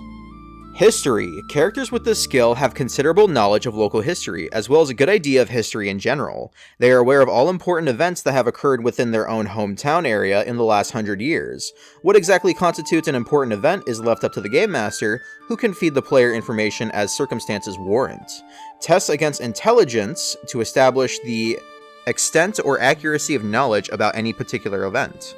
More distant history or non-local history is also available to characters, but in less detail. Hypnotize. This skill can be learned from traveling entertainers and some mystics. To hypnotize another person, a character's attention must be kept on the subject for at least one entire turn. During this turn, the hypnotist places the subject in a trance, possibly using a swinging bauble and suitable chant for this. If the subject is resisting the effects, a test against willpower should be made each turn to establish whether the hypnotist has been successfully resisted. The hypnotist may ask entranced subjects questions, which must be answered truthfully. The hypnotist makes a test against willpower and may ask one question, whatever the result. If the test is successful, the hypnotist may ask D4 additional questions. Once the last question has been answered, the subject will emerge from the trance naturally within D6 turns, or sooner if so compelled by the hypnotist. A very interesting niche skill, but I like it. It's rather unique, and I could see a lot of roleplay potential for dealing with NPCs in ways other than negotiation or coercion. I guess this would count as a form of coercion, but it's more likely a lighter coercion that doesn't involve the use of magic. You could argue this is a type of magic, but as strictly as the rules outline, this is merely a skill and not a magical skill. Identify magical artifact. Characters with this skill can detect the presence of a magical artifact by touch in the same way as magical sense. However, this ability is not a magical one, it is simply a matter of experience and knowledge. Should characters encounter a magical artifact of unknown type, they may use this skill to try to find out something about it. The Game Master should make a test against the character's intelligence. Success indicates that the character remembers reading or hearing something potentially useful about the object, and the Game Master can provide information accordingly. Identify plant. Characters with this skill can identify common plants and spot unusual ones. Whilst they lack the herbalist's precise knowledge, they can recognize different types of herbs and may know vague details regarding their use. The Game Master should test against the character's intelligence in order to determine whether they can find specific plants. An interesting distinction between herb lore, where one can be able to recognize herbs that are useful for certain alchemical ingredients or natural tonics. Identify plant is for universal plant types. Maybe you could help yourself by identifying some poison berries and using that to distill a poison or do something with that. Identify undead. Many undead or ethereal creatures appear in human or other solid forms, which seems to be normal living creatures. Characters with this skill, however, can recognize them for what they are at once. At the Game Master's discretion, an intelligence test may be necessary to tell two similar-looking undead or ethereal creatures apart. Refer to the appropriate section of the bestiary for further details. That would be a very useful skill, because I can imagine a lot of ghosts look alike, but knowing how to distinctly tell them apart would be a very good way to approach a situation if you had that knowledge. It would give you a major upper hand and make a difference between fighting against, say, a poltergeist and a banshee. Immunity to disease. Characters with this talent have had a long period of exposure of various diseases and have developed an unusually high resistance to them. They gain a plus 10% modifier on all disease tests. Okay, so you're not actually fully immune like I thought, you just have a extra 10% modifier to resist them, so I wouldn't really call it immunity to disease, but whatever. Immunity to poison. Characters with this skill are so used to dealing with toxins that they have developed an unusually high resistance to them. They get a 10% modifier on all poison tests, and in addition, such characters are totally immune to 3 specific kinds of poisons or animal venoms. These can be chosen by individual players, although they must justify how the character acquired the immunity in question. Old Worlders are unlikely to have developed immunity to slan poisons, for instance, unless they have been to Lustria. Now that's what I'm talking about, immunity to poisons and having actual immunity to a few specific poisons or animal venoms. Like, that's what I was sort of expecting with immunity to disease, because immunity, I would assume, means completely unable to contract or get thing. Jest. Jesters are versed in the traditional skills of body humor, innuendo, sarcasm, wit, and irritation. Quite why this should be regarded as entertainment is something of a mystery. Nonetheless, the retention of a family jester is a status symbol amongst the nobility. The character has a 10% modifier to all bluff and busk tests, so that's nice. Juggle. Jugglers are experts at balance and poise. They are able to juggle just about any object or balance things on their heads, noses, etc. They can also throw and catch with great accuracy at ranges of up to 10 yards, modify their ballistic skill characteristics by plus 15% in such circumstances.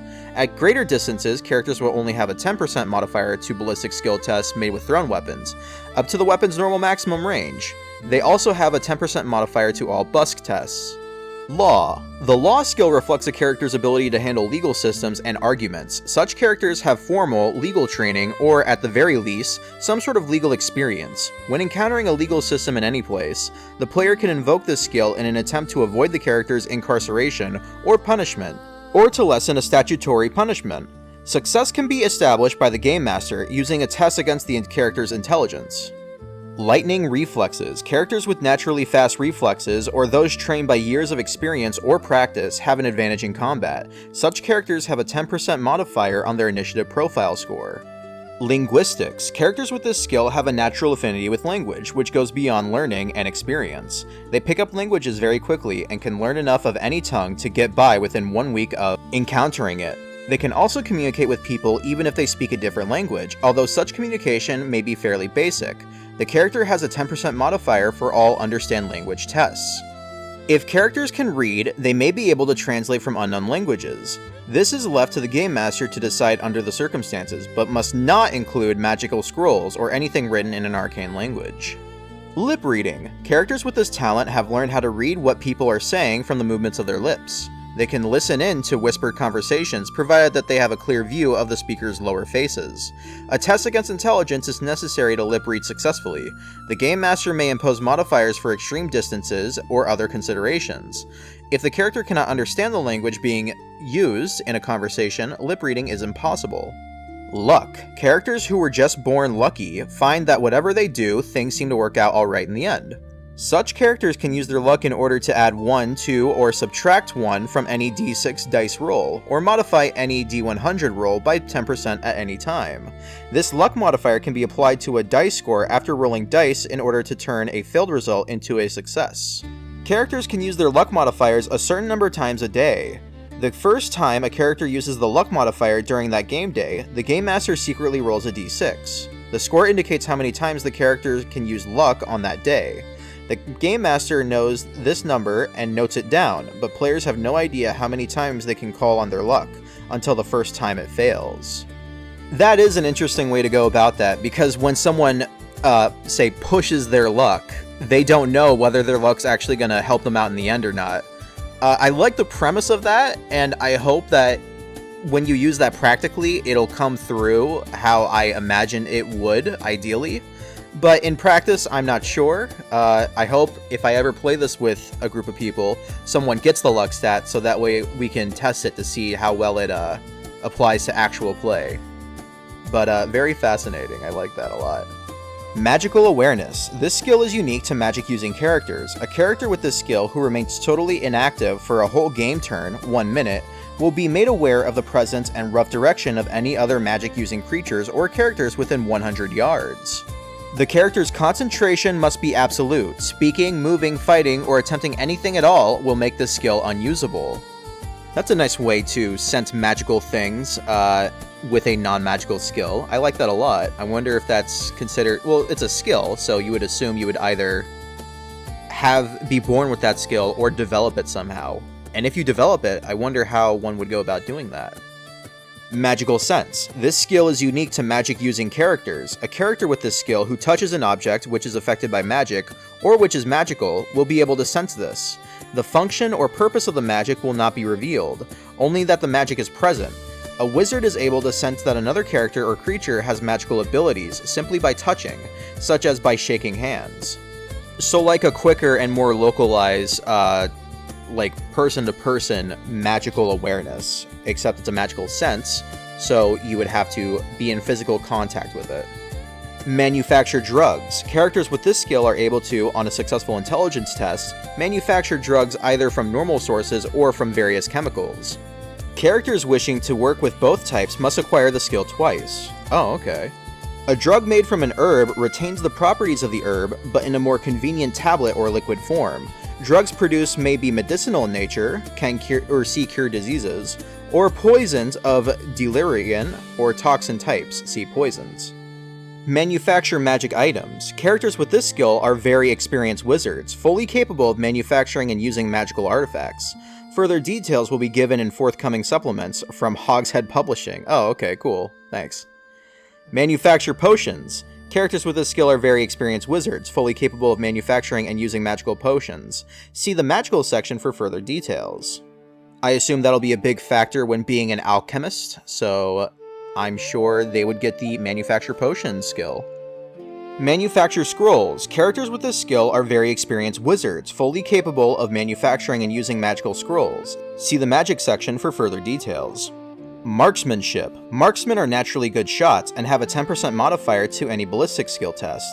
Characters with a specialist weapon skill for a missile weapon gain a plus 20% modifier for that weapon. A straightforward bonus for someone looking to specialize in ranged weapons. Meditation. This skill is used by characters with magical abilities, who are able to draw upon hidden reserves of mental stamina in order to rebuild their magical constitution.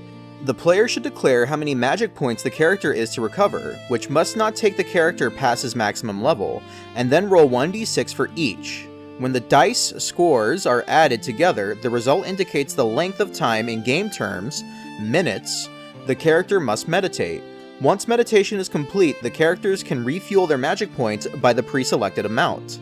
Meditation is a trance-like state. Whilst meditating, characters are unaware of their surroundings and cannot stir even if attacked or struck. Treat as prone, see the combat section. They may not so much as move or speak. That's an interesting way to recover magic points. I wonder if every magic using career gets the meditation skill. If not, any would-be spellcaster should consider spending the extra experience points trying to obtain the meditation skill. Metallurgy. Characters with this skill can recognize the ores of the more important metals, principally iron, copper, tin, lead, and silver, and can extract the metal from the ore, given the right equipment.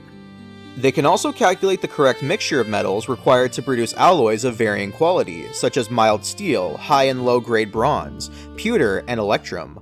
Note that this skill confers no ability to work with that prepared metal. Smithing skill is required for that. So one can make primitive metals, I assume, with ingots, yet they cannot actually shape it and form it like a smith would be able to. Got it. Mime. Characters who have this skill are able to convey a situation or story by movement alone, without sound, and without any kind of props. They can seek work as entertainers with a +10 modifier to employment tests, or can busk with a 10% modifier to tests. Characters with this skill may also attempt to use it to communicate across a language barrier. The Game Master should use discretion in deciding how effective an attempt to communicate by mime is, and how much of the intended meaning is conveyed, but in most cases, a successful intelligence test will indicate success. Successfully, obviously. Mimic. Mimics have an ear for voices and accents and can reproduce them almost faultlessly. This skill may be combined with acting, disguise, throw voice, or ventriloquism skills to enhance their effects. Precise results are left up to the Game Master, taking into account an exact circumstances, but in most cases, a 10% modifier to bluff test should be the least benefit the character receives. Mimics should also have a 10% modifier to busk tests. Mining. Mining skill is acquired through practical experience of mining, tunneling, and excavating. Characters with this skill gain certain advantages when moving about in the underground world. They are able to tunnel using appropriate tools and are capable of constructing supports, floor planking, and bridging and walling where the earth is soft. They should receive a 10% bonus modifier to construct tests for such tunnels. Once underground, they can recognize most mineral ores, rock types, and gem-bearing rocks, where valuable minerals or gems occur as part of the natural rock formation. Characters with this skill will usually notice them. The Game Master can test against intelligence to determine success.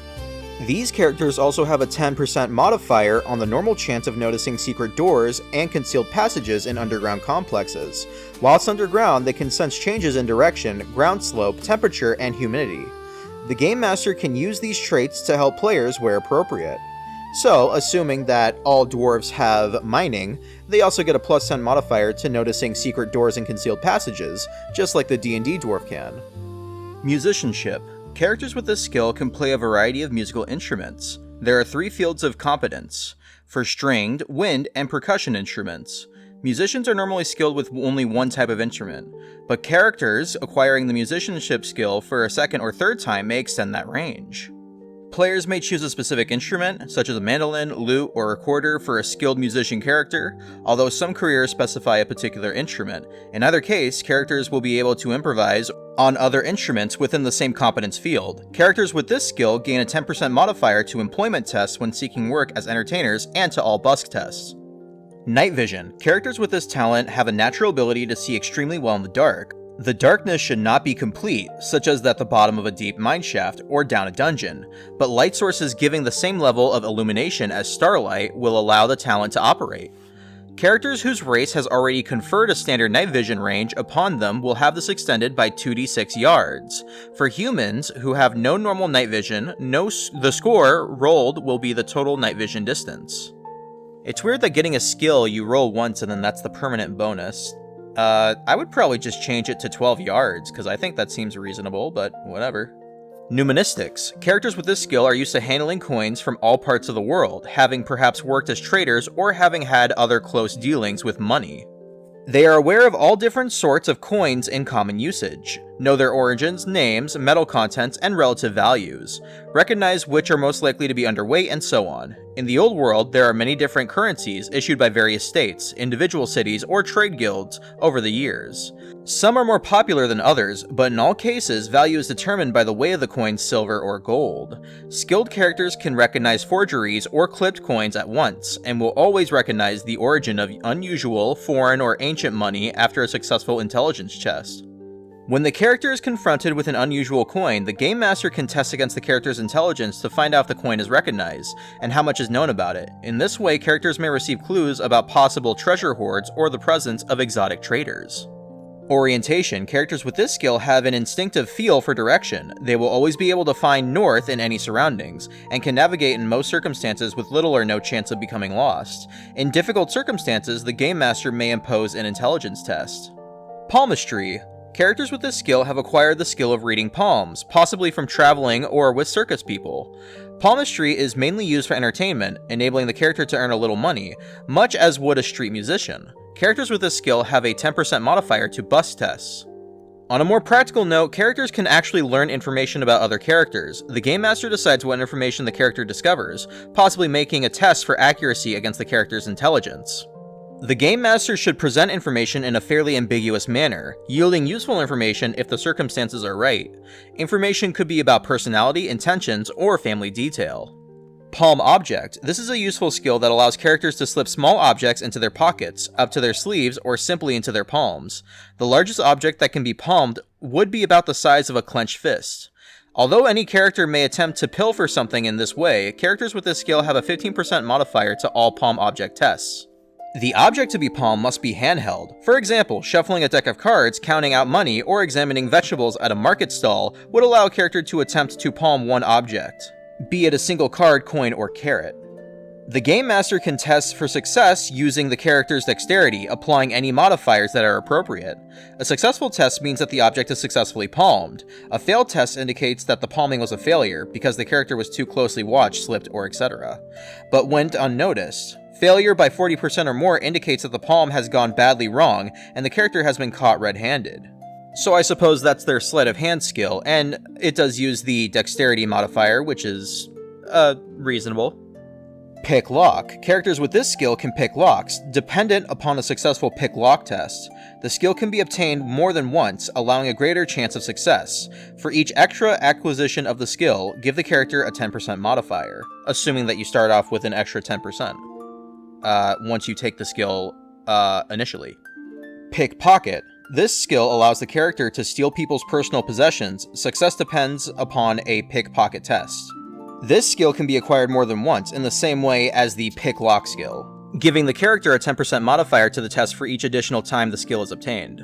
Prepare poisons. Characters with this skill are experts at preparing poisons, and are able to recognize the various types.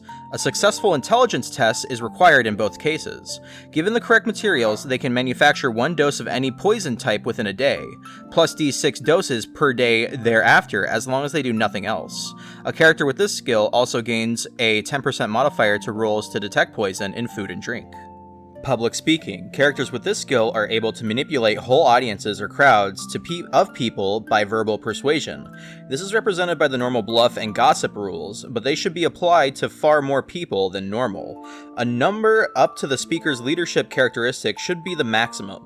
The Game Master can make an appropriate test for audience reaction, applying modifiers for the nature of the bluff or gossip attempt, and for the mood of the crowd, and should always be aware that once the crowd disperses, they will have time to think about what they have heard, and that doubts may creep in.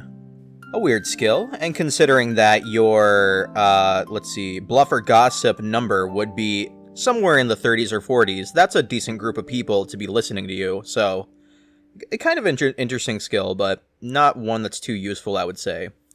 Read-write. Characters with this skill may read and write their own native language and script. If the character is from the Old World, this will be Old Worlder, or I assume Reichsspiel. If the character is multilingual, as will be the case with all Old Worlder elves and dwarves, they will be able to read and write any languages they can speak. Ride. Accomplished horse riders can mount, ride, and gallop without fear of doing anything embarrassing like falling off. Characters with this skill need not take risk tests for normal riding operations, such as mounting or dismounting unaided, moving faster than the cautious rate, and so on. They may attempt to mount a moving horse or jump with a 10% modifier to the risk test. Although this skill applies to horses with other equines, in some parts of the world, other animals can be mastered and ridden by characters with this skill.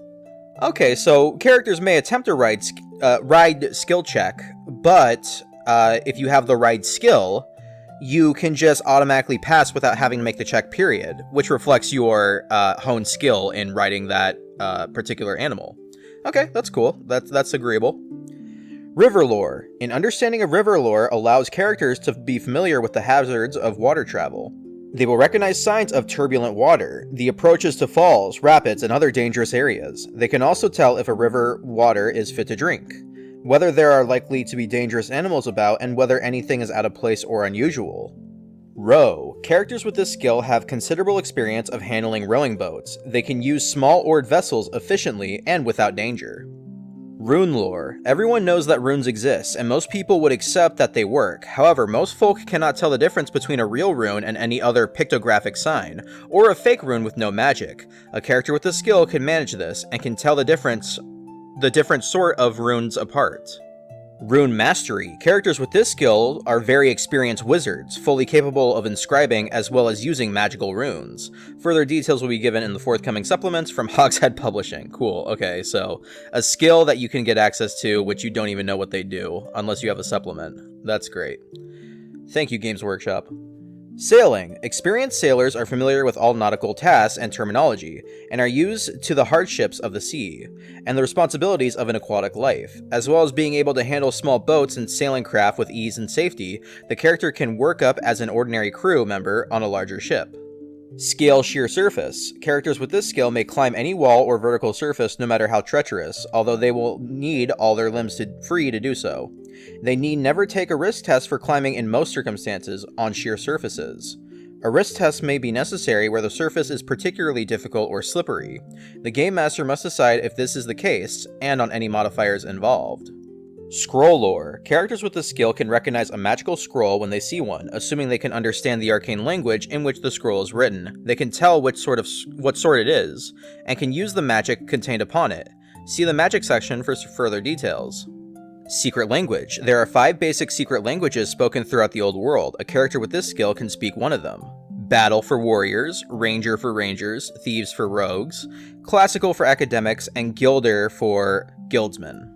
Secret Signs. Secret signs are related to specific careers, poachers or woodsmen, for example. Signs can be understood by another character with the same specific career skill. Signs are pictograms or abstract sigils denoting a concept or thing.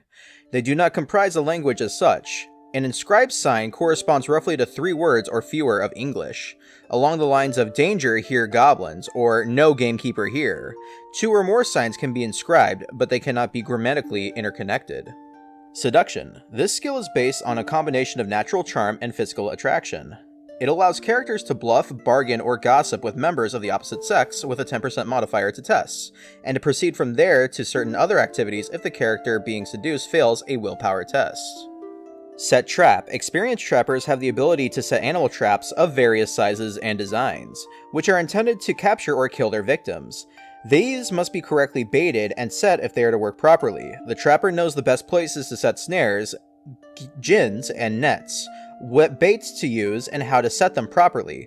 Any trap set by a character with this skill modifies the victim's initiative test by -20.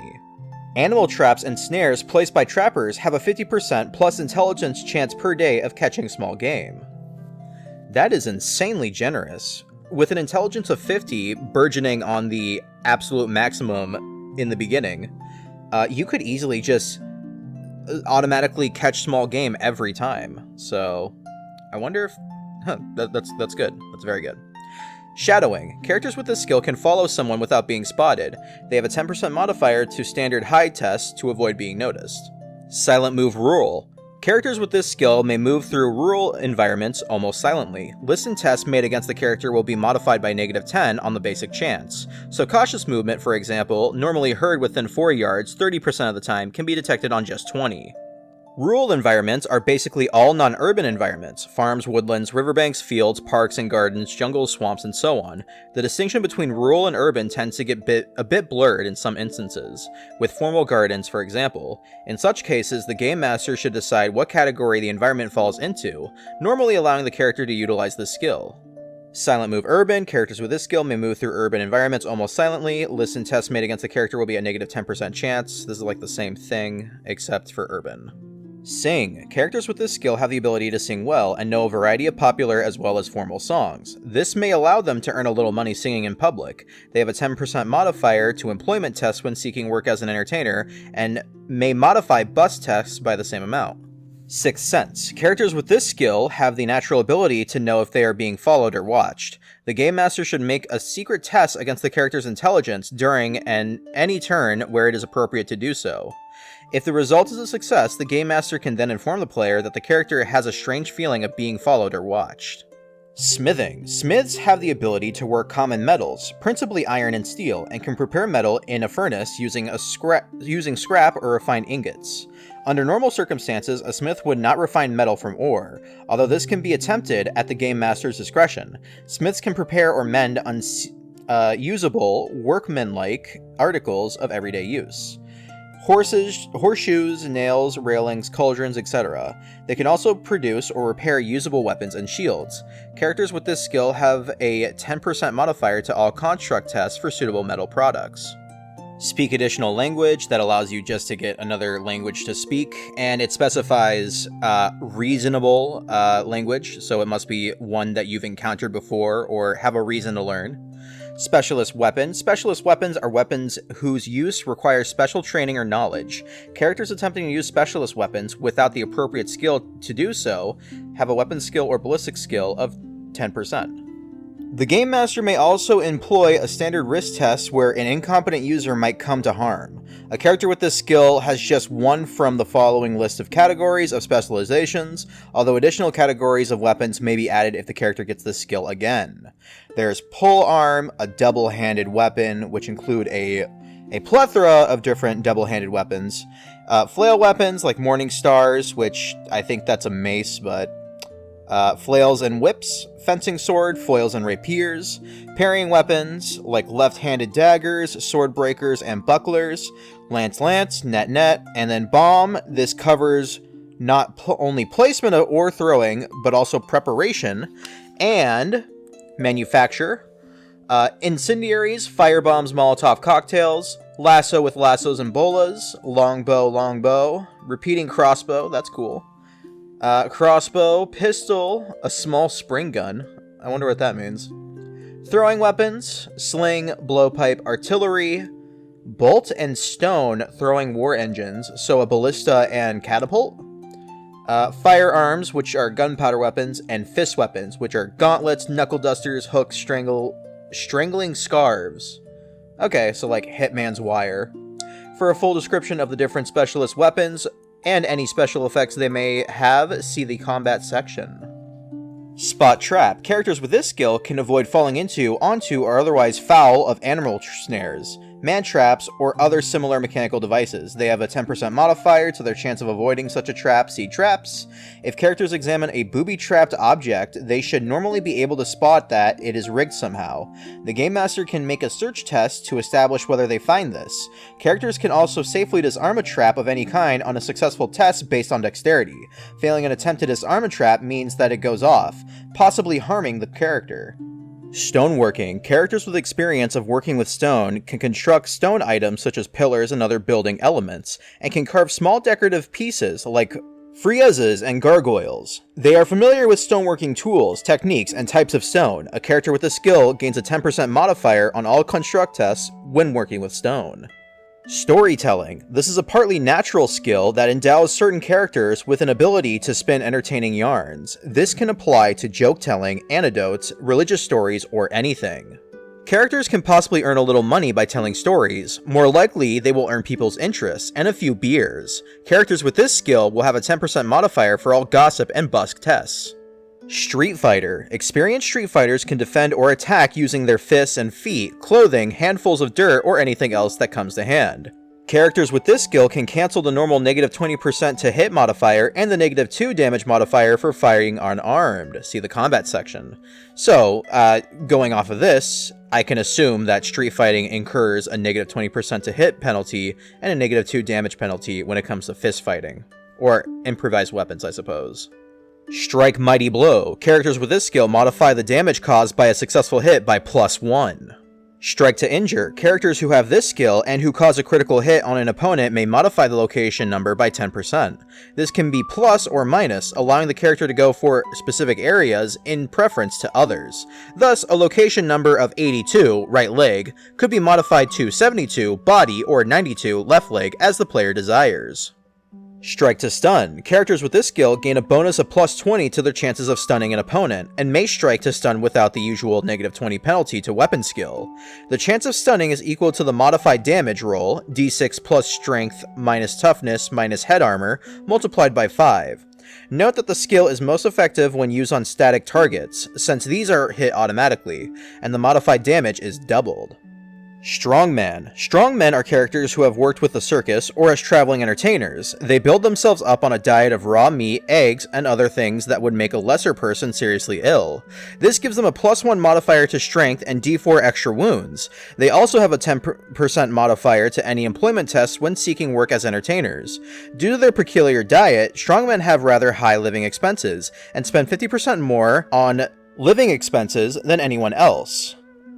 If unable to do so for more than 10 days at a time, they lose the bonus and cannot regain it until they have resumed their diet for a solid 30 days. I do like these stipulations for strongman because one thing that people neglect when it comes to big muscle men is they have to maintain a very high caloric diet with high protein, typically. There's been some debate about whether or not high protein is necessary or not, but it is undebatable that it certainly helps maintain muscle mass. Supernumerate. Characters with this talent have a gift for calculation, with an uncanny and deeply irritating ability to work out maths in almost no time at all. When facing such characters with mathematical problems, the Game Master should assume that they can solve them, no matter how difficult the problem. The Game Master should make a test against the character's intelligence every turn until a successful test indicates that the problem is solved in that turn.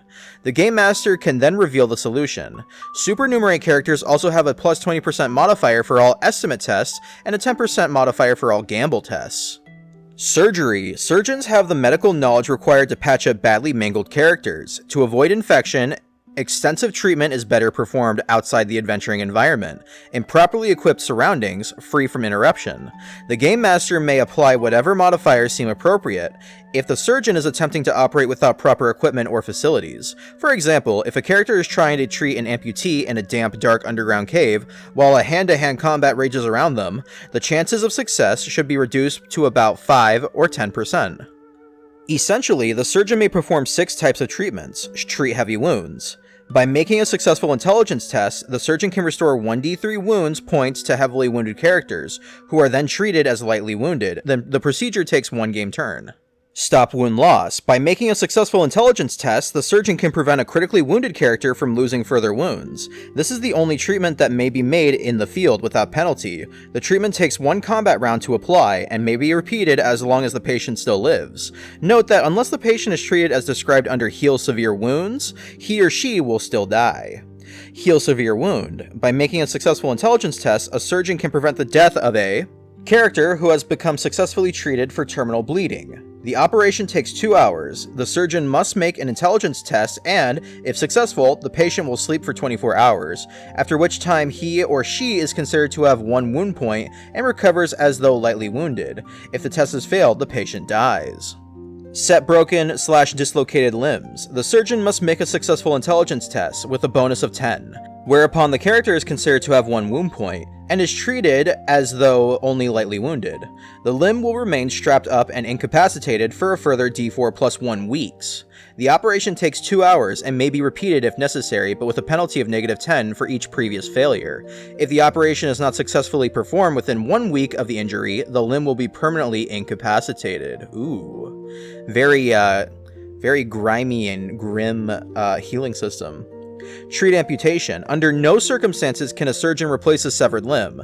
The victim will first need to be treated to prevent further wound loss, and must then have the wound cauterized, and so on. The surgeon must make a successful intelligence test to save the patient's life, although he or she will not recover to a lightly wounded state, with 1 wound point, until a further 6 + d6 days have passed.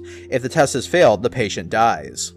Accelerate recovery. Characters with the surgery skill who attended to wounded patients for at least half an hour per day reduce all recovery times by 1/3, provided that they make a successful intelligence test. Failure still means that the recovery takes only half as long. Thus, for example, lightly wounded characters may regain up to 3 times their toughness per day of rest, if successfully treated by a surgeon.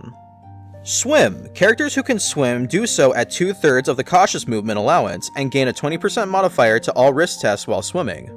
Tailor. Characters with experience of tailoring, sailmaking, or perhaps even theatrical outfitting can repair tents, clothing, sails, or other cloth using appropriate materials. They can also make effective disguises, enabling disguised characters to bluff with a 10% modifier to their chance of success. Theology. Theologians have a working knowledge of all major religious practices, cults, and symbols, backed with a deeper knowledge of the doctrines of their own faith. They can automatically recognize the names and symbols of most deities, and, on a successful intelligence test, can recognize and understand brief quotes from the scriptures of religions other than their own.